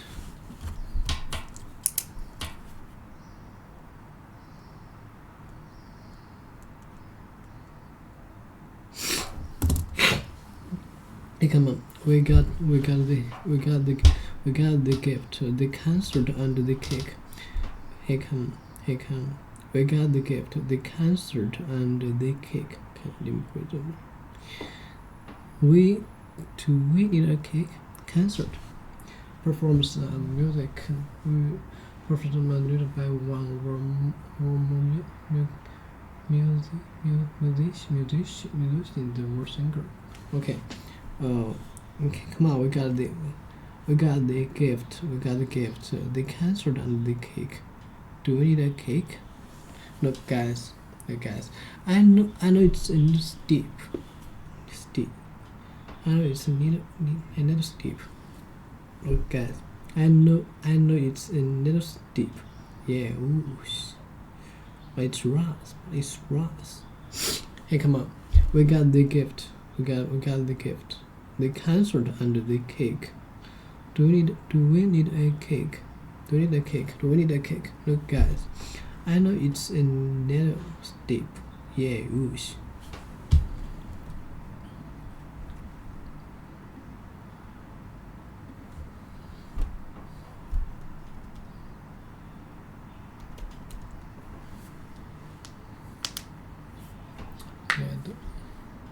Steep. Little.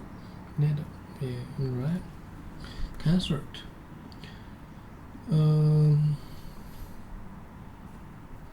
Concert. I know this. Music. More musicians than singers or performs music. And the cake. Hey, come on. We got the gift. Hey, come on, we got the gift. The concert and the cake. Do we need a cake? Do we need a cake? No, guys, I know it's in your steep. Yes.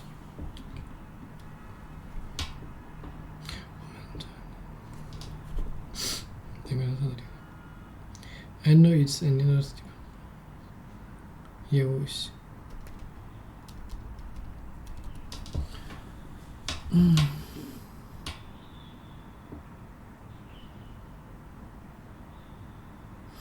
A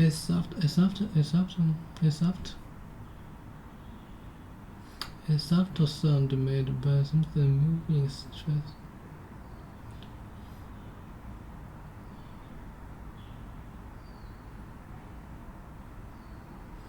Soft sound.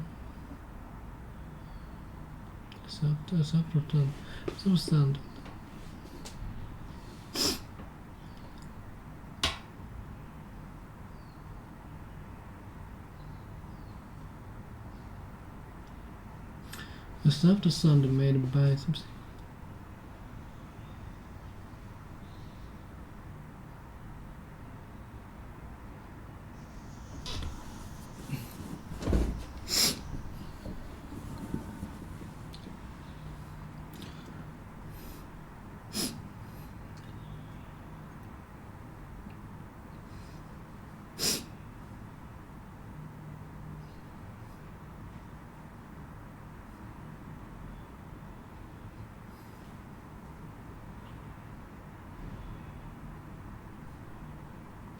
A soft sound made by something moving fast through the air, or like that made when air is pushed out of something. They are subtract the speed through the station with the whoosh. Whoosh. Whoosh, whoosh, whoosh, whoosh.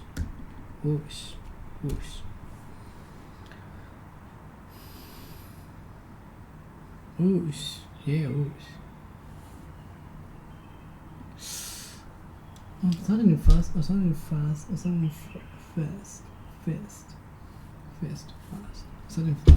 a sudden fast movement of a liquid or air. Quick, fast, and sudden fast. Whoosh. A soft whoosh. Something made by something moving fast through the air, or like that made when air is pushed. Where is pushed out of themselves, or air is pushed out of the air when air is pushed out of themselves.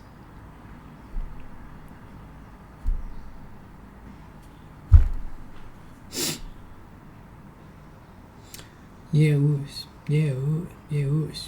But it's Ross. Yeah, it's Ross. Yeah, you're right. I know. Alright. Okay. I'll see you guys later. I gotta go. Do a thing. Alright, okay. I'll see you guys later. I gotta go. Do a thing. Yeah, it's Ross. Yeah, you're right. No, alright, okay. I'll see you guys later. I gotta go. Do a thing. Okay, sweater. Okay, sweater. Yeah, whoosh. And one steep. Fast.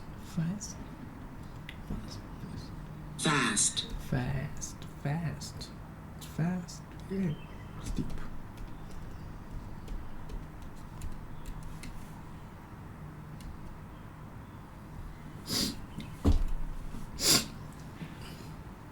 Not gradually,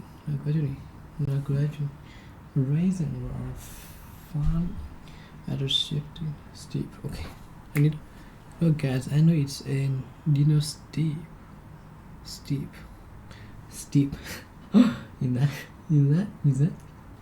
Not gradually steep. Too much or more than a reasonable. There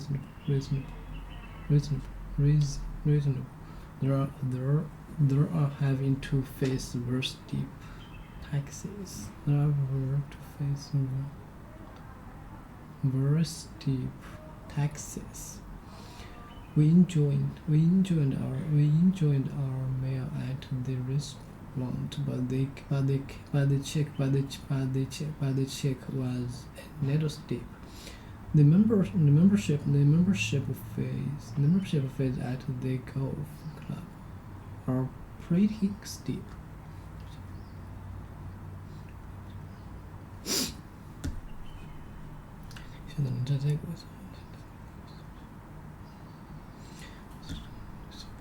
Because OK 城市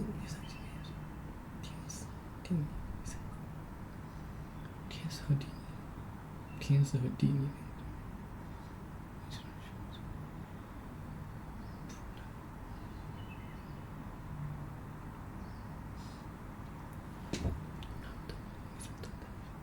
Two cars to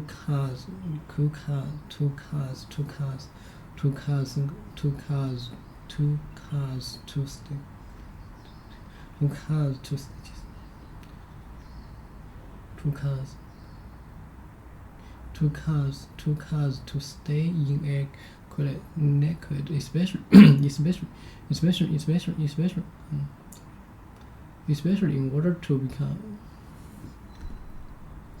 especially in order to become soft, so working in order to improve flavor.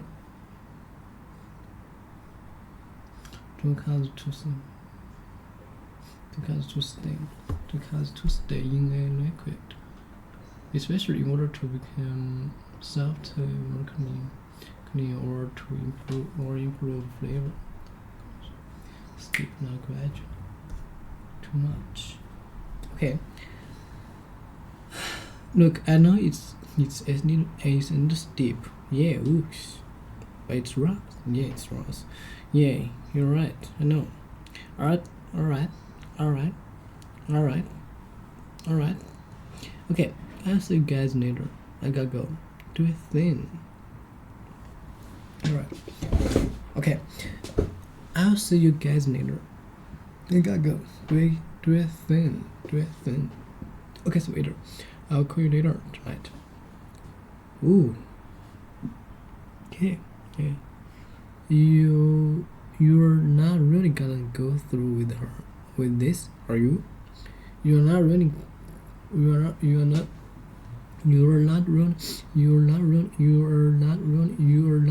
gonna go through with this, are you? You're not really gonna go through with this, are you? I think I might just. I think I might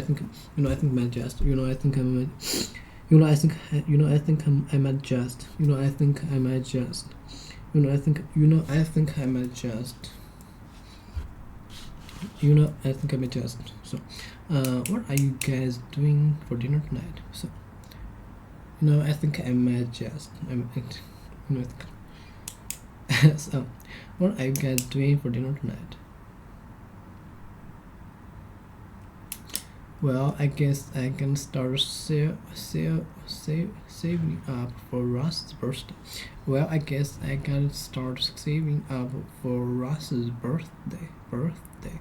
So I guess I'll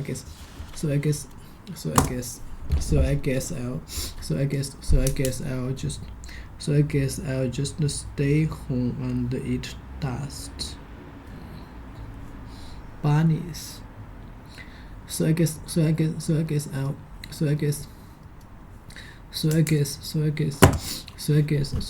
I'll just stay home and eat dust bunnies. What do you mean this? What is this?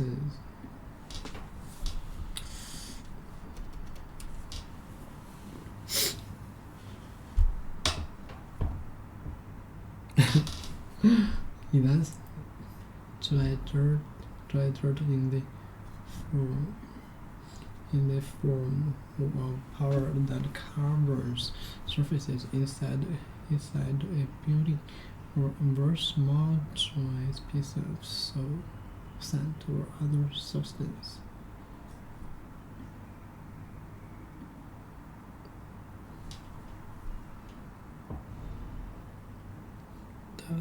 Dust.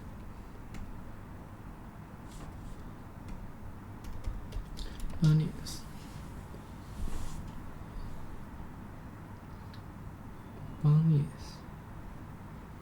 Dust bunnies. Bunny so I just stayed home and eat it. So I guess I'll just stay home and eat dust bunnies. Dust bunnies.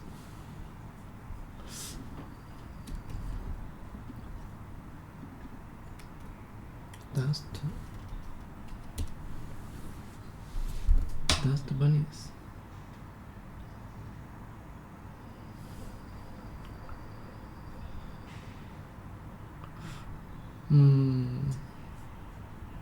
Dust.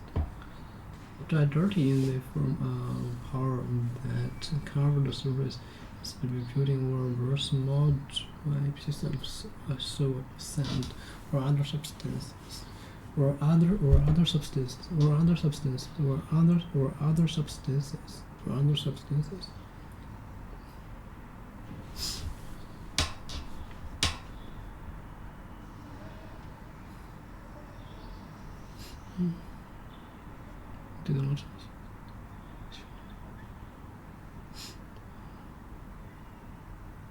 所以是这样子。这东西。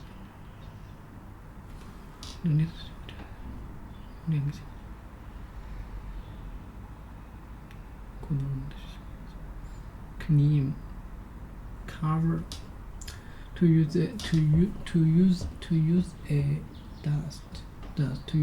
cloth to remove dust from the surface.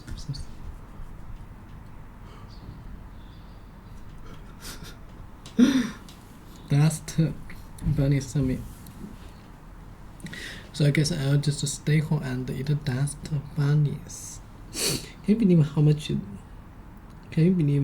this is gonna cost? Can you believe how much this is gonna cost? Do you guys ever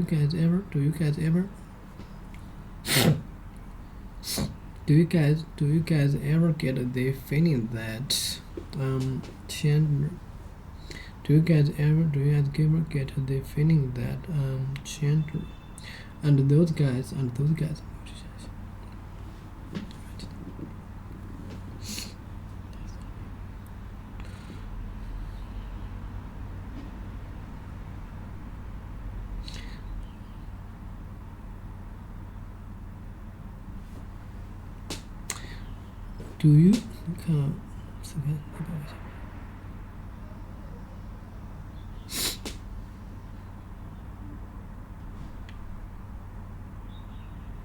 do you guys ever get the feeling that Chandler and those? Do you guys ever get the feeling that Chandler and those guys just don't get that we don't make as much money as they do? I just don't get that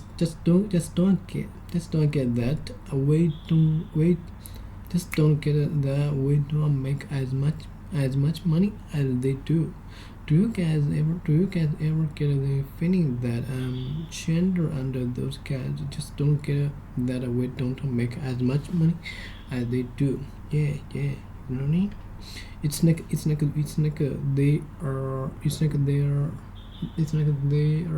they're always saying, let's go there, let's go here, let's go there, like we effort to go, and like we effort to go here and there, like we effort to go here and there.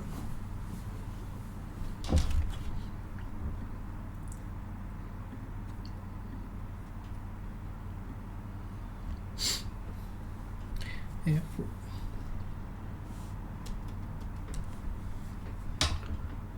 have enough, have enough. Effort, have enough. Comfort. Effort. Have enough, comfort. Having effort, having enough to be able to buy or do something because you have enough money or time. I don't know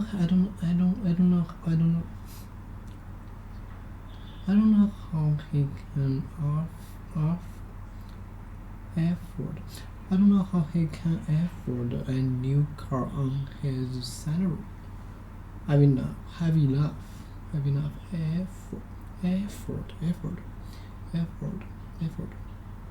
Okay. Have enough to be able to buy or do something because you have enough money or time. To be enough to buy. To be enough. Effort. Have enough.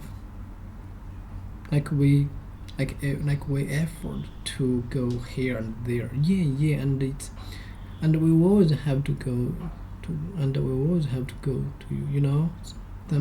some place less, Okay. It's like we effort. Okay. Have enough.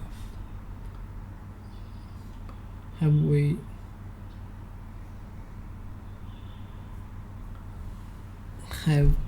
we effort to go here and there, it's like they're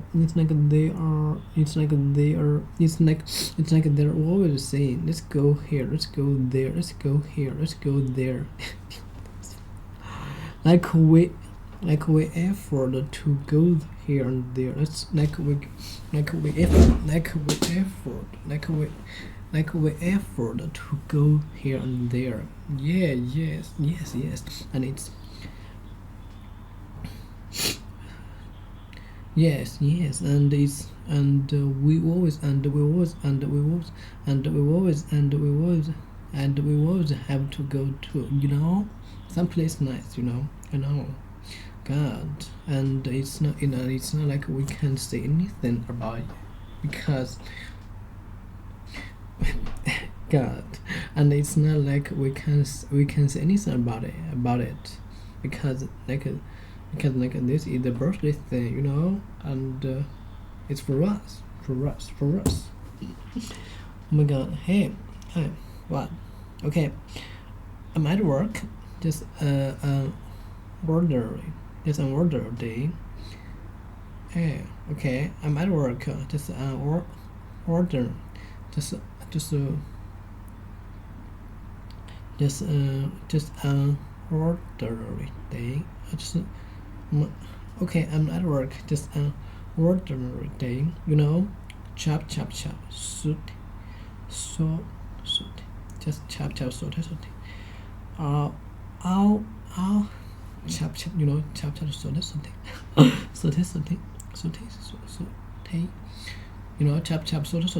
All of a sudden. 是以密成不应该让不知。那你说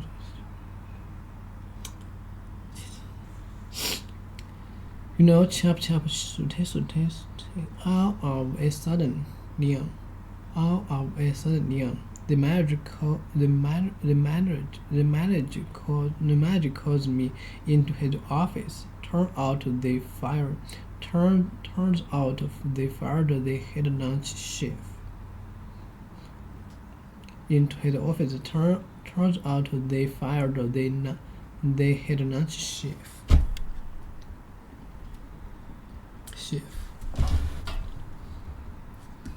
Offered a heavy laugh. Chef.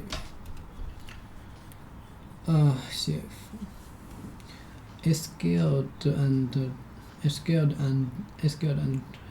turned the cook. Scared and turned the cook who works in a hotel or restaurant, especially the most important cook. a skilled and trained cook who works in a hotel or restaurant, especially the most important cook. Chef.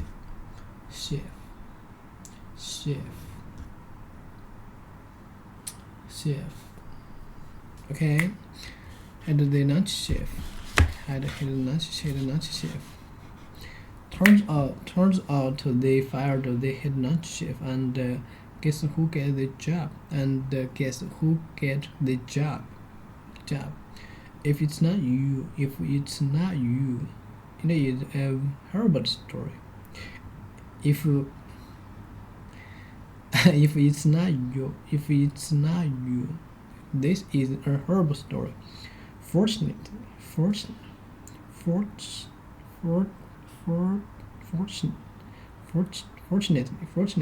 it is me. Fortunately, it is me.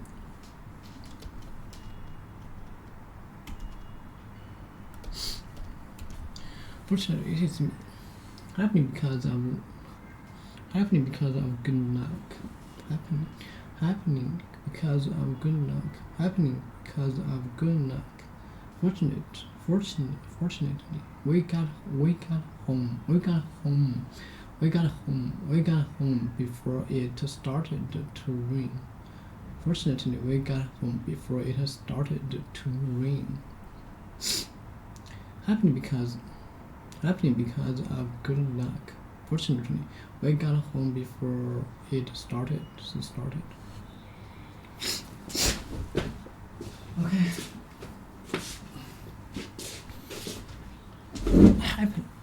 Fortunately, we got home before it started to rain. Choice. Your choice. Some mass music.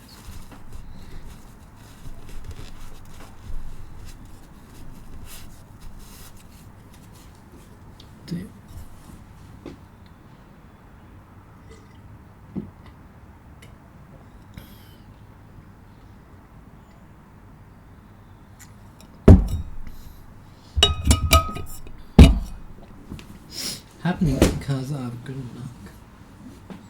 Fortunately, we got home before it started to rain. Fortunately, we got home before it started to rain. Fortunately, we got home before it started to rain. Happening because of good luck. Happening because of good luck. Shit. What does that mean? I'm not you.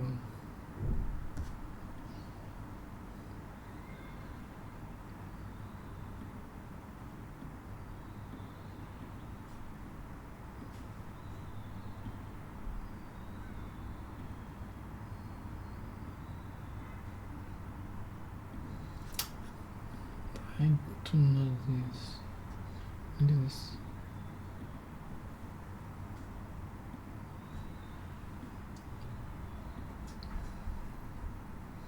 Happening because of luck. Because of good luck. Fortunately, it is me.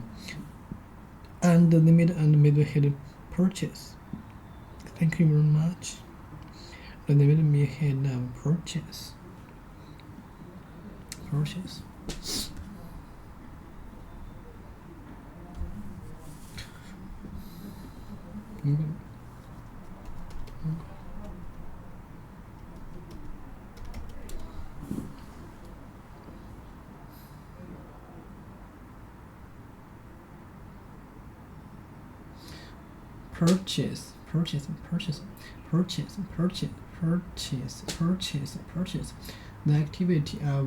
The activity of buying supplies for a company. The activity of buying supplies for a company. Activity of buying for a company. And they made me hit the purchase. Thank you very much. Purchase. purchase. The activity of buying go. To buy something. Purchase, to buy something. And they made me hit the purchase. Thank you very much.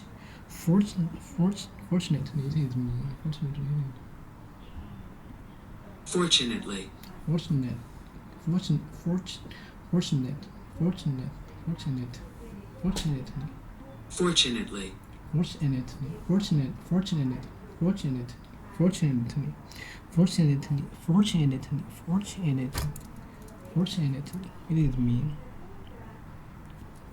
Fortunately. Fortunately, it is me. Fortunately, it is me. Oh, and they made me hit a purchase, and they made me hit a purchase.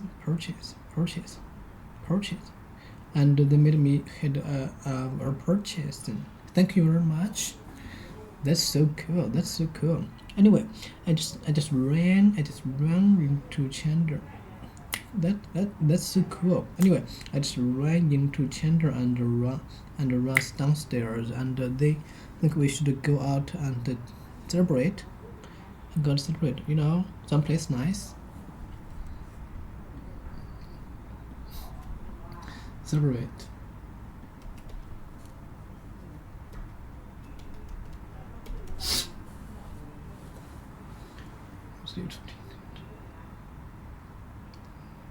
Celebrate. To take part in special. To take part in special enjoyable activity in order to show that a particular occasion is important. To take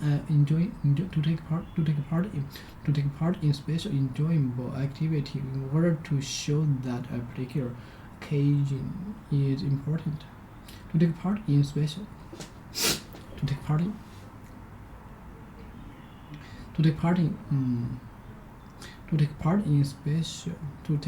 special enjoyable activity in order to show that a particular occasion is important. To take part in special enjoyable activity in order to show that a particular occasion is important. To take part in special.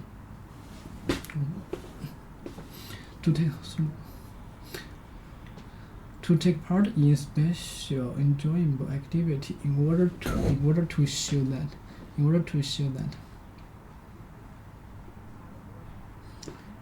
show that a particular occasion is important.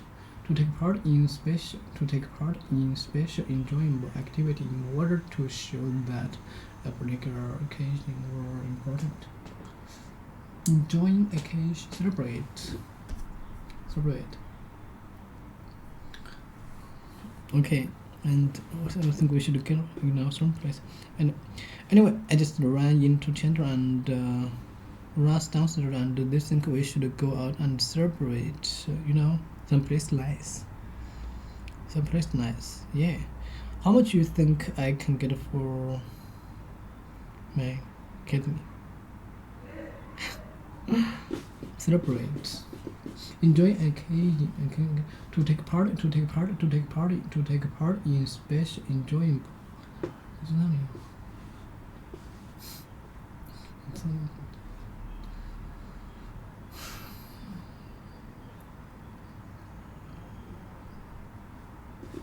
To think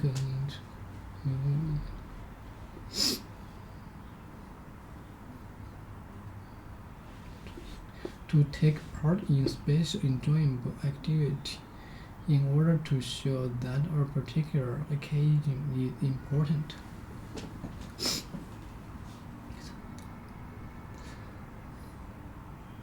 To take part in special enjoyable activities in order to show that a particular occasion is important. We always celebrate our wedding, neighbors anniversary by going out to dinner.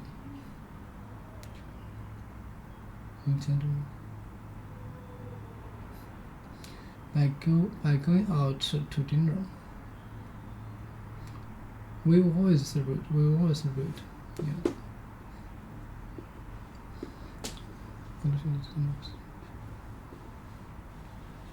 We always celebrate our wedding anniversary by going out to dinner.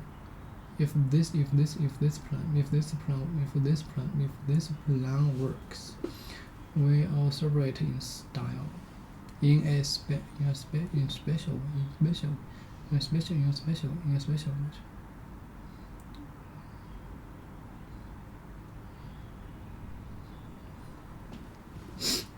In a special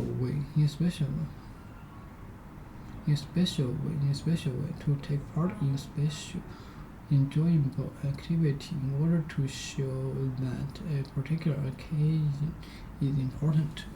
Enjoying an occasion to take part in special, enjoyable activities in order to show that a particular occasion is important. Okay, celebrate.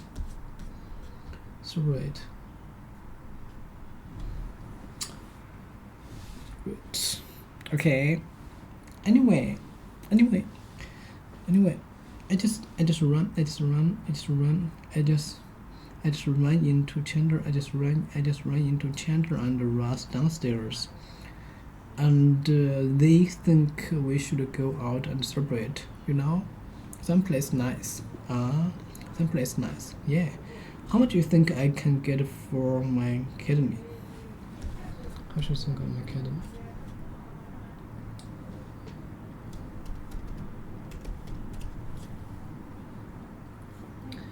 Either a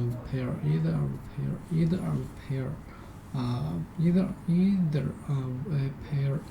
Shit. What is wrong with this?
What is this?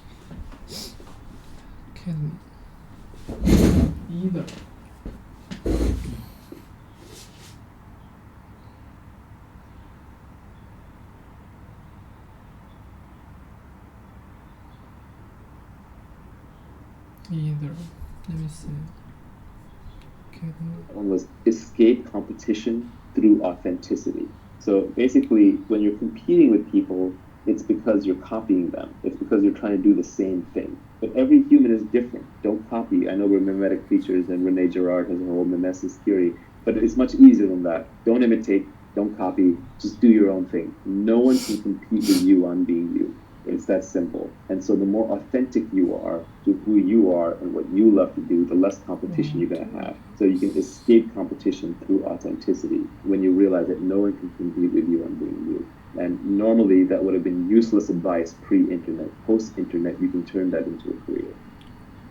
Talk a little bit about what industries you should think about working in, what kind of job you should have, and who you might want to work with. So you said one should pick an industry where you can play long-term games with long-term people. Why? Yeah, this is an insight into what makes Silicon Valley work and what makes high-trust societies work. Essentially, all the benefits in life come from compound interests, whether it's in relationships or making money or in learning So compound interest is a marvelous force where it's like, you start out with 1x what you have, and then if you increase 20% a year for 30 years, it's not that you got 30 years times 20% added on. It was compounding, so it just grew until you suddenly got a massive amount of whatever it is, whether it's goodwill or love or relationships or money. So I think compound interest is a very important force. So you have to be able to play a long-term game. And long-term games are good not just for compound interest, they're also good for trust. If you look at Prisoner's Dilemma type games, the solution to Prisoner's Dilemma is tit for tat, which is waste matter from the produced.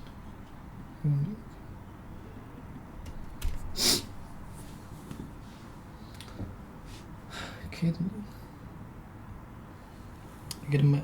I can get. I think. How much do you think I can get for my kidney? These are from the animal used food.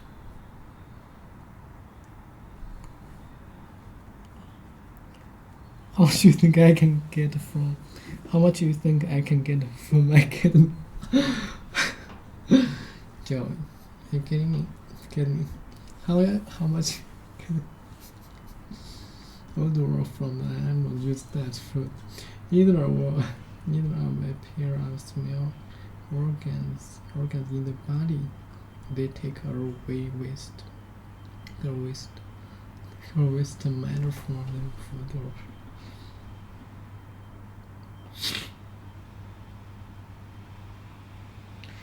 I should. Kidney.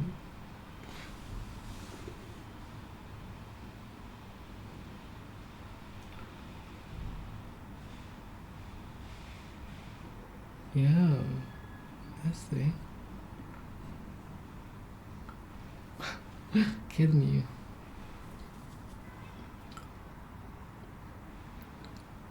Right kidney, left kidney, either of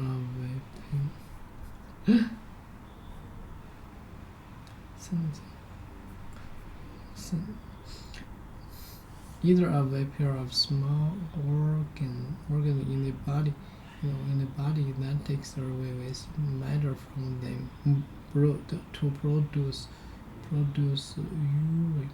urine. Other organs from animals used as food. It's going to do to you what you did last time to me, with some forgiveness in case there was a mistake made. But that only works in an iterated Prisoner's Dilemma. In other words, we play the game multiple times. So if you're in a situation, like for example, you're in Silicon Valley, where people are doing business with each other and they know each other, they trust each other, then they do right by each other because they know this person will be around for the next game. Now, of course, that doesn't always work because you can make so much money in one move in Silicon Valley. Sometimes people betray each other because they're just like, I'm going to get rich enough off this that I don't care. So there can be exceptions to all these circumstances. But essentially, if you want to be successful, you have to work with other people, and you have to figure out who can you trust, and who can you trust over a long period of time, that you can just keep playing the game with them, so that compound interest and high trust will make it easier to play the game and will let you collect the major rewards, which are usually at the end of the cycle. So for example, Warren Buffett has done really well as an investor in the US stock market, but the biggest reason he could do that was because the US stock market has been stable and around and didn't get, for example, seized by the government during a bad administration,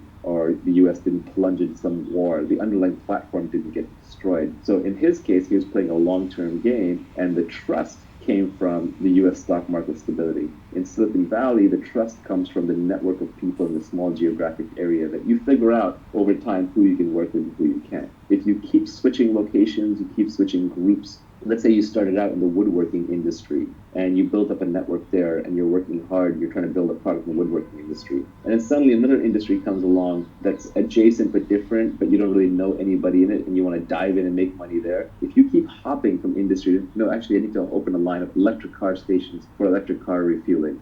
That might make sense. It might be the best opportunity, but every time you reset, every time you wander out of where you built your network, you're going to be starting from scratch. You're not going to know who to trust. They're not going to trust you. There are also industries in which people are transient by definition. They're always kind of coming in and going out. Politics is an example of that, right? In politics, new people are being elected. You see in politics that when you have a lot of old-timers, like the Senate, people who've been around for a long time and they've been career politicians, yeah, there's a lot of downside to career politicians, like corruption, but an upside is they actually get deals done with each other because they know the other person's going to be in the same position 10 years from now, and they're going to have to keep dealing with them. So they might as well learn how to cooperate. Whereas every time you get like a new incoming freshman class in the House of Representatives, which turns over every 2 years, the big wave election, nothing gets done because there's a lot of fighting. Because I just got here, I don't know you, I don't know if you're going to be around, why should I work with you, rather than just trying to do whatever I think is right. So it's important to pick an industry where you can play long-term games and with long-term people. So those people have to signal that they're going to be around for a long time, that they're ethical, and their ethics are visible through their action. In a long-term game, it seems that everybody is making each other rich. And in a short-term game, it seems like everybody's making themselves rich. I think that is a brilliant formulation. Yeah, in a long-term game, it's positive sum. We're all baking the pie together. We're trying to make it as big as possible. In a short-term game, we're cutting up the pie. Now, this is not to excuse the socialists, right? The socialists are the people who are not involved in baking the pie, who show up at the end and say, I want a slice or I want the whole pie. They show up with the guns. But I think a good leader doesn't take credit. A good leader basically tries to inspire people so the team gets the job done. And then things get divided up according to fairness and who contributed how much or as close to as possible and took risk, as opposed to just whoever has the longest knife, the sharpest knife with you. So these next two tweets are play iterated games. All returns in life, whether in wealth, relationships, or knowledge, come from compound interest. Yeah, when you've been doing business with somebody, you've been friends with somebody for 10 years, 20 years, 30 years, it just gets better and better because you trust them so easy that the friction goes down. You can do bigger and bigger things together. For example, the simplest one is getting married to someone, having kids and raising children. Like that's compound interest, right? Investing in those relationships. Those relationships end up being invaluable compared to more casual relationships. It's true in health and fitness. The fitter you are, the easier it is to stay fit. Whereas the more you deteriorate your body, the harder it is to come back and claw your way back to a baseline. It requires heroic acts. Regarding compound interest, I think I saw you retweet something a while back. Maybe it was from Ed Lattimore. It went something along the lines of get some traction, get purchase, and don't lose it. So the idea was to gain some initial traction and never fall back. Just keep ratcheting up and up. I don't remember it exactly, but I think that was right. Yeah, it was like get traction and don't let go. It was a good one, yeah. In terms of pick people to work with that have high intelligence, high energy, and high integrity, I find that's the three-part checklist that you cannot compromise on. You need someone who's smart or they're heading in the wrong direction and you're not going to end up in the right place. You need someone high energy because the world is full of smart, lazy people. We all know people in our lives who are really smart, but can't get out of bed or lift a finger. And we also know people who are very high energy but not that smart, so they work hard, but they're sort of running in the wrong direction. And smart, it's not a pejorative. It's not meant to be like someone's smart, someone else is stupid, but it's more that everyone's smart at different things. So depending on what you want to do well, you have to find someone who's smart at that thing. And then energy, a lot of times people are unmotivated for a specific thing, but they're not motivated for other things. So for example, someone might be really unmotivated to go to a job and sit in an office, but they might be really motivated to go paint, right? Well, in that case, they should be a painter. They should be putting art up on the internet, trying to figure out how to build a career out of that, rather than wearing a collar around their neck and going to a dreary job. And then high integrity is the most important because otherwise, if you've got the other two, what you have is you have a smart and hardworking crook who's eventually going to cheat you. So you have to figure out if the person's high integrity, and as we talked about, the way you do that is through signals, and signals is what they do, not what they say. It's all the nonverbal stuff that people do when they think nobody's looking. With respect to the energy, there was this interesting thing from Sam Altman a while back where he was talking about delegation, and he was saying one of the important things for delegation is delegate to people who are actually good at the thing that you want them to do. It's the most obvious thing, but it seems like you want to partner with people who are naturally going to do the things that you want them to do. Yeah, I almost won't start a company or hire a person or work with somebody if I just don't think they're into what I want them to do. When I was younger, I used to try and talk people into things. That was this idea that you can sell someone into doing something, but you can't. You can't keep them motivated. You can get them inspired initially. It might work if you're a king like Henry V and you're trying to get them to just charge into battle, and then they'll figure it out. But if you're trying to keep someone motivated for the long term, that motivation has to come intrinsically. You can't just create it, nor can you be the crutch for them if they don't have that intrinsic motivation. So you have to make sure people actually are high energy and want to do what you want them to do or what you want to work with them. Reading signals is very, very important. Signals are what people do despite what they say. So it's important to pay attention to subtle signals. We all know this socially. If someone treats a waiter or waitress in a restaurant really badly, then it's only a matter of time until they treat you badly. If somebody screws over an enemy and is vindictive towards them, well, it's only a matter of time before they redefine you from friend to enemy and you feel their wrath. So angry, outraged, vindictive, short-term thinking people are essentially that way in many interactions in their life. People are oddly consistent. It's one of the things you'll learn about them. So you want to find long-term people. You want to find people who seem irrationally ethical. For example, I had one friend of mine whose company I invested in, and the company failed, and he could have wiped out all the investors. But he kept putting more and more personal money in. Through 3 different pivots, he put personal money in until the company finally succeeded. And in the process, he never wiped out the investors. And I was always grateful to him for that. I said, like, wow, that's amazing that, you were so good to your investors. You didn't wipe them out. And he got offended by that. He said, I didn't do it for you. I didn't do it for my investors. I did it for me. It's my own self-esteem. It's what I care about. That's how I live my life. That's the kind of person you want to work with. Another quote that I like, I have a tweet on this. I think I read this somewhere else recently, so I'm not taking credit for this, but I kind of modified it a little bit, which is that self-esteem is a reputation that you have with yourself. You'll always know.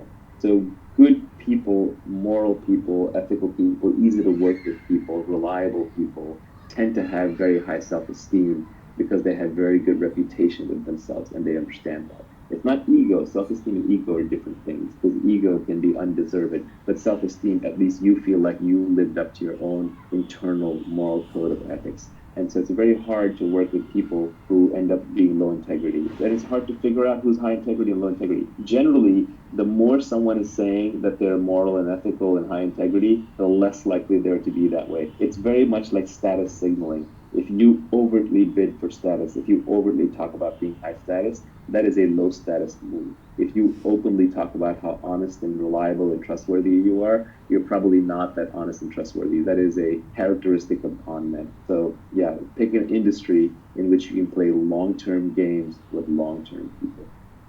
Let's do this last tweet. You said, don't partner with cynics and pessimists. Their beliefs are self-fulfilling.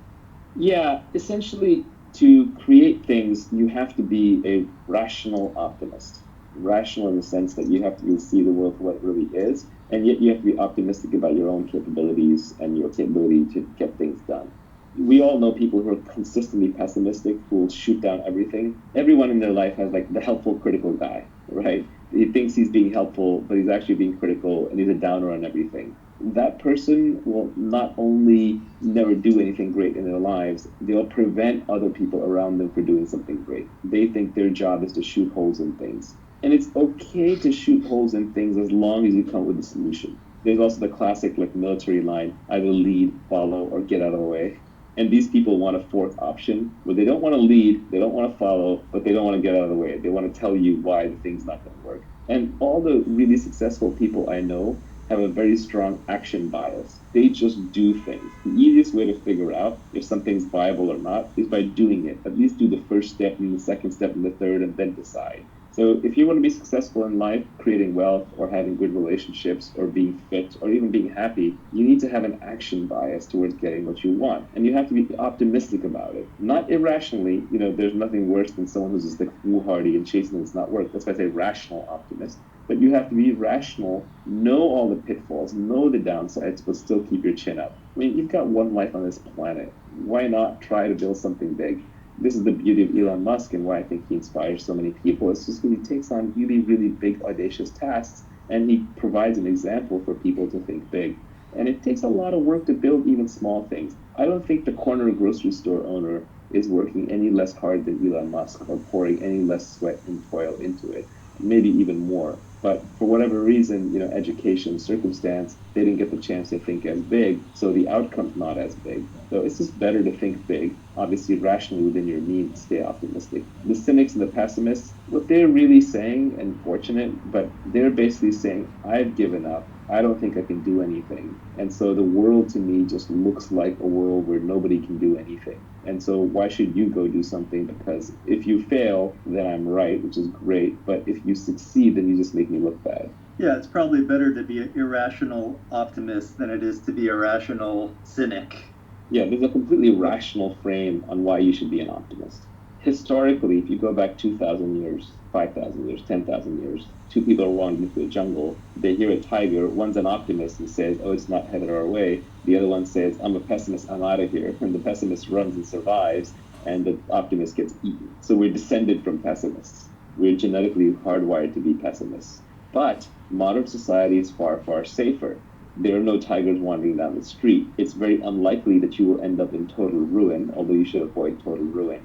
Much more likely that the upside is unlimited and the downside is limited. So adapting for modern society means overriding your pessimism and taking slightly irrationally optimistic bets, because the upside is unlimited. If you start the next SpaceX or Tesla or Uber, you can make billions of dollars of value for society and for yourself and change the world. And if you fail, that's a big deal. You lost a few $1 billion in investor money and they've got plenty more, and that's the bet they take, the chances that you will succeed.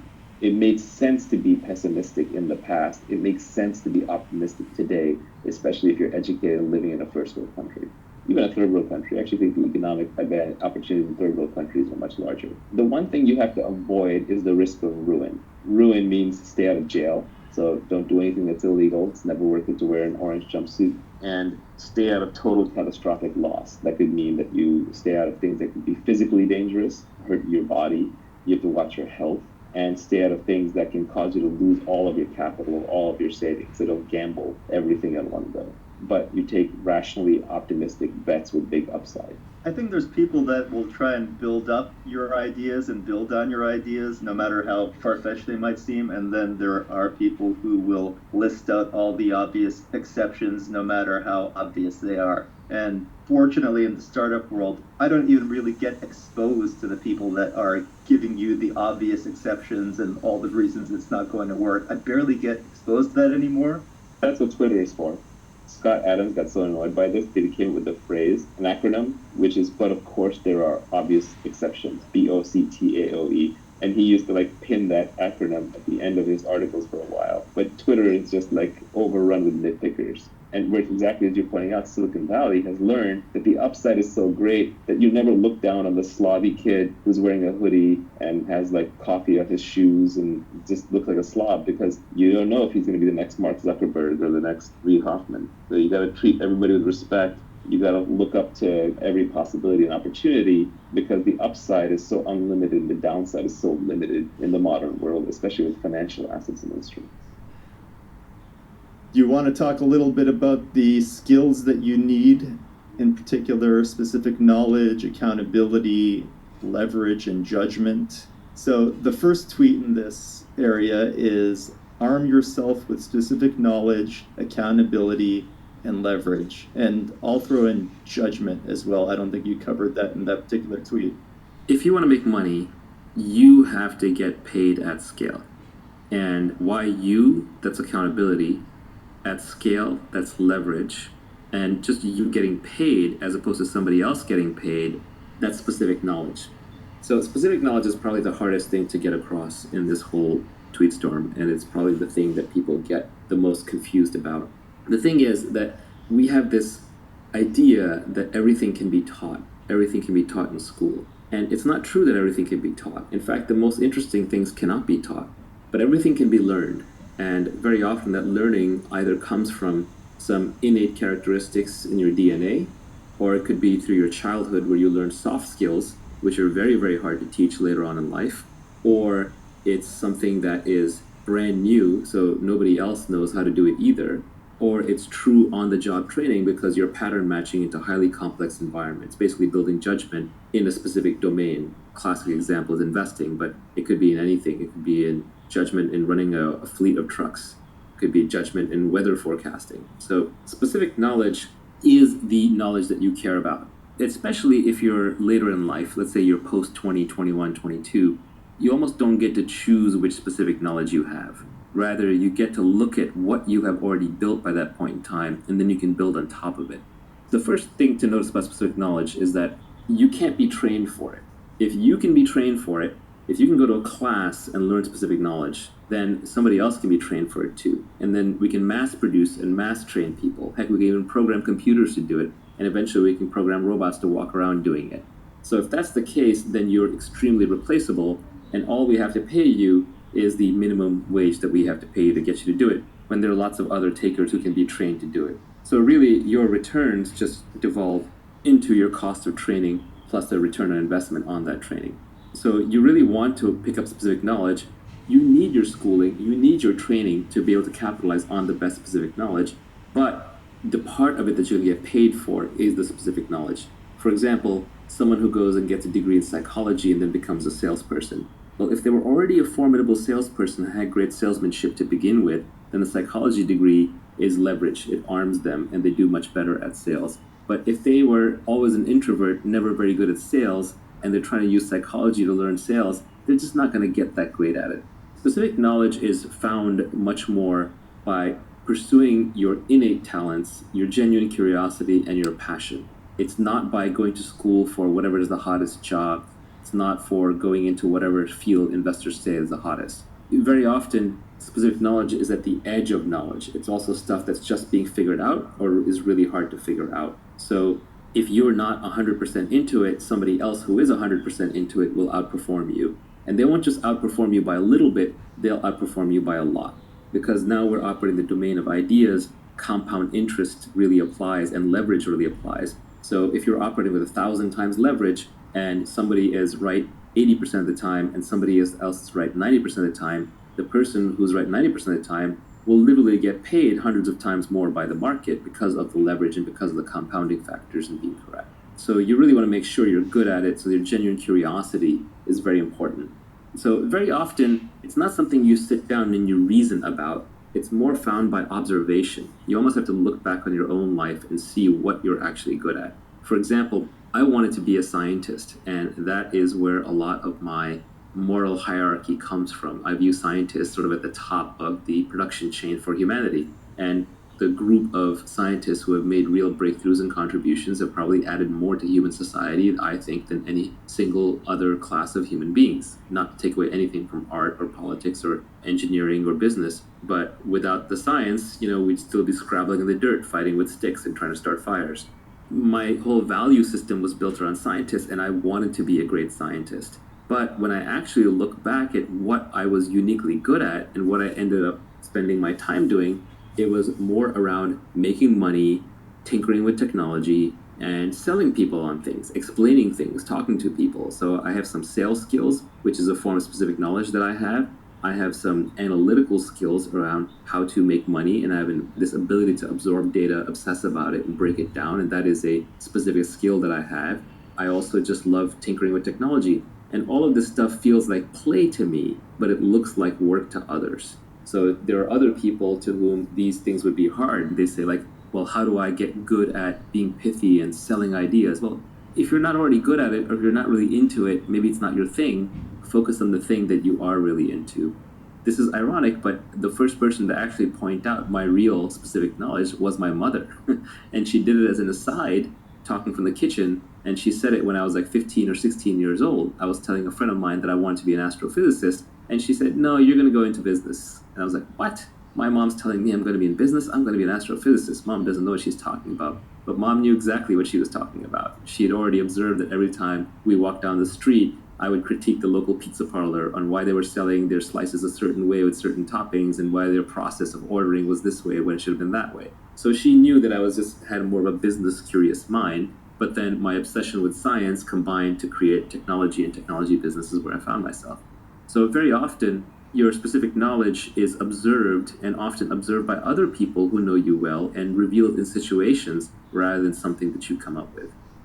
To the extent that specific knowledge is taught, it's on the job, it's through apprenticeships, and that's why the best businesses, the best careers are the apprenticeship careers, because those are things that society still has not figured out how to train and automate yet. The classic line here is that Warren Buffett went to Benjamin Graham when he got out of school, and Benjamin Graham was the author of The Intelligent Investor, and sort of modernized or created value investing as a discipline. And Warren Buffett went to Benjamin Graham and offered to work for him for free. And Graham said, actually, you're overpriced. Free is overpriced. And Graham was absolutely right, that when it comes to a very valuable apprenticeship, like the type that Graham was going to give Buffett, Buffett should have been paying him a lot of money. And that right there tells you that those are skills worth knowing. Specific knowledge also tends to be technical and creative. So on the bleeding edge of technology, on the bleeding edge of art, on the bleeding edge of communication. Even today, for example, there are probably meme lords out there on the internet who can create incredible memes that will spread the idea to millions of people, or are very persuasive. Like, for example, Scott Adams is a good example of this. He's essentially becoming one of the most credible people in the world by making accurate predictions through persuasive arguments and videos. And that is specific knowledge that he has built up over the years because he got obsessed with hypnosis when he was young. He learned how to communicate through cartooning. He embraced Periscope early, so he's been practicing lots of conversation. He's read all the books on the topic. He's employed it in his everyday life. If you look at his girlfriend, she's like this beautiful young Instagram model. That is an example of someone who has built up a specific knowledge over the course of his career. It's highly creative. It has elements of being technical in it, and it's something that is never going to be automated. No one's going to take that away from him because he's also accountable under one brand as Scott Adams, and he's operating with the leverage of media with Periscope and drawing billboard cartoons and writing books. He has massive leverage on top of that brand, and he can build wealth out of it if he wanted to build additional wealth beyond what he already has. Should we be calling it unique knowledge, or does specific knowledge somehow make more sense for it? You know, I came up with this framework when I was really young, and we're talking decades and decades. It's now probably over 30 years old. And so at the time, just specific knowledge stuck with me, so that is how I think about it. The reason I didn't try and change it is because every other term that I found for it was overloaded in a different way. At least specific knowledge isn't that used. I can kind of rebrand it. The problem with unique knowledge is, yeah, maybe it's unique, but if I learn it from somebody else, it's no longer unique. Then we both know it. So it's not so much that it is unique, it's that it is highly specific to the situation, it's specific to the individual, it's specific to the problem. And it can only be built as part of a larger obsession, interest, and time spent in that domain. It can't just be read straight out of a single book, nor can it be taught in a single course, nor can it be programmed into a single algorithm. Speaking of Scott Adams, he's got a blog post on how to build your career by getting in, say, the top 25 percentile at 3 or more things. And by doing that, you become the only person in the world who can do those 3 things in the 25th percentile. So instead of trying to be the best at one thing, you just try to be very, very good at 3 or more things. Is that a way of building specific knowledge? I actually think the best way is just to follow your own obsession. And somewhere in the back of your mind, you can realize that, hey, actually, this obsession, like, I'll keep an eye out for the commercial aspects of it. But I think if you go around trying to build it a little too deliberately, if you become too goal-oriented on the money, then you won't pick the right thing. You won't actually pick the thing that you love to do, so you won't go deep enough into it. Scott Adams' observation is a good one. It's predicated on statistics. Let's say there's 10,000 areas that are valuable to the human race today in terms of knowledge to have.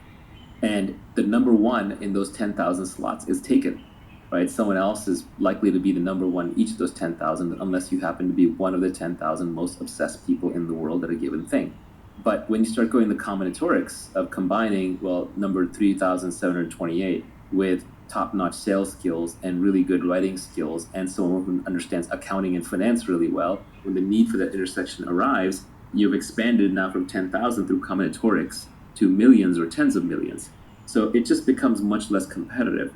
Also, there's diminishing returns, so it's much easier to be top 75 percentile at 3 or 4 things than it is to be literally the number one at something.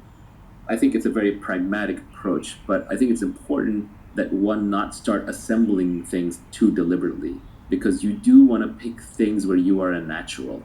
Everyone is a natural at something. We're all familiar with that phrase, a natural. Oh, this person's a natural at meeting men or women. This person's a natural socialite. This person's a natural programmer. This person's a natural reader. So whatever you are a natural at, you want to double down on that And then there are probably multiple things you are natural at, because personalities and humans are very complex. So we want to be able to take the things that you are natural at and combine them so that you automatically, just through sheer interest and enjoyment, end up top 25 or top 10 or top 5% at a number of things. Talking about combining skills, you said that you should learn to sell, learn to build. If you can do both, you will be unstoppable. This is a very broad category now, but it's two broad categories. One is building the product, which is hard, and it's multivariate. That can include design, that can include development, that can include manufacturing, logistics, procurement. It could even be designing and operating a service. It has many, many definitions, but in every industry, there is a definition of the builder. In our tech industry, that's the CTO, it's the programmer, it's the software engineer, hardware engineer. But, even in like a laundry business, it could be the person who's building the laundry service, who is making the trains run on time, who's making sure all the clothes end up in the right place at the right time, and so on. Then the other side of it is the sales side. Again, selling has a very broad definition. Selling doesn't necessarily just mean selling individual customers, but it could mean marketing, it could mean communicating, it could mean recruiting, it could mean raising money, it could mean inspiring people, it could mean doing PR. So it's a broad umbrella category. So generally, the Silicon Valley startup model tends to work best. It's not the only way, but it is probably the most common way. When you have two founders, one of whom is world-class at sales and one of whom is world-class at building. An example is, of course, Steve Jobs and Steve Wozniak with Apple. Gates and Allen probably had similar responsibility early on with Microsoft. Larry and Sergey, probably broke down along those lines, although it's a little different there because that was a very technical product delivered to end users through a simple interface. But generally, you will see this pattern repeated over and over. There's a builder and there's a seller. There's a CEO and CTO combo. And venture and technology investors are almost trained to look for this combo whenever possible. It's sort of the magic combination. The ultimate is when one individual can do both. That's when you get true superpowers. That's when you get people who can create entire industries. The living example is Elon Musk. He may not necessarily be building the rockets himself, but he understands enough that he actually makes technical contributions. He understands the technology well enough that no one's going to snow him on it, and he's not running around making claims that he doesn't think he can eventually deliver. He may be optimistic in the timelines, but he thinks it's within reasonableness of delivery. Even Steve Jobs developed enough product skills and was involved enough in the product that he also operated in both of these domains. Larry Ellison started as a programmer and I think wrote the first version of Oracle, or was actually heavily involved in it. Mark Andreessen was also in this domain. He may not have had enough confidence in his sales skills, but he was the programmer who wrote Netscape Navigator, a big chunk of it. So I think the real giants in any field are the people who can both build and sell. And usually, the building is a thing that, like, a salesperson can't pick up building later in life. It requires too much focused time. But a builder can pick up selling a little bit later, especially if they were already sort of innately wired to be a good communicator. Bill Gates famously paraphrased this as, "I would rather teach an engineer marketing than a marketer engineering." I think if you start out with a building mentality and you have building skills and it's still early enough in your life, or you have enough focused time that you think you can learn selling, and you have some natural characteristics where you're a good salesperson, then you can double down on those. Now, your sales skills could be in a different than traditional domain. So, for example, let's say you're a really good engineer, and then people are saying, well, now you need to be good at sales. Well, you may not be good at hand-to-hand sales, but you may be a really good writer. And writing is a skill that can be learned much more easily than, say, in-person selling. And so you may just cultivate writing skills until you become a good online communicator and then use that for your sales. On the other hand, it could just be that you're a good builder and you're bad at writing and you don't like communicate to mass audiences, but you're good one-on-one. So then you might use your sales skills for recruiting or for fundraising, which are more one-on-one kinds of endeavors. This is sort of pointing out that if you're at the intersection of these two, don't despair, because you're not going to be the best technologist and you're not going to be the best salesperson. But in a weird way, that combination, back to the Scott Adams skill stack, that combination of two is unstoppable. Long-term, people who understand the underlying product and how to build it and can sell it, these are catnip to investors. These people can break down walls if they have enough energy, and they can get almost anything done. If you could only pick one to be good at, which one would you pick? when you're trying to stand out from the noise, building is actually better because there's so many hustlers and salespeople who have nothing to back them up. When you're starting out, when you're trying to be recognized, building is better. How much do you think But I can get on much that? later down the line, building gets exhausting because it is a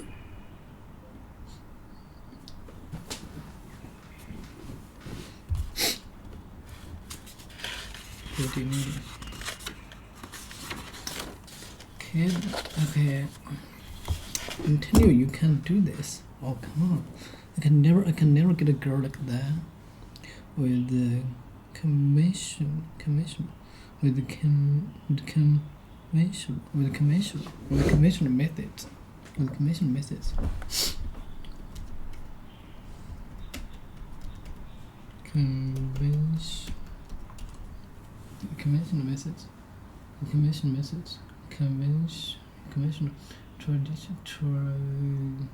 Traditional or ordinary. Traditional and ordinary. Traditional ordinary.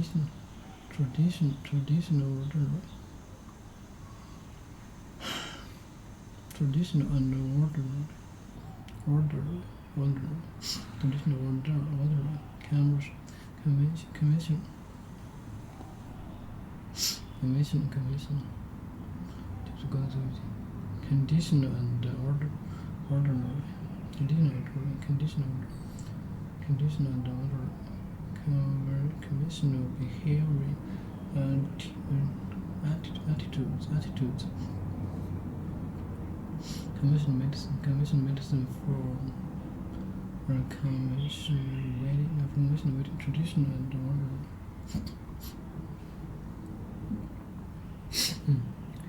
I'm telling you, you can do this. Oh, come on! I can never get a girl like that with a commission.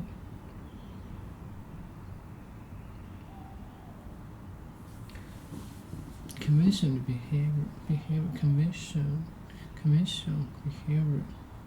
behavior, traditional or modern commission.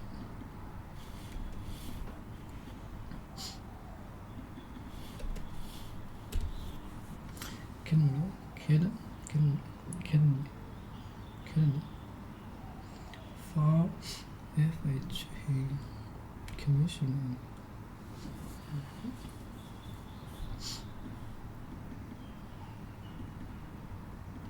Commission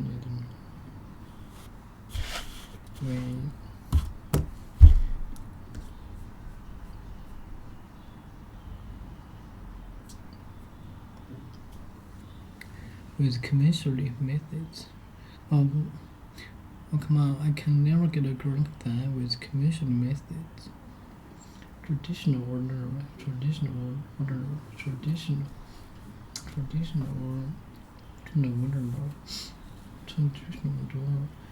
Following or belonging to the custom or behavior that has continued in a group of people or social development. Ordinary. Not different or special or unexpected in any way. Ordinary.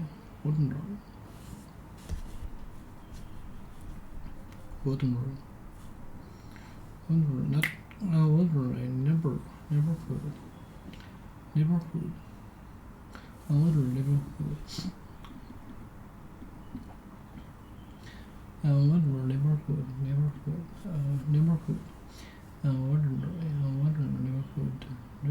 Readers of the magazine said they wanted more stories about ordinary people and few stories about the rich and famous. You can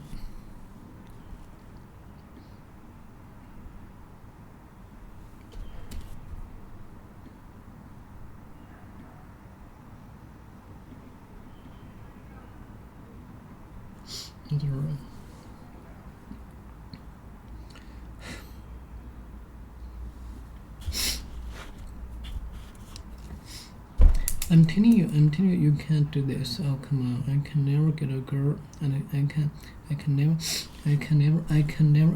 get a girl like that with the conventional methods.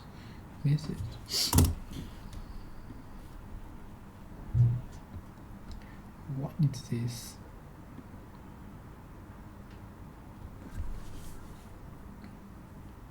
Apple Watch.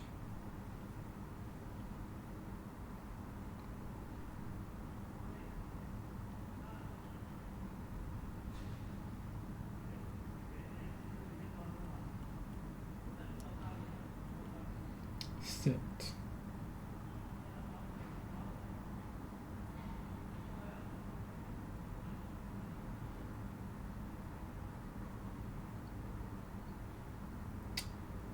Cut.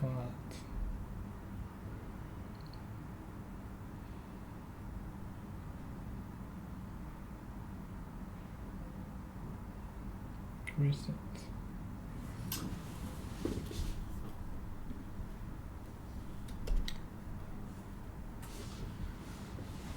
月15号11点It's not配交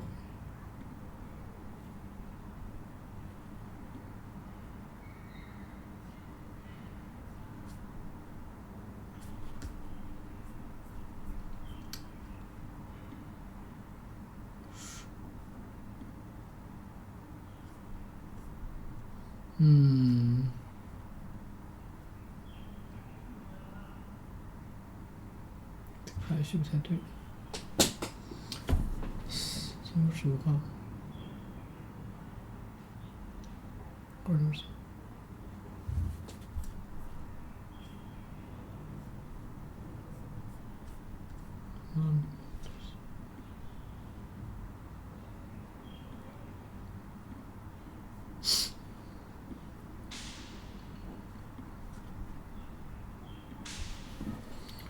Okay,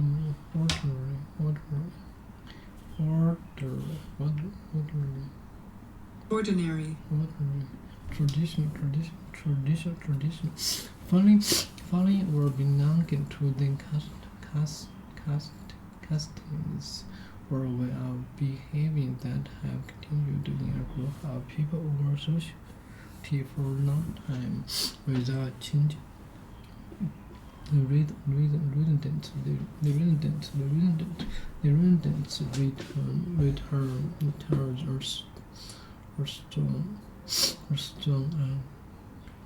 开始发现左右更好。Territory following or belonging to the customer or behaving that we have continued in a group of people or society long time without changing. The resident return a strong attachment to their traditional values, behaviors.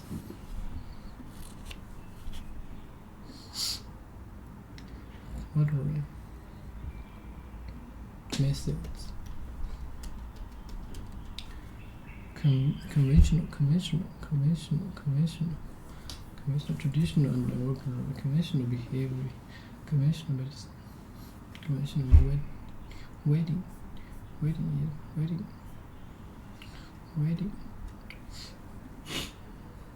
marriage ceremony, and any celebrations such as a meal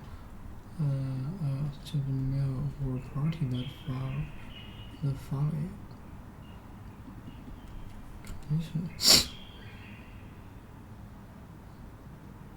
Wedding.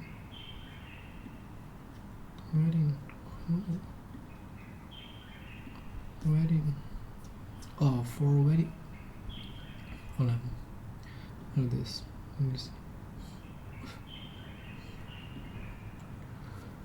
Wedding cake, marriage ceremony, and any celebrations such as a meal or or a party that followed it. It was 30 for a wedding or never must. One particular way of doing something, a particular way of doing those methods, traveling by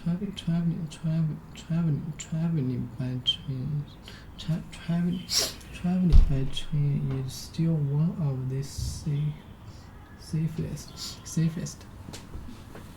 methods of transportation. Traveling by train is still one of the safest methods of transportation. The new teaching methods encourage children to think for themselves. Okay. Traveling by train is still one of the safest methods of transportation.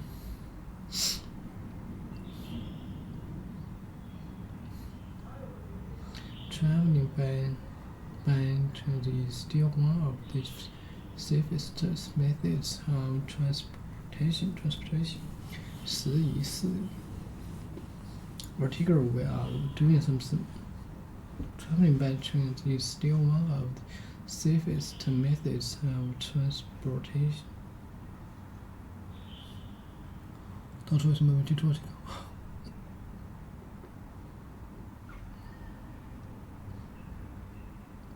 Traveling by train is still one of the safest methods of transportation.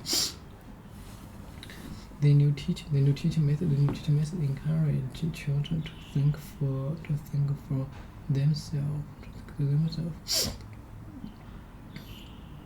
A particular way of doing something. Method. I don't understand this. Ordinary. Neighborhood. Methods. With computation methods. A particular way of doing something. A particular way of doing something. Traveling by train is still one of the safest methods. Okay, traveling by train is still one of the safest methods of transportation. The new teaching methods encourage children to think for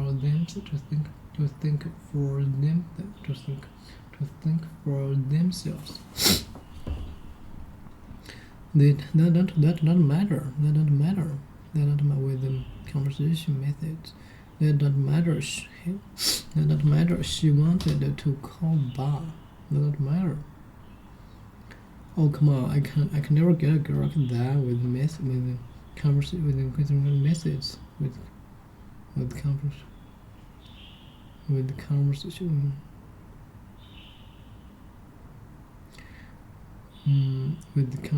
methods. That doesn't matter. She wanted to call Bob. She wanted to call Bob. Hey, for all we know, Bob is who she meant to be with. You may be destroying two people's chance for happiness. You may be destroying two people's chance for happiness. Destroy. You may be destroyed. Under this, like injured, similar word. Bad.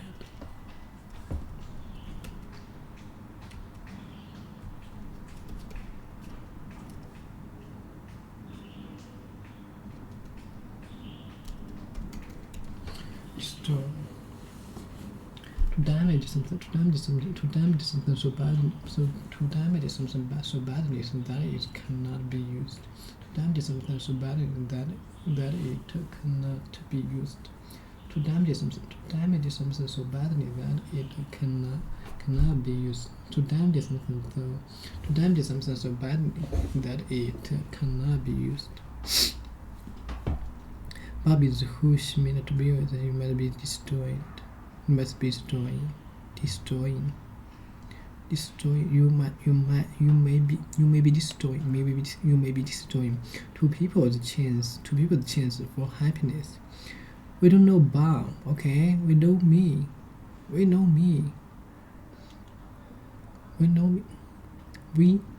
me. Please let me be happy. Please let me be happy. We don't know Bob, okay?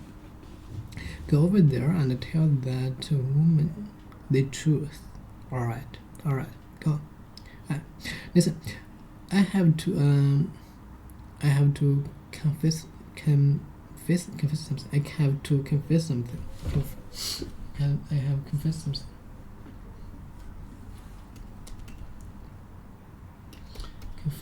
I have to confess something. To admit that you have done something wrong or something that you feel guilty or bad about. That you feel guilty or bad about.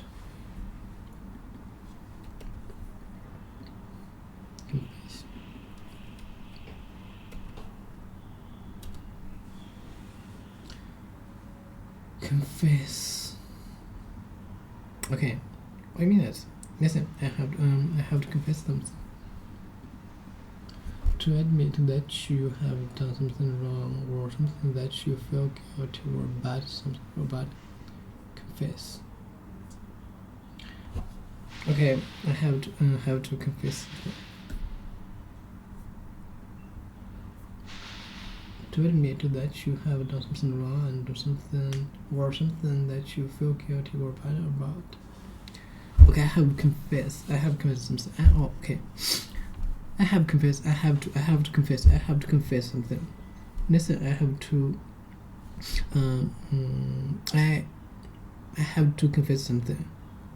Whoever stood you up is true. Yes. Whoever stood you stood.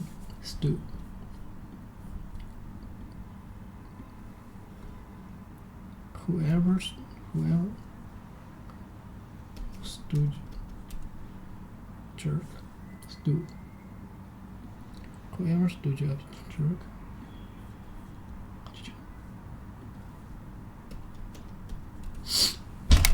Whoever stood up jerk movement. To make a short distance movement or to cause someone or something to release. Jerk. Wide movement.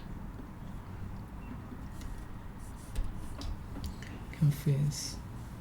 Jerk. Whoever stood you up is your jerk. Movement. Jerk. Behavior. Jerk. Quick sudden movement. Whoever stood you jerk. Whoever stood you up is your jerk. Jerk. Movement to make a short distance. I don't know this.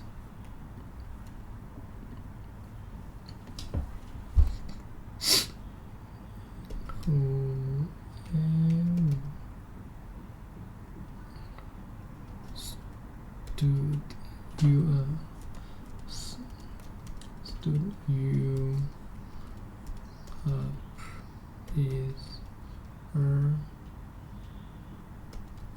jerk. Yes. Whoever jerk. Jerk.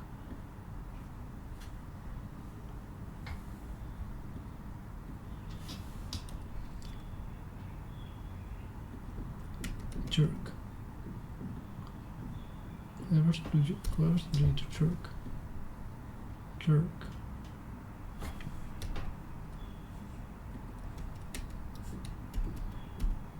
Whoever stood you jerk. Whoever stood you jerk. Where stood you? I confess. jerk, movement, person, behavior, move, noun, person, stupid person, usually man, jerk. Whoever stood you up or either jerk. How did you? I don't know. I just have this weird things. I just had this weird things. No, but that's me. I'm weird. But that's me. I'm weird and sensitive. Tissue.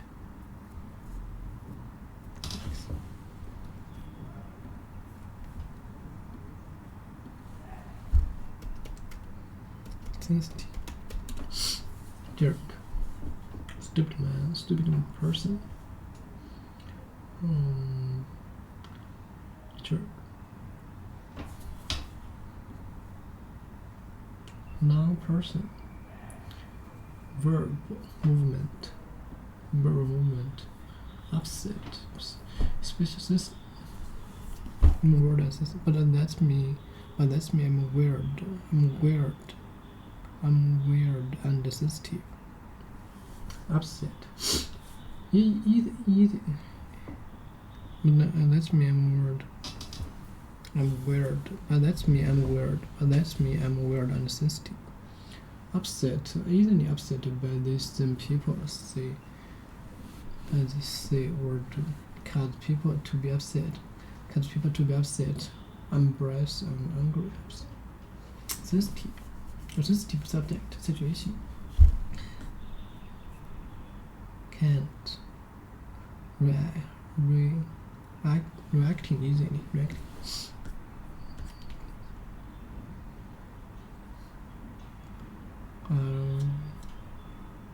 Upset.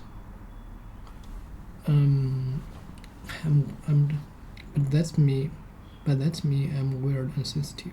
Tissue. But that's me. I'm weird and sensitive. Okay. I think I'm a little bit sensitive in that word. Is that right? Yeah. Sensitive. Upset. Easily upset by this people say or do. Or cousin people to be upset. Embarrassed or angry.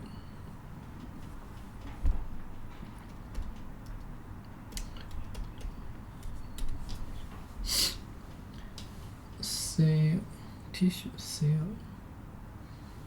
sales, a group of container tissue,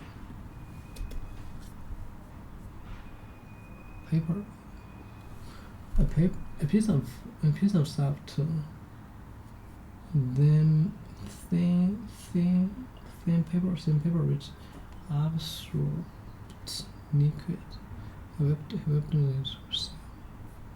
tissue. Cell, a group of connected cells in an animal or plant that are similar to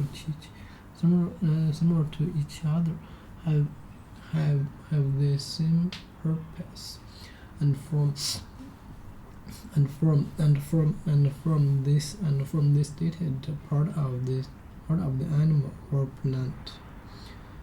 And from this stated part of this animal or planet, human tissue, planet tissue, cell, tissue.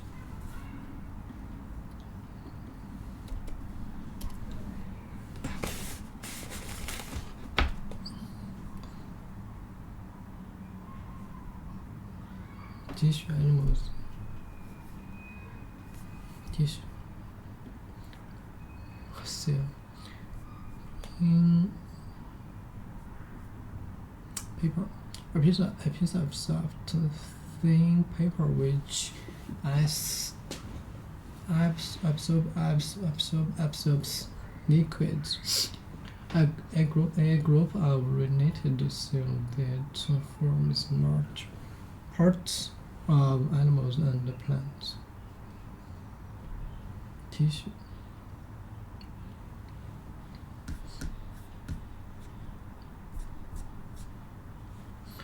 group of connected cells in animal or plant that are similar to each other have the same purpose and form the stated part of the animals or plant.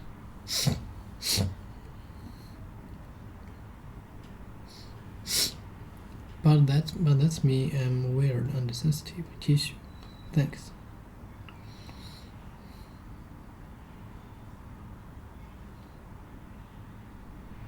No, you keep the pack. You keep the pack. I'll cry out today. Okay. No, you keep the pack. This pack. Sensitive. Put it into. To put something into a bag. Pack. You keep the pack. Put into. To put something into a bag. Box.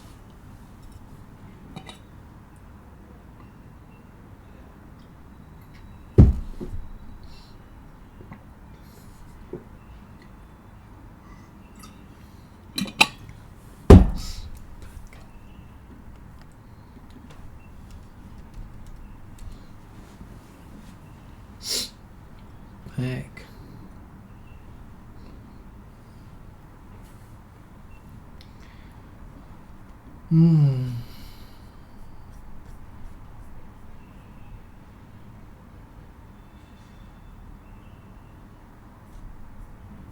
Keep the pack. No, you keep the pack. I'll cry out today. You keep the you keep the pack. You keep the pack. I'll cry out today.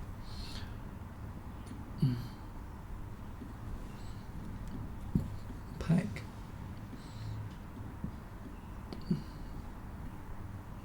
Wow. Pack. That thing. Appointed.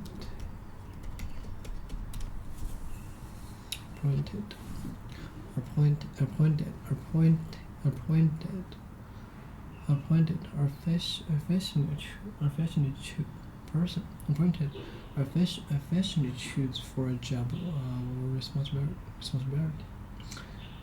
I'd like to introduce newly appointed members of staff.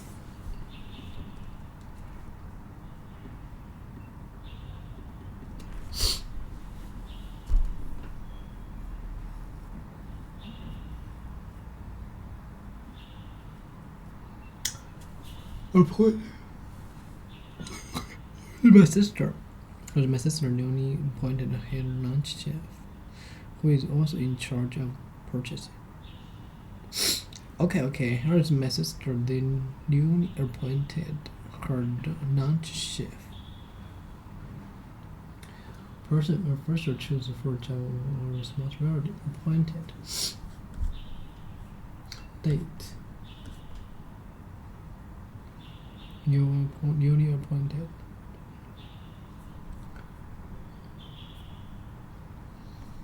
Officially choose for or responsibility for a job. I'd like to introduce our new members of staff. I'd like to introduce our newly appointed members of staff.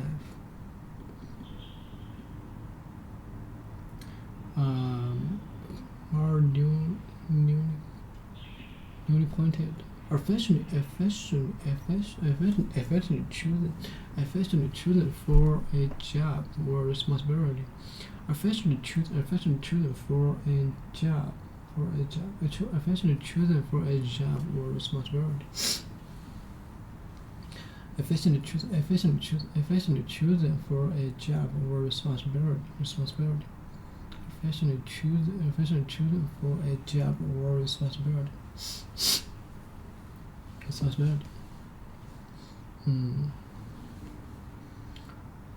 especially choosing for a job or responsibility.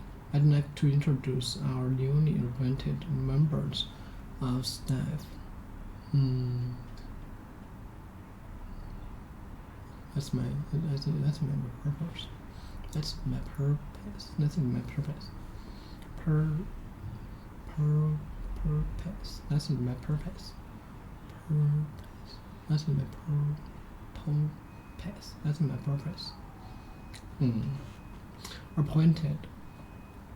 Okay, good. Here's my sister, the newly appointed head lunch chef. Officially chosen for job or responsibility. Okay, for choose efficiently choosing for a job or responsibility. Who is also in charge of the purchasing? Who is also in charge of purchasing? Who is also in charge of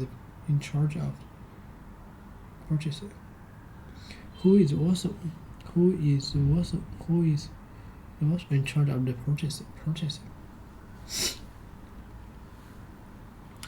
Who is also in charge of purchasing?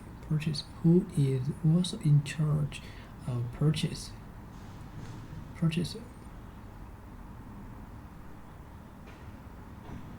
Okay, newly appointed head lunch chef.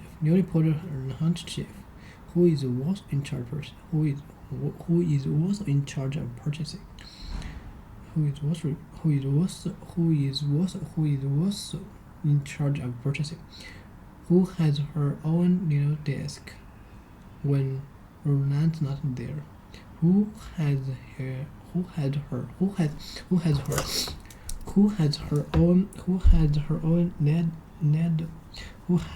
own little desk when Roland's not there? Okay, if you purpose.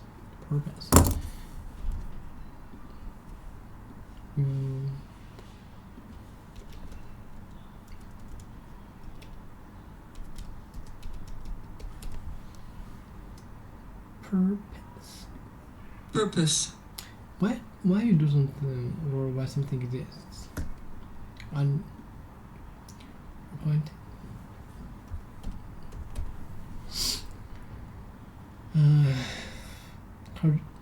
Who has her own little desk? Who has her own little desk when Roland's not there? When Roland's not there, who has her own little desk when Roland's not there? Lunch chef purchased Lunch chef purchased a little desk who Roland's not there. Here's to my little sister. Here's to my little sister. Big brother, small brother. Here's my third. Okay. Here's to my sister, brother. Here's my little sister. And wait, and I got a beeper, and I got a beeper. Beeper, what's my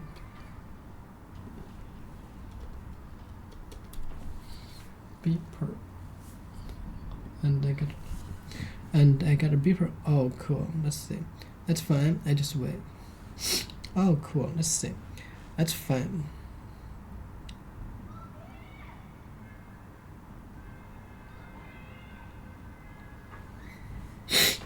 That's fine. I'll just wait. Oh, sorry. Monica, are we ready to order? Oh, you know what? We haven't even looked yet. Well, when you do, just let me know. I'll be right over here on the edge of my seat.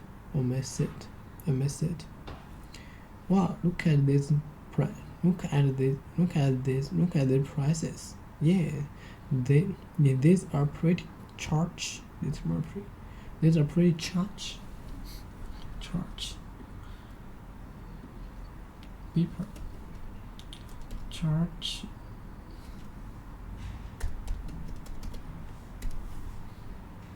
Charge. The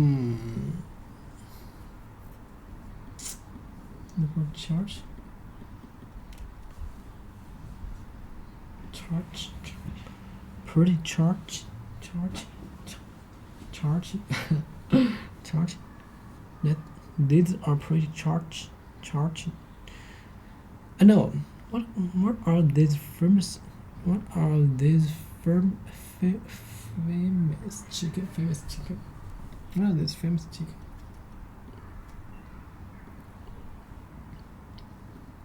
Chicken.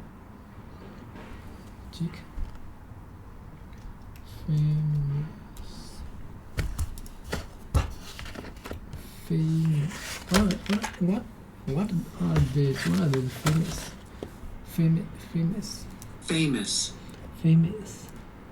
What are these? What are these famous? What are these famous? Okay, let me see. What are these famous? Chicken. What are these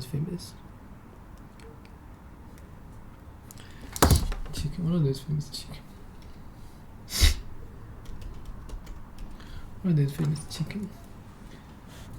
What are these famous chicken? What are these famous chicken? Chicken. Okay, chicken. What are these famous chicken? What are these famous chicken?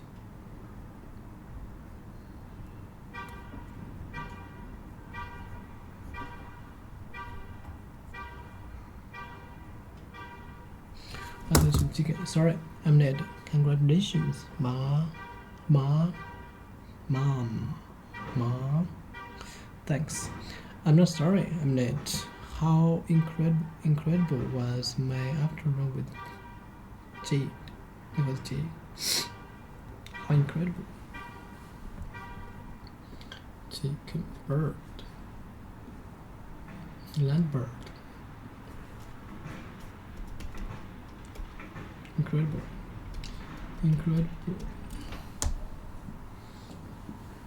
Difficult to believe. Impossible or very difficult to believe.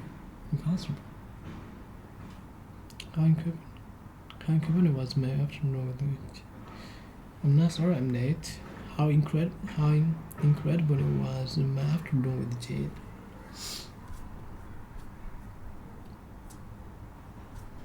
Impossible or very difficult to believe. Well, pretty incredible. According to the message she left you on my machine. I'm sorry. I'm not sorry. I'm late. How incredible it was my afternoon with Jade. Well, pretty incredible. According to the message she left you on my machine. Okay, pretty incredible. According.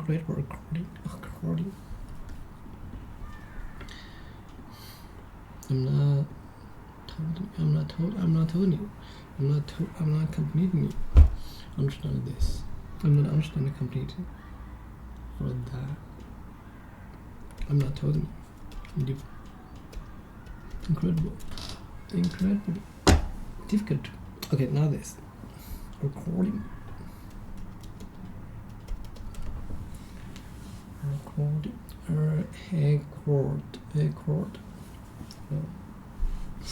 I'm getting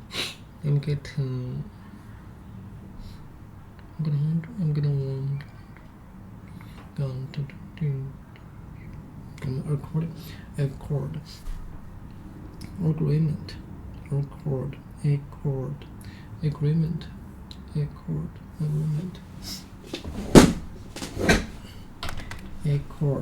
Agreement. On May 31, the two leaders signed a peace record.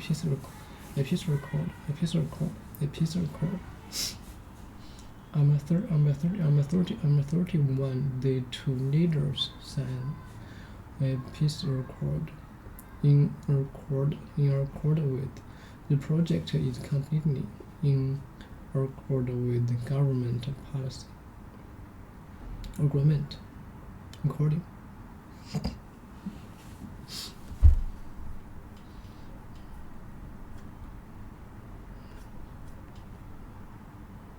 According. Pretty incredible according to the message she left you on my machine.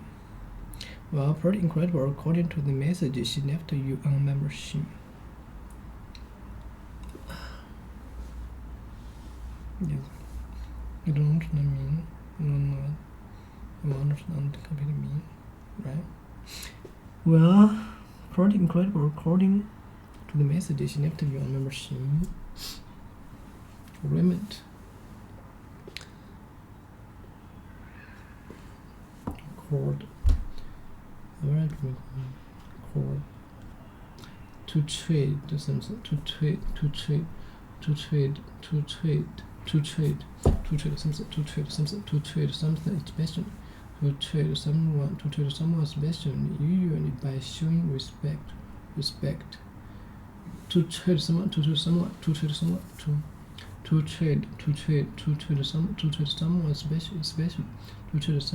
special, usually by showing respect.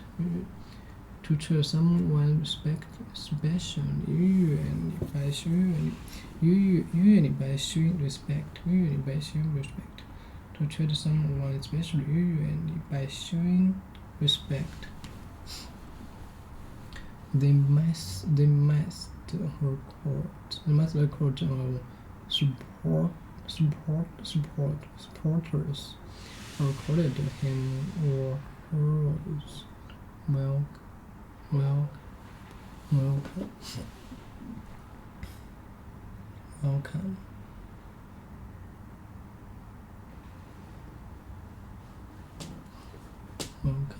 By recorded. Certainly in our society, teachers don't enjoy the respect that is recorded to actors and lawyers. To treat someone special, usually by showing respect. They must supporters accorded him or her welcome. Be recorded to certainly in our society. Teachers don't enjoy the respect that is accorded to actors and lawyers. Recorded to treat someone especially usually by showing respect. Agreement. Give a fish something disarray.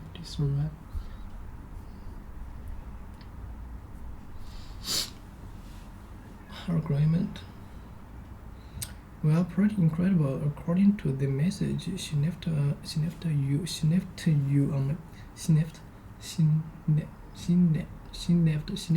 on my machine. Oh, hey Chandler, why is this woman leaving a mess? Why is this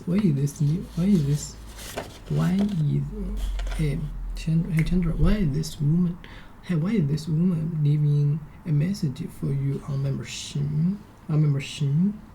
I'll say, I had to tell her that my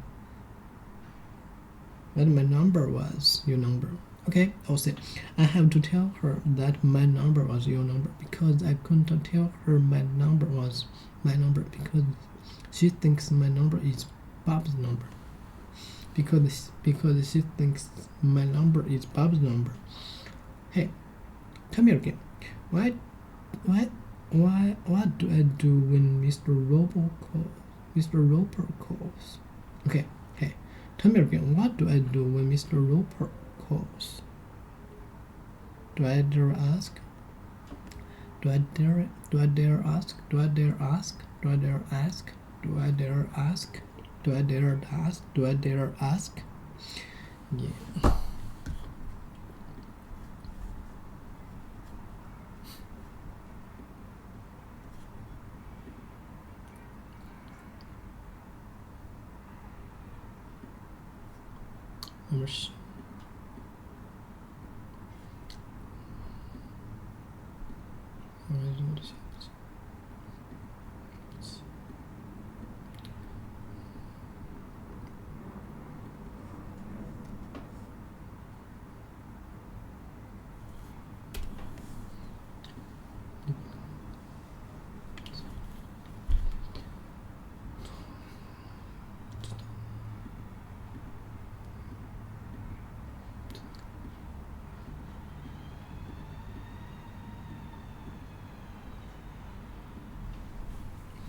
There, because when I start, I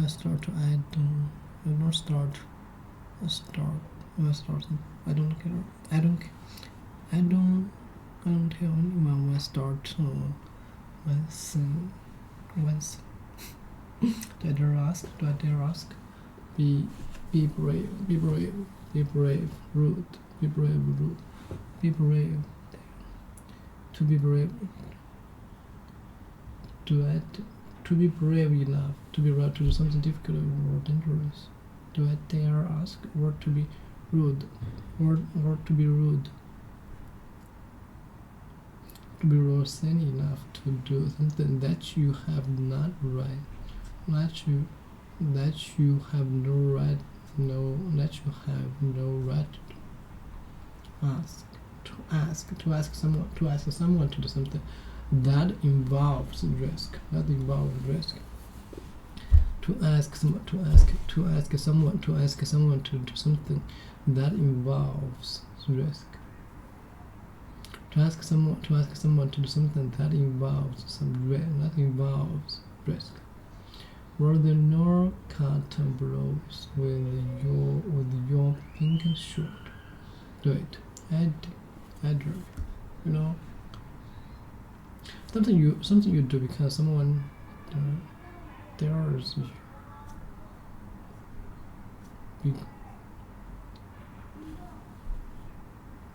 Do I dare ask?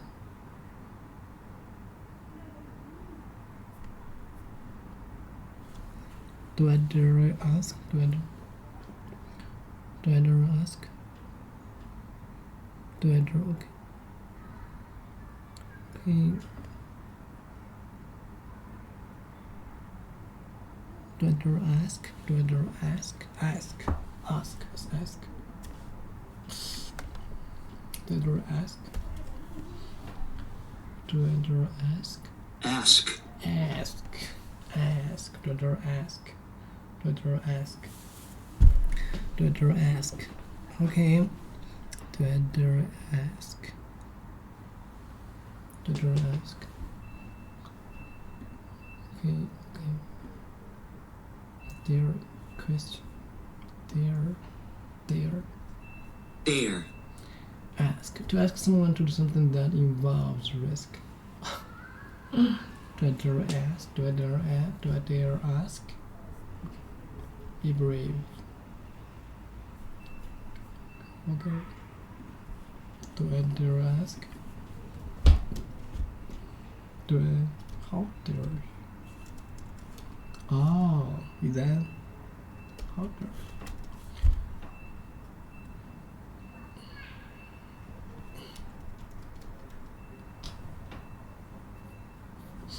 dare? Do I dare ask? Okay. One more. Do I dare ask? Do I dare ask? Do I dare ask? Okay. You have your name. Do I dare ask? Yeah. I'll start. Yeah, I'll start. Yeah, I'll start with the car passes. You have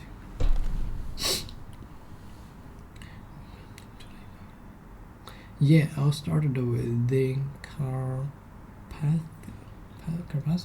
Yeah, I'll start with the Carpathia.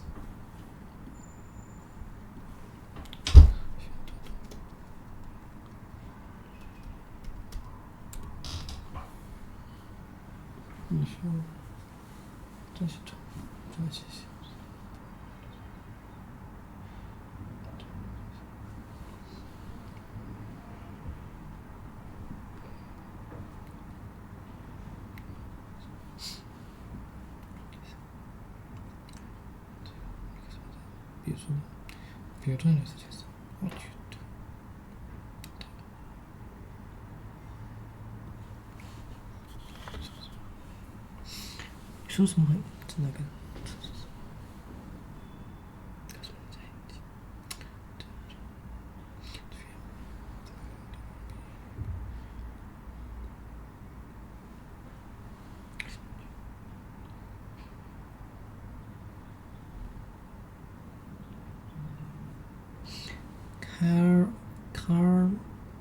Carpath 我觉得这是选题意思。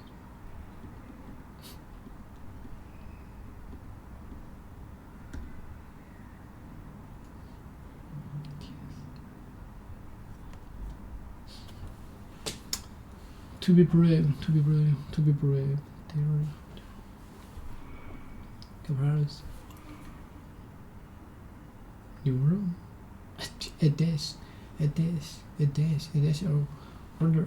order from naturally consisting of very thin slices of raw meat, usually beef or fish. Carpaccio. Carpaccio. Carpaccio. Carpaccio.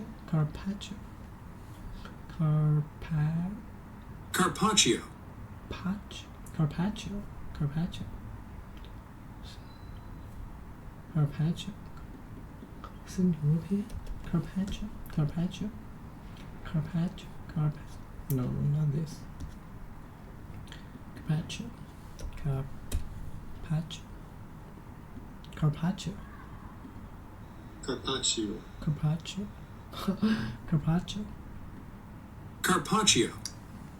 Yeah, Carpaccio.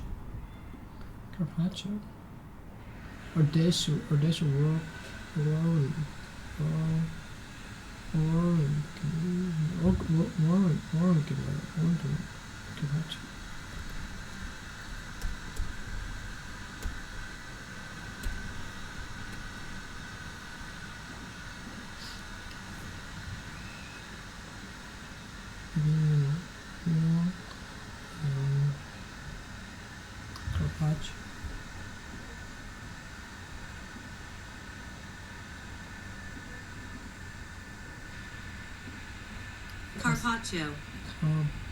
Carpaccio. Carpaccio.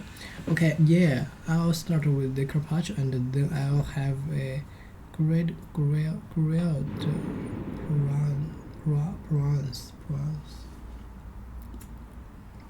Okay. Focused job, and it's hard to stay current because there's always new people, new products coming up who have newer tools and frankly more time because it's very intense, it's a very focused task. So sales skills actually scale better over time. Like for example, if you have a reputation for building a great product, that's good, but when you ship your new product, I'm going to evaluate it based on the product.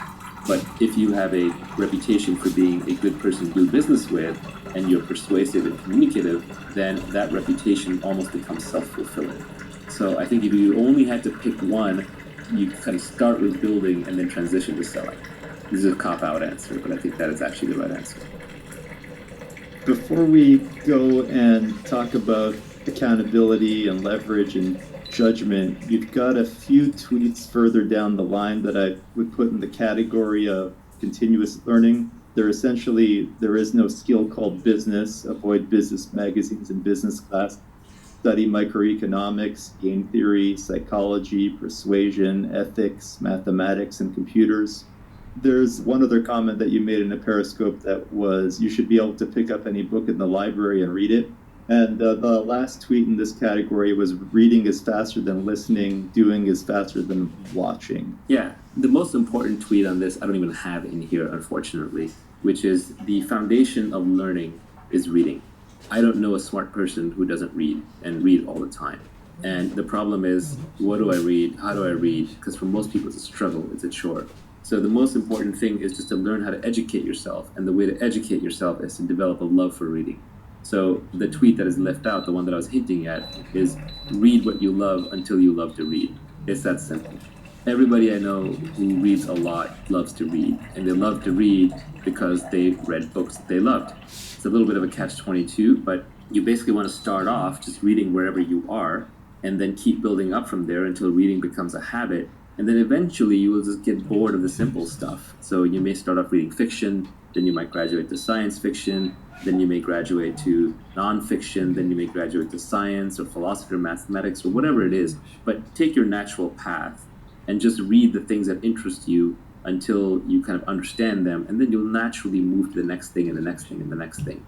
Now, there is an exception to this, which is where I was hinting with what things you actually do want to learn, which is at some point there's too much out there to read. And even reading is full of junk. There are actually things you can read, especially early on, that will program your brain a certain way. And then later things that you read, you will decide whether those things are true or false based on the earlier things. So it is important that you read foundational things. And foundational things, I would say, are the original books in a given field that are very scientific in their nature. So for example, instead of reading a business book, pick up Adam Smith's The Wealth of Nations. Instead of reading a book on biology or evolution that's written today, I would pick up Darwin's Origin of the Species. Instead of reading a book on biotech right now that may be very advanced, I would just pick up The Eighth Day of Creation by Watson and Crick. Instead of reading advanced books on what cosmology and what Neil deGrasse Tyson and Stephen Hawking have been saying, you can pick up Richard Feynman's 6 Easy Pieces that start with basic physics. If you understand the basics, especially in mathematics and physics and sciences, then you will not be afraid of any book. All of us have that memory of when we're sitting in class and we're learning mathematics, and it was all logical and all made sense until at one point the class moved too fast and we fell behind. And then after that, we were left memorizing equations, memorizing concepts without being able to derive them from first principles. And at that moment, we were lost. Because unless you're a professional mathematician, you're not going to remember those things. All you're going to remember are the techniques, the foundations. So you have to make sure that you're building on a steel frame of understanding, because you're putting together a foundation for a skyscraper. And you're not just memorizing things, because if you're just memorizing things, you're lost. So the foundations are ultra important. And the ultimate is when you walk into a library and you look at it up and down and you don't fear any book. You know that you can take any book off the shelf, you can read it, you can understand it, you can absorb what is true, you can reject what is false, and you have a basis for even working that out that is logical and scientific and not purely just based on opinions. The beauty of the internet is the entire Library of Alexandria times 10 is at your fingertips at all times. It's not the means of education or the means of learning are scarce. The means of learning are abundant. It's the desire to learn that's scarce. So you really have to cultivate that desire. And it's not even cultivated, you have to not lose it. Children have a natural curiosity. If you go to a young child who's first learning language, they're pretty much always asking, what's this? What's that? Why is this? Who's that? They're always asking questions. But one of the problems is that schools and our educational system and even our way of raising children replaces curiosity with compliance. And once you replace the curiosity with the compliance, you get an obedient factory worker, but you no longer get a creative thinker. And you need creativity, you need that ability to feed your own brain to learn whatever you want. And to me, foundational things are principles, they're algorithms, they're deep-seated logical understanding where you can defend it or attack it from any angle. And that's why microeconomics is important, because macroeconomics, a lot of memorization, a lot of macro bullshit. As Nassim Taleb says, it is easier to macro bullshit than it is to micro bullshit. Because macroeconomics is voodoo complex science meets politics. You can't find two macroeconomists to agree on anything these days. and different macroeconomists get used by different politicians to peddle their different pet theories. There are even macroeconomists out there now peddling something called modern monetary theory, which basically says, hey, except for this pesky thing called inflation, we can just print all the money that we want. Yes, except for this pesky thing called inflation. That's like saying, instead of limited energy, we can fire rockets off into space all day long. It's just nonsense, but the fact that there are people who have macroeconomists in their title and are peddling modern monetary theory just tells you that macroeconomics as a so-called science has been corrupted. It's a branch of politics. So you really want to focus on the foundations. The ultimate foundation are mathematics and logic. If you understand logic and mathematics, then you have the basis for understanding the scientific method. Once you understand the scientific method, then you can understand how to separate truth from falsehood in other fields and other things that you're reading. So be very careful about reading other people's opinions. And even be careful about reading facts, because so-called facts are often just opinions, but with a veneer around them. What you really are looking for is algorithms. What you're really looking for is understanding. It's better to go through a book really slowly and struggle and stumble and rewind than it is to fly through it quickly and say, well, now I've read 20 books, I've read 30 books, I've read 50 books in the field. It's like Bruce Lee said, I don't fear the man who knows 1,000 kicks and 1,000 punches. I fear the man who's practiced one punch 10,000 times or one kick 10,000 times.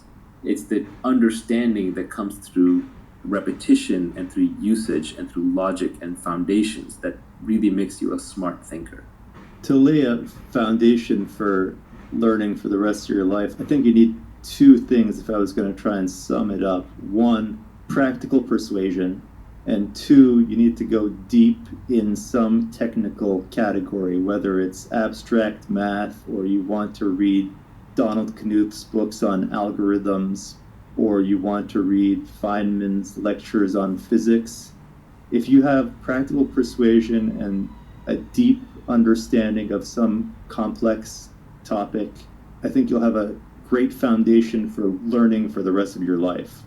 Yeah, if I could expand that a little bit, I would say that the 5 most important skills are, of course, reading, writing, arithmetic, and then as you are adding in persuasion, which is talking, and then finally I would add computer programming, just because it's an applied form of arithmetic that just gets you so much leverage for free in any domain that you operate in.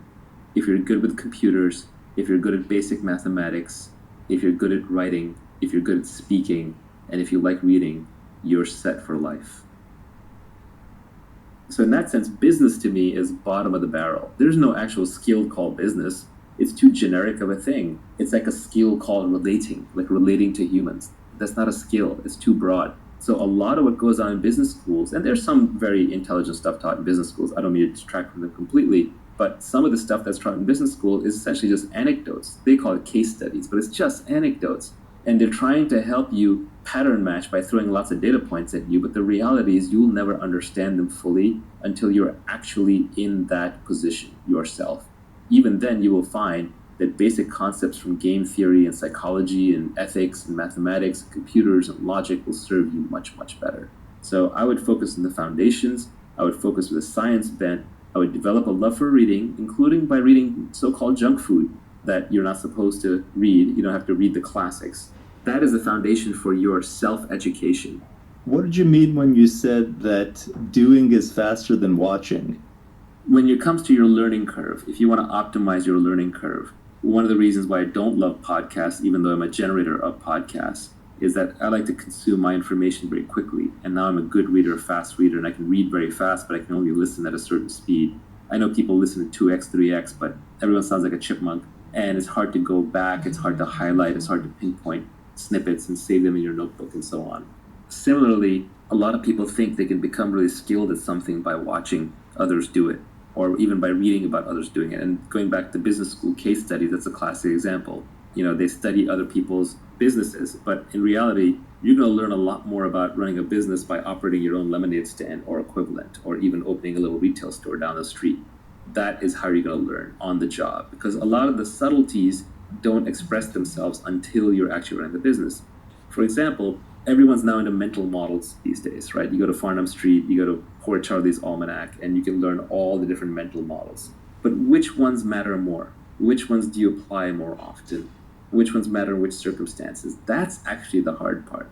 For example, my personal learning has been that the principal agent problem drives so much in this world. It's an incentives problem. I've learned that tit for tat, iterated prisoner's dilemma, is the piece of game theory that is worth knowing the most. You can literally almost put down the game theory book after that. By the way, the best way to learn game theory is to play lots of games. I never even read game theory books. I consider myself extremely good at game theory. I've never opened up a game theory book and found a result in there where I was like, oh yeah, that's common sense to me. Because the reason is I just grew up playing all kinds of games and I ran into all kinds of corner cases with all kinds of friends. And so it's just second nature to me. So you can always learn better by doing on the job. But the doing is a subtle thing. That word doing encapsulates a lot. So for example, let's say I want to learn how to run a business. Well, if I start a business where I go in every day and I'm doing the same thing, let's say I'm running the retail store down the street where I'm stocking the shelves with food and liquor every single day, I'm not going to learn that much because I'm repeating things a lot. So I'm putting in thousands of hours, but there are thousands of hours doing the same thing. Whereas if I was putting in thousands of iterations, that would be different. So the learning curve is across iterations. So if I was trying new marketing experiments in the store all the time, I was constantly changing out the inventory, I was constantly changing out the branding and the messaging, I was constantly changing the sign, I was constantly changing the online channels that I was used to drive foot traffic in, I was experimenting with being open at different hours. If I even had the ability to walk around and talk to other store owners and get in their books and figure out how they're running their business, it's the number of iterations that drives a learning curve. So the more iterations you can have, the more shots on goal you can have, the faster you're going to learn. It's not just about the hours put in. It's actually a combination of the two, but I think just the way we're built and the way that the world presents itself, the world offers us very easily the opportunity to do the same thing over and over and over again. But really, we'd be better served if we went off and found ways to do new things from scratch. And doing something new the first time is painful because you're wandering into uncertain territory and high odds are that you will fail. So you just have to get very, very comfortable with frequent small failures. Nassim Taleb talks about this also. He made his fortune, his wealth, by being a trader who basically relied upon black swans. Nassim Taleb made money by essentially losing little bits of money every day, and then once in a blue moon, he would make a lot of money when the unthinkable happened for other people. Whereas most people want to make little bits of money every day, and in exchange, they'll tolerate lots of blow-up risk. They'll tolerate going completely bankrupt. We're not evolved to bleed a little bit every day. If you're out in the natural environment and you get a cut and you're literally bleeding a little bit every day, you will eventually die. You have to stop that cut. We're evolved for small victories all the time, but that becomes very expensive. That's where the crowd is. That's where the herd is. So if you're willing to bleed a little bit every day, but in exchange you will win big later, you will do better. That is, by the way, entrepreneurship. Entrepreneurs bleed every day. They're not making money. They're losing money. They're constantly stressed out. All the responsibility is upon them, but when they win big. On average, they'll make more. So why don't we jump into accountability, which I thought was pretty interesting, and I think you have your own unique take on it. So the first tweet on accountability was, embrace accountability and take business risks under your own name. Society will reward you with responsibility, equity, and leverage. Yeah, so to get rich, you're going to need leverage, and leverage comes in labor, it comes in capital, or it can come through code or media. But most of these, like labor and capital, people have to give to you. For labor, somebody has to follow you. For capital, somebody has to give you money or assets to manage or machines. So to get these things, you have to build up credibility, and you have to do those under your own name as much as possible, which is risky. So accountability is a double-edged thing. It allows you to take credit when things go well and to bear the brunt of the failure when things go badly. So in that sense, people who are stamping their names on things aren't foolish, they're just confident.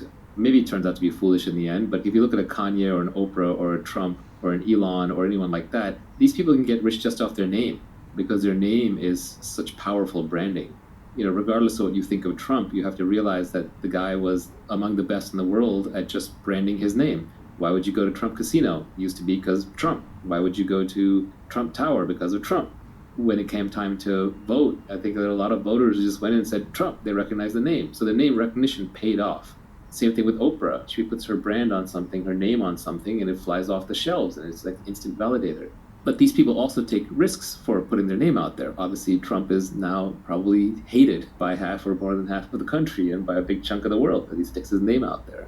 By putting your name out there, you become a celebrity, and fame has many, many downsides. It's better to be anonymous and rich than to be poor and famous, but even famous and rich has a lot of downsides associated with it. You're always in the public eye. So accountability is quite important. When you're working to build a product, or you're working in a team, or you're working in a business, we are constantly drummed into our heads how important it is to be part of a team. And absolutely agree with that. A lot of our training socially is telling us to not stick our necks out of the crowd. There's a saying that I hear from my Australian friends that like the tall poppy gets cut, right? Don't stick your neck out. But I would say that actually a really, really well-functioning team is small and has clear accountability for each of the different portions. Like, so you can say, okay, this person is responsible for building the product. This person is responsible for the messaging. This person is responsible for raising money. This person is responsible for the pricing strategy and maybe the online advertising. So if somebody screws up, you know exactly who's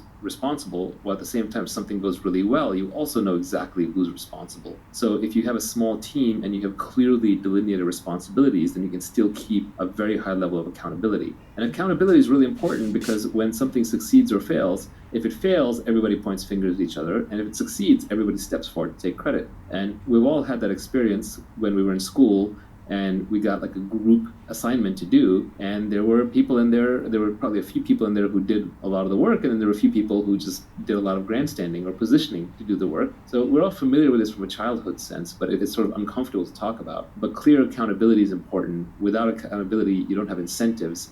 Without accountability, you can't build credibility. But you take risk. So you take risk of failure, you take risk of humiliation, you take risk of failure under your own name, which, luckily in modern society, there's no more debtor's prison and people don't go to jail or get executed for losing other people's money. But we're still socially hardwired to not fail in public under our own names. And the people who have the ability to fail in public under their own names actually gain a lot of power. For example, I'll give a personal anecdote. Up until about 2013, 2014, my public persona was entirely around startups and investing. And only around 2014, 2015 did I start talking about philosophy and psychological things and kind of broader things. And it made me a little nervous because I was doing it under my own name. And there were definitely people in the industry who sent me messages kind of through the back channel, like, what are you doing? You're ending your career. This is stupid. And I kind of just went with it. I took a risk. Same with crypto early on, I took a risk. But when you put your name out there, you take a risk with certain things, you also get to reap the rewards, you get the benefits. Accountability is important because that's how you're going to get leverage. That's how you're going to get credibility. It's also how you're going to get equity. You're going to get a piece of the business. When you're negotiating with other people, ultimately, if someone else is making a decision about how to compensate you, that decision will be based on how replaceable you are. And if you have high accountability, that makes you less replaceable, and then they have to give you equity. Okay, let me see. Yeah. Plus 这是对好像对。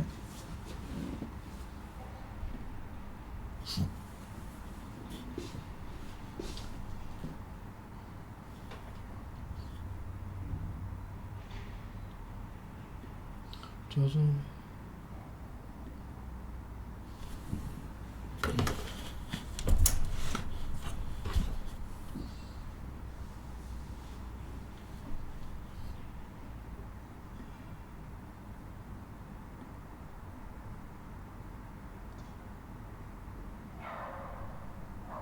微信。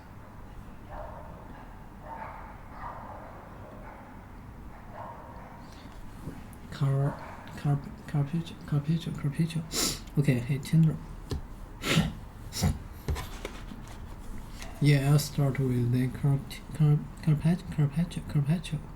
and I'll start with the Carpaccio, and then I'll have the grilled prawns. All the prawns.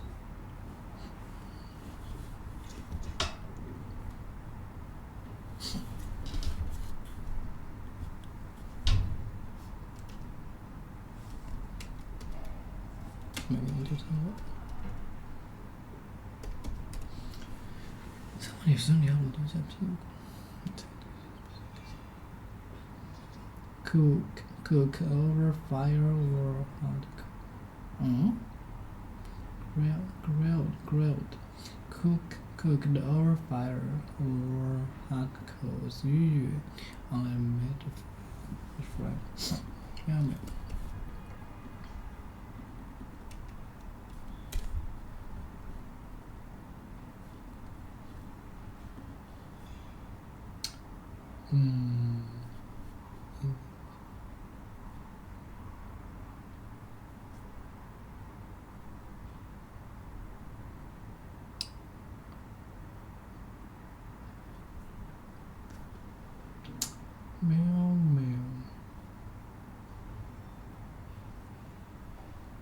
Past covered.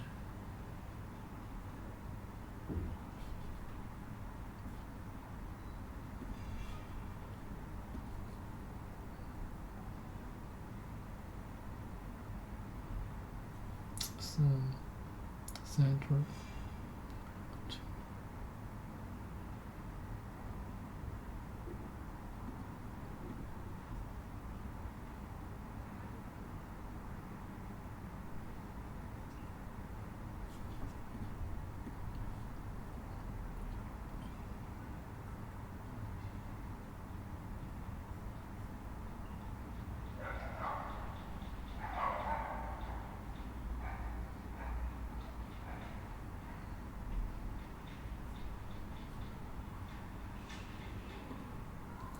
Hey, what is this? What is this? Is a piece of the upside. But equity itself is a good example because equity is also a risk-based instrument. Equity means you get paid everything after all the people who need guaranteed money are paid back. So if you look at the hierarchy of capital in a company, the employees get paid first.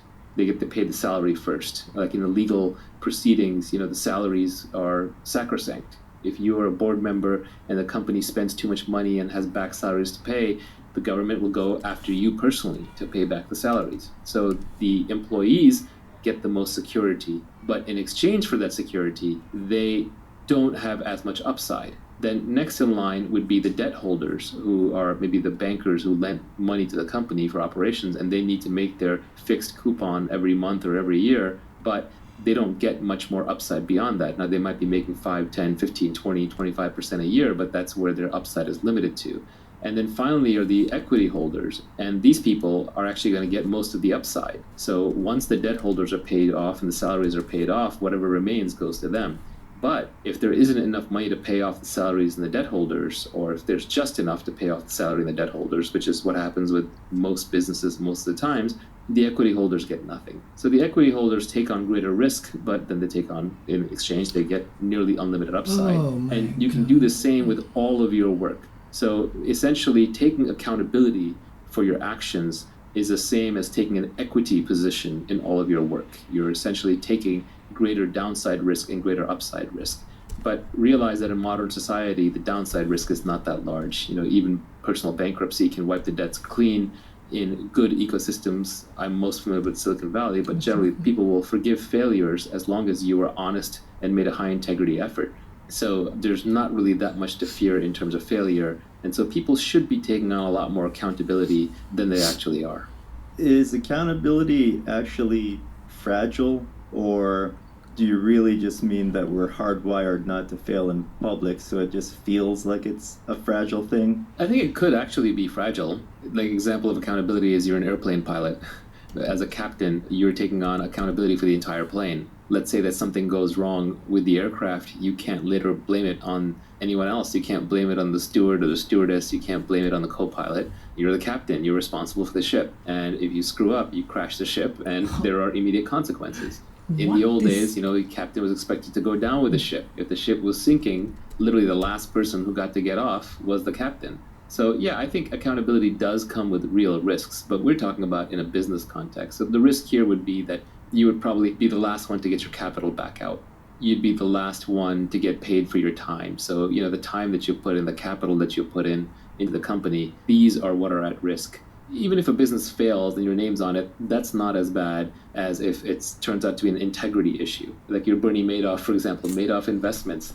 That name is never going to be good again in the investment community. You could be Bernie Madoff's great-great-great-grandson. You are not going to go into the investment business because you ruin the family name. So I think these days, the accountability risk with the name happens more around integrity rather than it does around purely economic failure. The big takeaway for me on accountability is that you will be rewarded directly in proportion with your accountability. I also think this is why people like Taleb rail against CEOs who get rewards without accountability. Yeah, I mean, Taleb's Skin in the Game is required reading if you want to get anywhere in modern life and understand how modern systems work. Then Skin in the Game would be near top of my list to read. But yes, accountability, skin in the game, these concepts go very closely hand in hand. I think of accountability as reputational skin in the game. It's putting your personal reputation on the line as skin in the game. Accountability is a simple concept. The only part of accountability that may be a little counterintuitive is that we're currently socially brainwashed to not take on accountability, not in a visible way. But I think there are ways to take on accountability where every member of a team can take on accountability for their portion. And that is how you get a well-functioning team while still putting credits and losses in the correct columns. So why don't we talk a little bit about leverage? The first tweet in the storm was a famous quote from Archimedes, which was, "Give me a lever long enough and a place to stand, and I will move the earth." The next tweet was, "Fortunes require leverage. Business leverage comes from capital, people, and products with no marginal cost of replication." Leverage is critical. Whoa. The reason I stuck an Archimedes quote in there is normally I don't like putting other people's quotes in my Twitter. Like, that doesn't add any value. You can go look up those people's quotes. But this quote I had to put in there because it's just so fundamental. I read it when I was very, very young, and it had a huge impression on me. And we all know what leverage is when we use a seesaw or a lever. We understand how that works physically.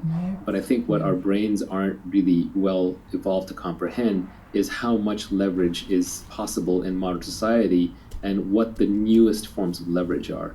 And so the oldest form of leverage is labor, which is people working for you. So instead of me lifting rocks, I can have 10 people lift rocks. Then just by my guidance on where the rocks should go, a lot more rocks get moved than I could do myself. Everybody understands this because we're evolved to understand the labor form of leverage. And so what happens is society overvalues labor as a form of leverage. This is why your parents are impressed when you get a promotion and you have lots of people working underneath you. This is why when a lot of naive people, when you tell them about your company, they'll say how many people work there. They'll use that as a way to establish credibility. They're trying to measure how much leverage and impact you actually have. Or when someone starts a movement, they'll say how many people they have or how big the army is. We just automatically assume that more people is better. But I would argue that this is the worst form of leverage that you could possibly use. Managing other people is incredibly messy. It requires tremendous leadership skills. You're one short hop from a mutiny or getting eaten or torn apart by the mob. It's incredibly competed over. Entire civilizations have been destroyed over this fight. For example, communism, Marxism, is all about the battle between capital and labor, das Kapital and das Labor, right? So it's kind of a trap. So you really want to stay out of labor-based leverage. You want the minimum amount of people working with you that are going to allow you to use the other forms of leverage, which I would argue are much more interesting. The second type of leverage is capital. And this one's a little less hardwired into us because large amounts of money moving around and being saved and being invested in money. Hey, this is Nivi. You're listening to the together and they share blood, so they have some shit that sit and commute track. Hey, this is Nivi. You're listening to the Naval Nada. Not killed, grilled, cooked over fire and hot coals. Grilled prawns, grilled prawns.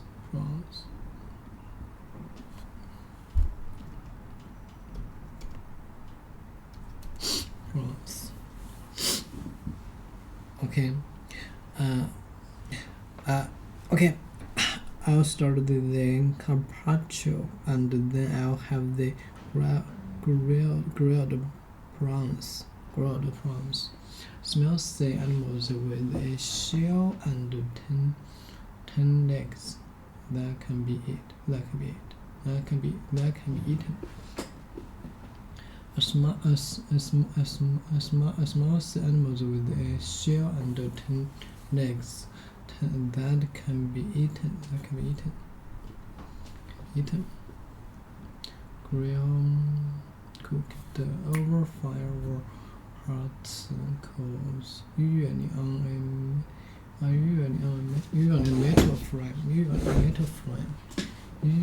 metal frame. Cooked over fire or hot coals. Usually on a metal frame. Cooked under a very hot surface in a stove. Okay, that sounds great. Okay, that sounds great. Same to me. Same for me. That sounds great. Same for me. And for the gentleman,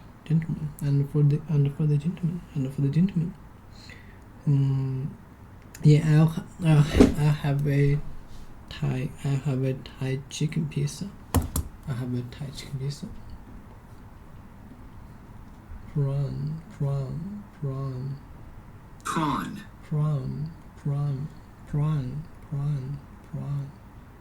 Thai.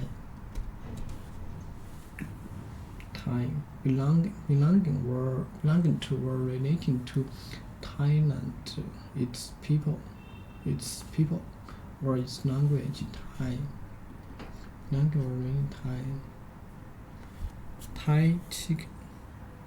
Okay, I'll have the Thai chicken pizza. But hey, look, if I get it without the nuts.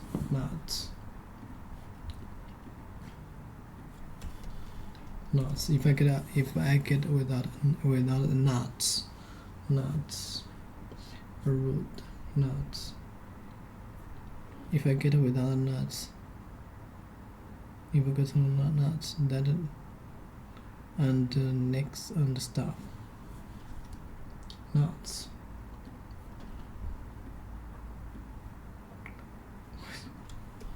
Without the nuts.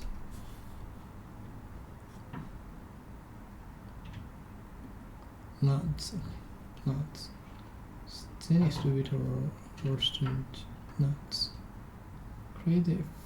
Fullness or strange. Nut. Fruit. Or dwarf fruit or part in the trees that grows in the hard shell and can often eat. If I get without the nuts and the nick with stuff. Nicks. And nick stuff is little cheaper. and nick and stuff. Without the nuts and nicks. And stuff.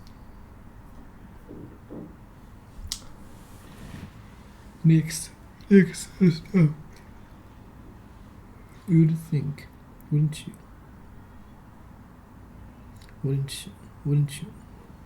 Miss? Okay, I will have the sad salad. And what would that on the side up? Sad salad.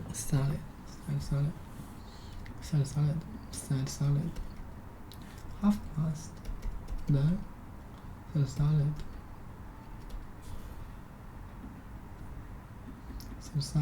Salad. Have a side salad. Side salad. And what would that be on the side of? Oh no! Why don't you just put it right? And what would that be on the side of? I don't know. Why don't you just put it in right here next to my order? And for you, I'm gonna have a cup. And what will that be on the side of? I'm gonna have a cup have a cup. They have a cup of salad. Cup. I'm gonna have a cup. I'm gonna have a cup and cucumber soup and take care of.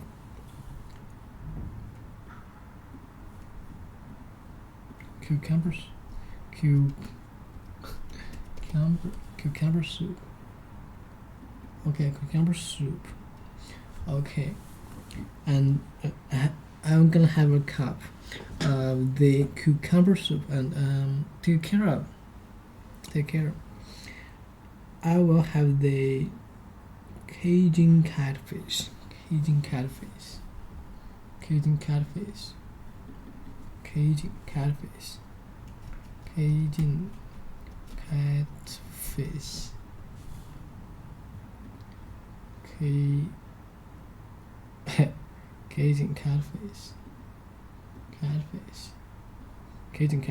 Anything else?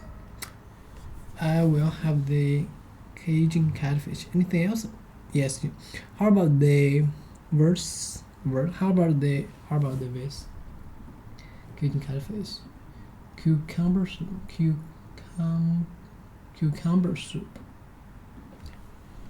Vase. Can we substitute? How about a verse? Writing that is arranged in short lines. Writing that is arranged in short lines with a regular poetry. One of the parts that a poem or song is divided into. One of the parts that a poem or song is divided into. Writing that is arranged in short lines with a regular poetry. Writing that is arranged. Verse.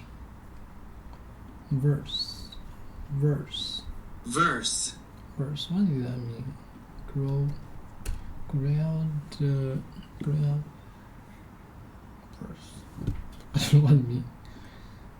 Writing that is arranged is short line with a regular poetry. Okay, you heard about the verse of "Kill Me Softly." You are gonna sneeze in my face, aren't you? Yes. You are gonna sneeze in my face, aren't you? Sneeze.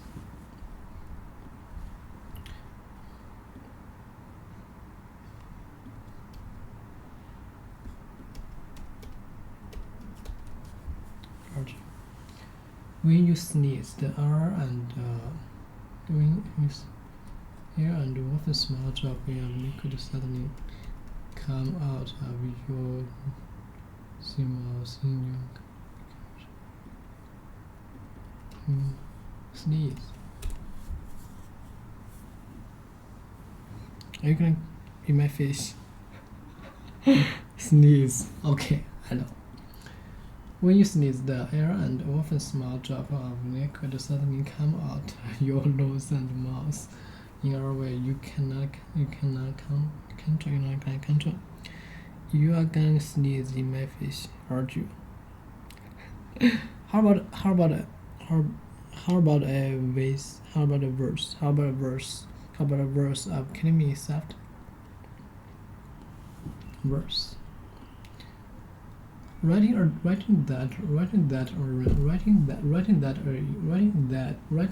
is arranged in short line. Writing that is arranged in short lines with a regular poetry. One of the parts of that poem song is divided. Signed. plus 12 divided by 6 plus 12, plus 12, plus 12.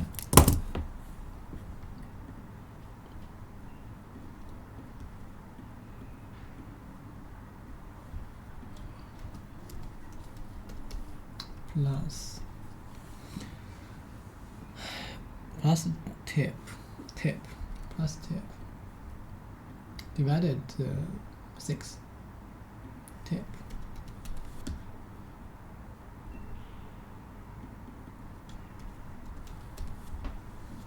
On side higher, tip. Side higher to move so that one side in higher than another side. Tip.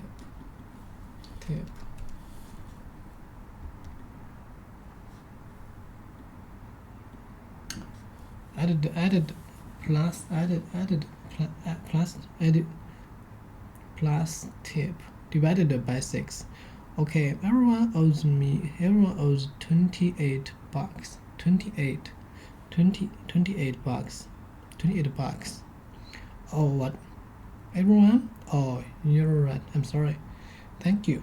It's Monica's big night. She shouldn't pay. Oh, thank you. Okay, so 5 of us is $33.50. It's $33.50 a piece.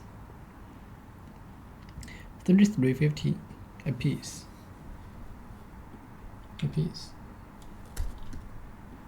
Oh, you're right. It's Monica's big night. It's Monica's big night. She shouldn't pay. Oh, thank you. A piece.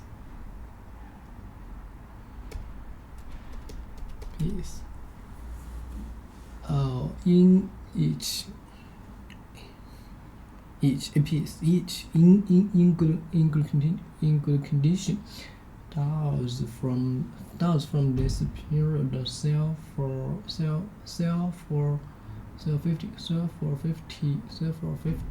550, sell for 500 a piece. No way. Sorry, not gonna happen. Oh, from that flashback from.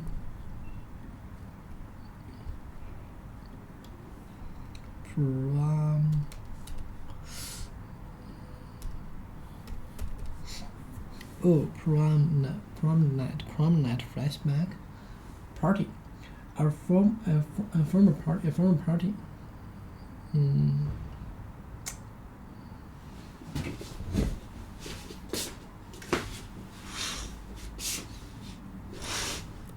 Our parties. Okay, it's cold.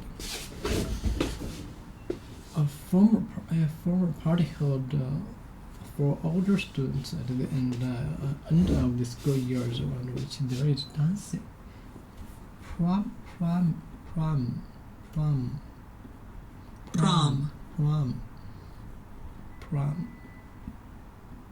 Oh, prom.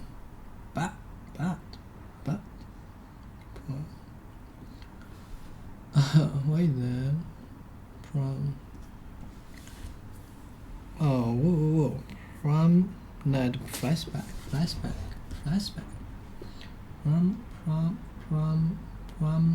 flashback.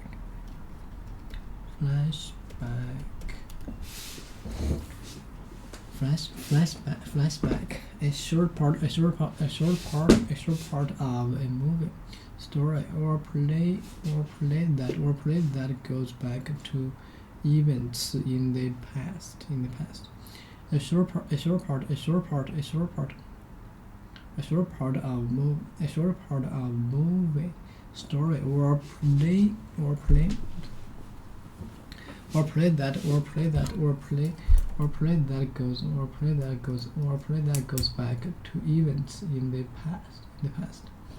short part of movie, story, or play that goes back to events in the past. A short part of movie, story, or play that goes back to events in the past. a short part of movie, story, or play that goes back to events in the past. Okay. The novel began with flashback to the horrors experience in the war. A short part of movie, story, or play that goes back to events in the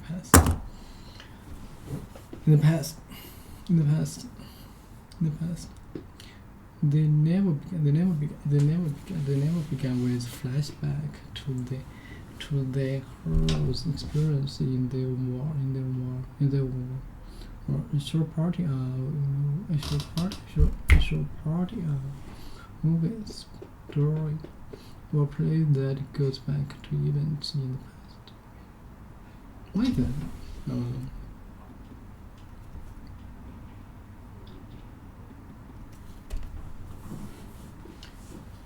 Flashback. 1975.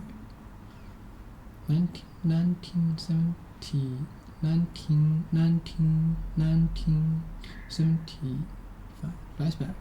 A short part of movie, story, or play that goes back or events in the past. Flashback. Promenade. Promenade flashback. I'm sorry, Monica. I'm really happy you got promoted, but could compromise for 30 something bucks? No.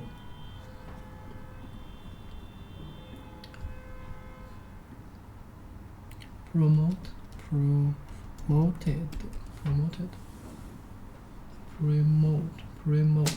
encourage, promote. We gotta promote,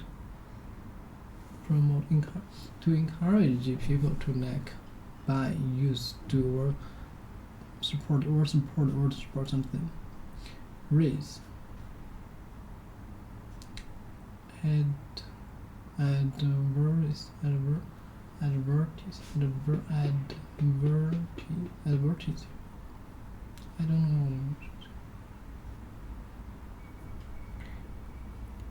I'm really happy you got promoted.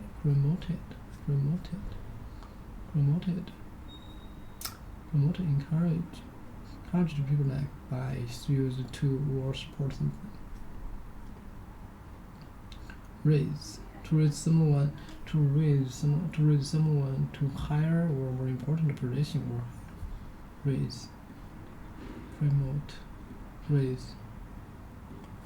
You gotta promote it, but could compromise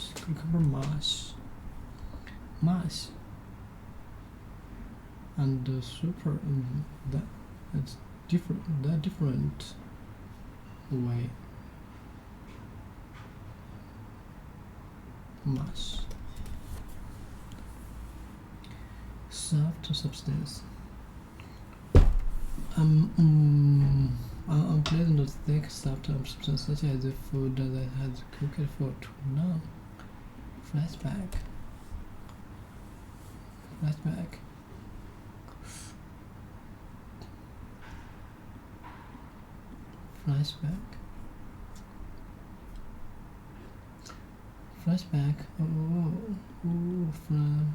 From mass. But a cucumber mash for 30 something bucks. No, Rachel just had nettle salad and Joey with his teeny pizza with his teeny pizza. It's just, oh, Phoebe, shh. How about we'll each just pay for what we had, okay? It's no big deal. Not for you. All right, let's go. Let me see.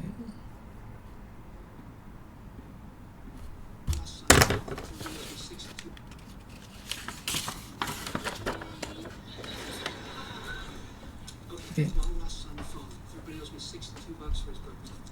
Every,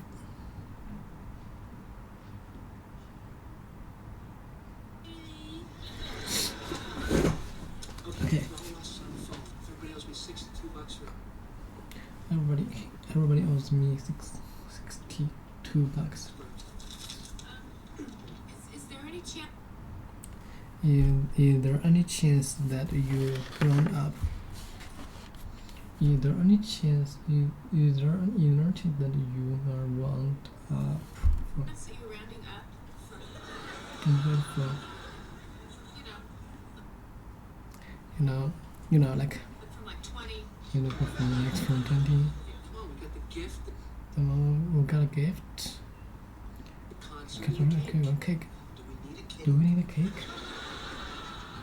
Look, guys, I know it's No, I know it's steep. a little steep, Ooh. but it's Ross. It's Ross. I know it's a little steep. I know it's steep. What's Ross? Yeah, it's Ross. Yeah, you're right. Alright, okay. I'll see you guys later. I gotta go do a thing. Okay, sweetheart, I'll call you later tonight. Whoa. Hey.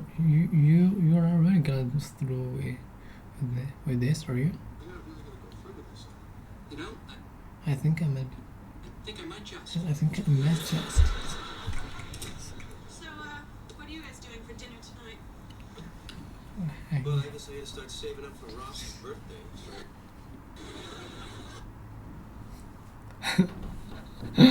So I guess I'll just stay home and eat dust bunnies. I guess I'll just stay home and eat dust bunnies. Dust bunnies. I can't believe how much this is gonna cost. I'm gonna be Do this you guy. guys ever get Do you guys ever get the feeling that feeling that Chandler those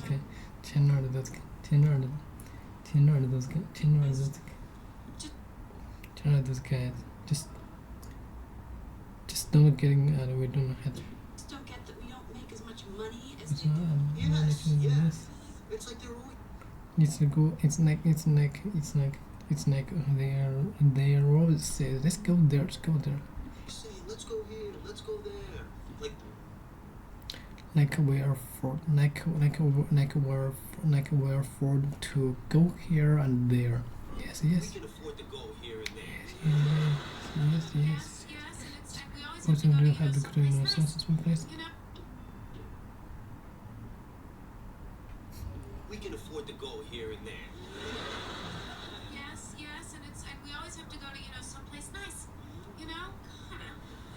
It's not like we can say anything It's not like we can say anything about it. about it, because like this, a But birthday we thing, put the name. it's for Ross. It's for us. Oh my gosh. Well, Okay, on that word. on record. And just an order already. Just an order then chop. Chop, saute.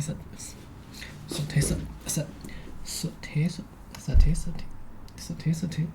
And All of a sudden, Leon. also suddenly almost near. The manager calls me into his. It's an ordinary day, chop, saute. Chop. It's an ordinary day, chop, saute. Chop. All of a Also sudden, the Leon, the manager manager, calls me calls- into his office.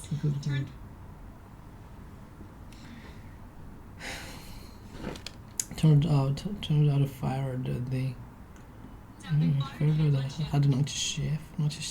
Guess who got the job? If it's not you, this is a hard. If it's not you, it's in herb. You have a herb store. Fortunately, it is me. Fortunate.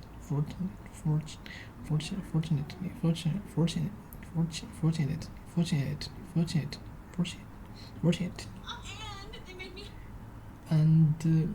And they made me had the purchase. had a purchasing. Thank you very much. Thanks for Anyway, I just ran into Chandler. Fortunately, Fortunately. Thank you very much. I can purchase. Fortunately,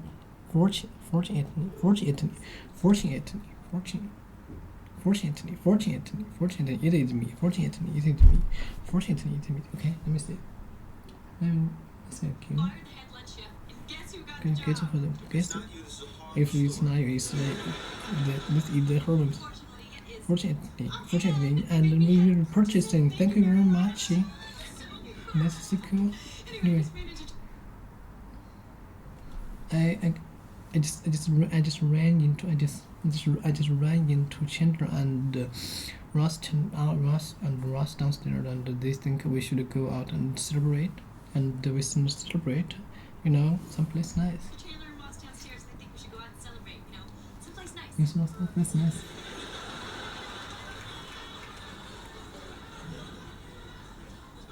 Someplace nice. Yeah. How much do you think I can get for my kidney? How much do you think I can get? How much do you think I can get him for my kidney? How much do you think I can get for my kidney? And you can't do this. Oh, come on. Come on. I can never get a girl like that. I can get a girl like that with the commission. With commission. I can never go like that with the commission message. With commission message. Or similar order ways. With commission method, that doesn't matter. That matter. She wanted to go bound, but hey, for what we okay, for our window, Bob is who she meant to be with. Bob is what she was. Let me say. Bob. Who's? That doesn't matter. She wanted to call Bob.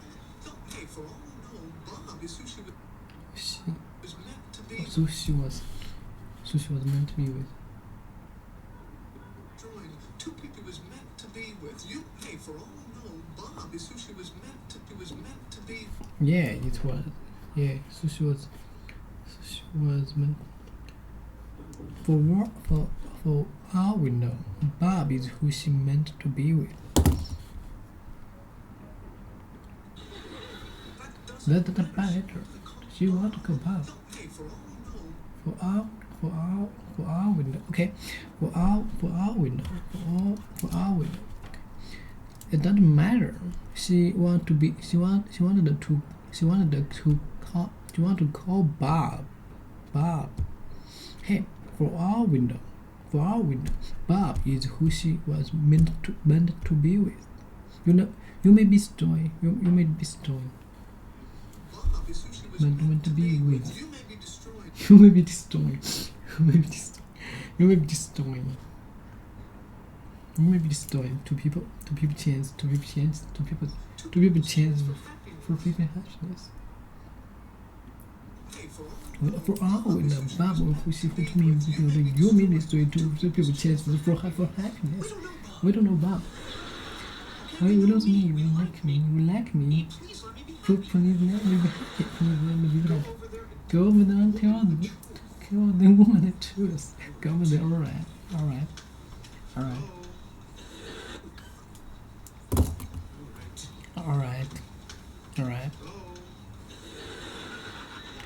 And listen.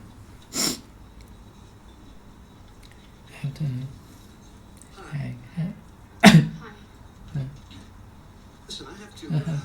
Listen, I gotta confess something. I have to confess. I have confessed. I can confess. I can confess. Okay, to admit that you have done something wrong or something that you feel guilty about. Okay. You have done something wrong. You have done something wrong or something that you feel guilty about, or bad about.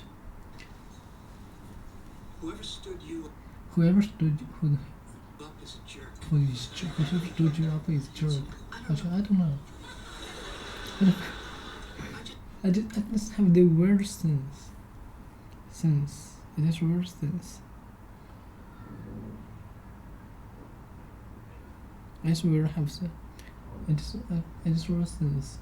Just had this weird Sense. you know, but that's It's me. me. I'm weird Word. and sensitive. I'm sensitive. Tissue? Thanks. Oh, you keep the pack. You keep the bag. I'm all cried out. I'm all cried out today.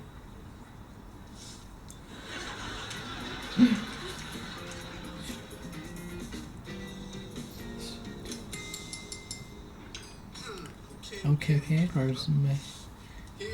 my sister.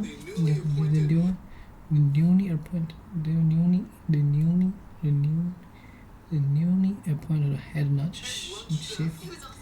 I do also check according to change chief for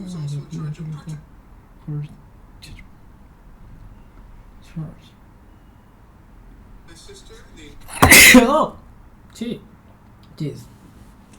newly appointed head lunch Chief chef. and charger of purchasing. Newly appointed head lunch Chant chef who who is also also in introduced charge to of purchasing. who has a little desk when Roland's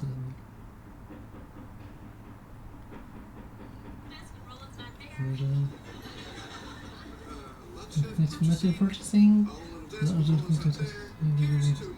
Large messages. Right. That's fine, I'll just wait. Oh, sorry. Monica! Okay. Are we ready to order? Everybody to order. Well, when you do, just let me. We can do just a minute. Okay, everybody do. Okay. Are we ready to order? Oh, we can do just a minute.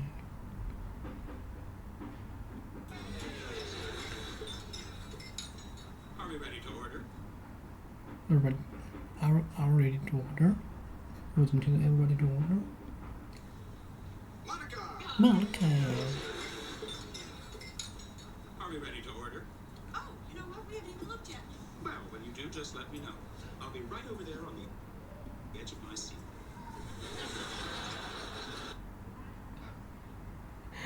Wait to just a minute. I'll be right over there on the edge on this. Wow, look at these places. These are pretty chit-ching. It's for chatting. What are these, like famous What? How are these the famous chickens? Right, mate. Sorry I'm late. Congratulations. Congratulations, Mom. Not sorry Thanks. I'm late. How incredible was How incredible. How incredible I was with Jade. We do it with Jade. Well, pretty. We are pretty incredible. Very incredible. Okay, well, pretty incredible. Well, Incredible according to the message. according to the message, she left you. She left You on my machine. She left a message. According to the message. She left on you on my machine. Why is this woman leaving a message? I still remember what the number was because I told her my number was in my mother. She think my number is about something.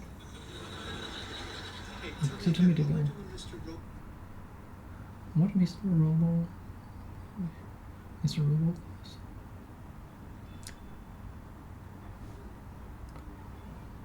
Your work? Okay. Let me go. What to? Hey, tell me again.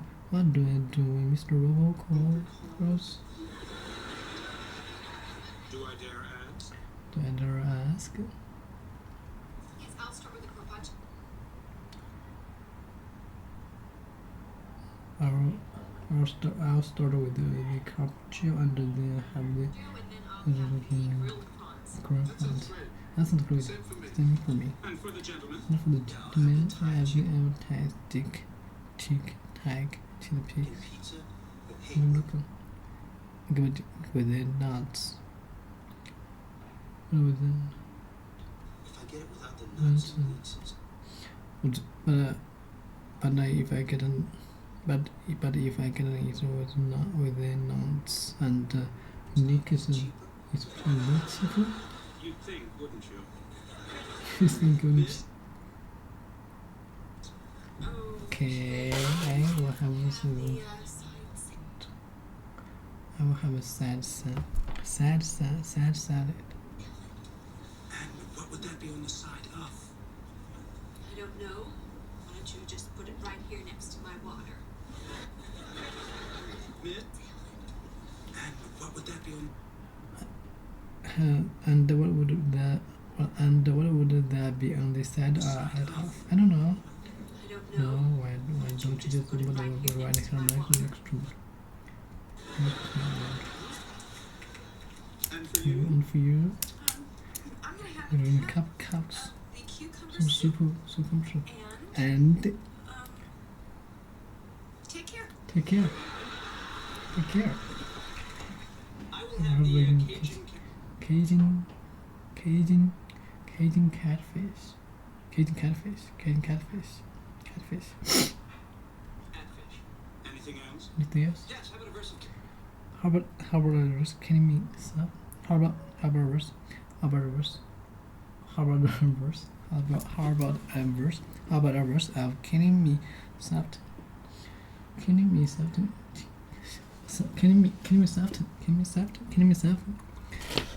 How about a verse? Verse and can you something? You're gonna sneeze on my fish, aren't you?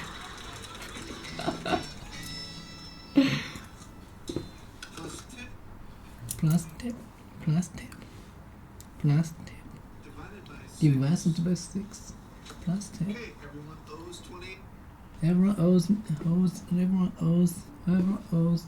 20 bucks.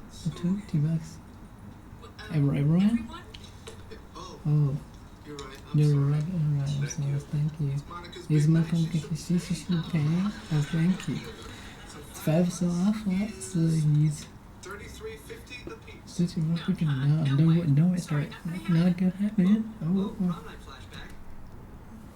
Prom night flashback. I'm sorry, Monica. I should be promoted in Bangkok, but cucumber match for 30 something bucks. No. We should just leave names that anyways, and then I didn't teeny piece. It's just okay, baby, exhibition. How about when you get a big little head? It's no big deal. Not for you. Not for you. Once again. Okay, again.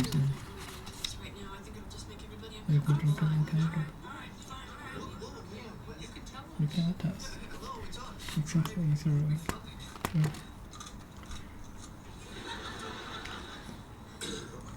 Okay. Wait, Louise, so if you're like something you don't get.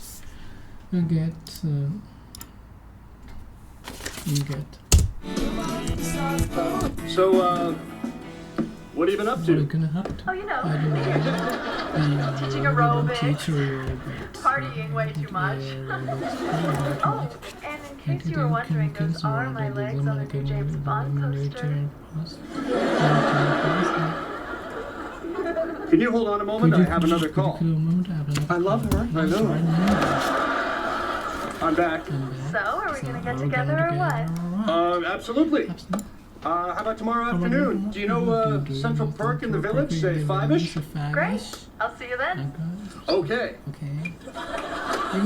Okay. Having a phone has finally paid off. Yeah, even though you do a good Bob impression, I'm thinking when she sees you tomorrow, she's probably going to realize, hey, you're not Bob. I'm hoping that when Bob doesn't show up, she will seek comfort in the open arms of the wry stranger at the next table. Oh my God, you are pure evil. Okay, pure evil. Horny and alone. I've done this.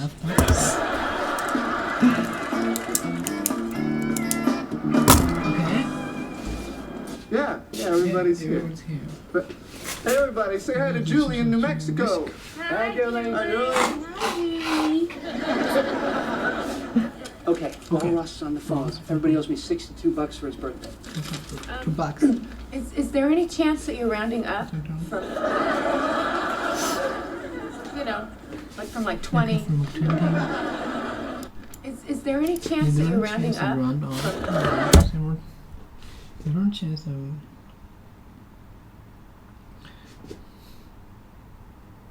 Sometimes you guys don't forget that. Not again. I'm back. Even though you the next New Mexico. Chance that you're rounding up? Hey, everybody, say hi to Julie in New Mexico.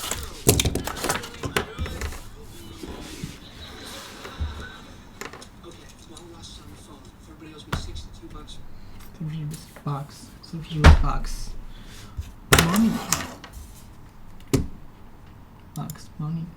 Okay, everybody likes money. Everybody likes money.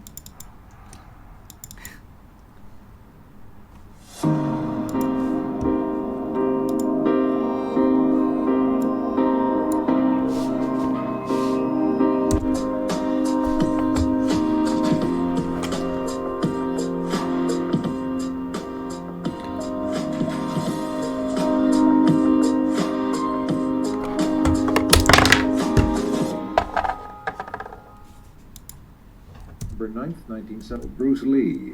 The Eisen, but November 9th, 1970. Okay. This is the Pierre Burton Show. Bruce Lee, Mandarin Superstar, production 1892, recording December 9th, 1971, in Hong Kong. 1971. Bruce Lee, the last interview. Okay. Bruce Lee faces a real dilemma. He's on the verge of stardom in the United States, with a projected TV series on the horizon, but he's just achieved superstardom as a film actor here in Hong Kong. So what does he choose, the East or the West? It's the kind of problem most budding movie actors would welcome.